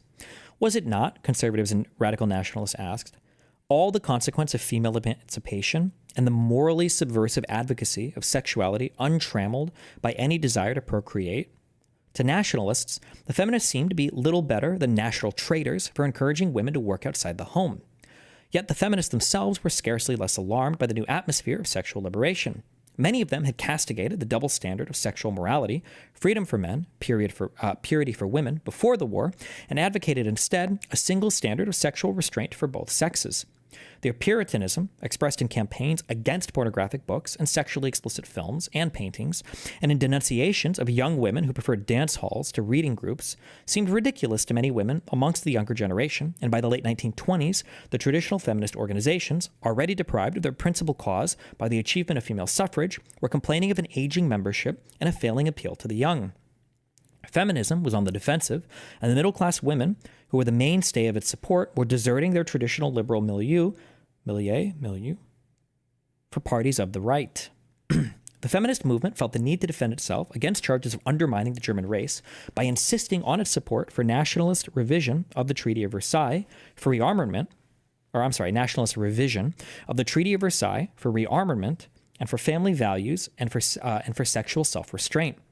As time was to show, the appeal of right-wing extremism to women proved no less potent than it was to men.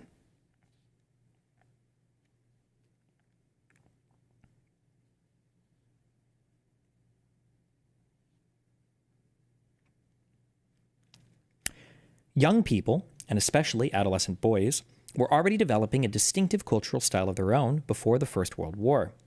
A key role in this was played by the youth movement, a disparate but rapidly growing collection of informal clubs and societies that focused on activities such as hiking, communing with nature,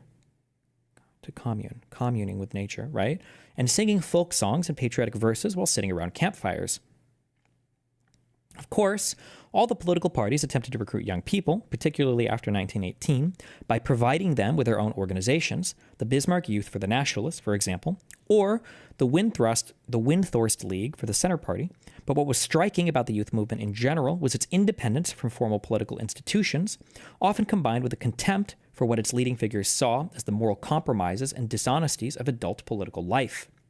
The movement fostered a distrust of modern culture, city life, and formal political institutions. Many, if not most youth groups, wore paramilitary uniforms along the lines of the Boy Scouts and were more than tinged with anti-Semitism, often refusing to admit Jews to their ranks. Some underlined the need for moral purity and rejected smoking, drinking, or liaisons with girls. Others, as we have seen, were male supremacists. Even if the responsibility of the youth movement for paving the way for Nazism has been exaggerated by historians, the overwhelming majority of the independent youth organizations were still hostile to the Republic and its politicians, nationalist in outlook and militaristic in character and aspirations. The influence of the youth movement, which was at its strongest in the Protestant middle class, was scarcely countered by the impact of the educational system on young Germans. The whole lot of high school pupils are nationalistic, reported Victor Klemper in 1925. They learned it thus from the teachers. The situation was perhaps a little more complicated than he imagined. Under the Wilhelmine Reich, the Kaiser's personal influence was exercised in favor of displacing liberal traditions of German education based on classical models with patriotic lessons focusing on German history and the German language. By 1914, many teachers were nationalist, conservative, and monarchist in outlook, while textbooks and lessons pursued very much the same kind of political line. But a sizable minority also held to a variety of opinions on the liberal center and left. In the 1920s, moreover, states dominated by the Social Democrats, notably Prussia, made strenuous efforts to persuade the schools to educate their pupils as model citizens loyal to the new republic's democratic institutions, and the atmosphere in the school system changed accordingly. Millions of young people emerged from their schooling as convinced communists or social democrats, or gave their allegiance to the Center Party, besides the other millions who adhered to conservative views or the politics of the radical right. In the end, neither those teachers who were liberal or social democratic, nor those who were conservative and monarchist, seemed to have exercised much influence on the political views of their pupils, and many of their political ideas were dismissed by their charges as lacking in any relevance to what they perceived as the daily realities of life under the Weimar Republic. For young men who subsequently became Nazis, the beginnings of political commitment often lay more in political rebellion against the rigidities of the school system than in the inspiration of Nazi or proto-Nazi teachers. One nationalist school student, born in 1908, remembered that he was always clashing with his teachers because from childhood, I have hated slavish submissiveness. He admitted being politicized by a nationalist teacher, but commented at the same time that his idol's teaching formed a strong contrast to everything else that was taught in school. Another nursed a long-term grudge against his former school, which had repeatedly punished him for insulting Jewish fellow students. Where the political allegiance of the young to the far right was at its most obvious was in Germany's universities, many of them famous centers of learning with traditions going back to the Middle Ages. Some leftist professors did manage to secure appointments under the Weimar Republic, but they were few in number. Universities were still elite institutions after the war and drew almost all their students from the middle classes. Particularly powerful were the student dueling corps, conservative, monarchist, and nationalist to a man. Some of them played an active role in the violence that attended the suppression of the revolutionary outbreaks that took place in 1919 to 1921. To neutralize their influence, students in all universities established democratic representative institutions of a sort appropriate to the new republic early in 1919, the General Student Unions. All students had to belong to these and were entitled to vote for representatives on their governing bodies. Ugh, hold on, I need a drink of water. 1 second.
Ugh.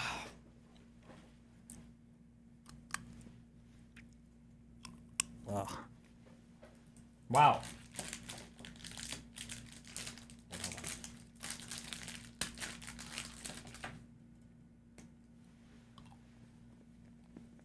I'm hungry.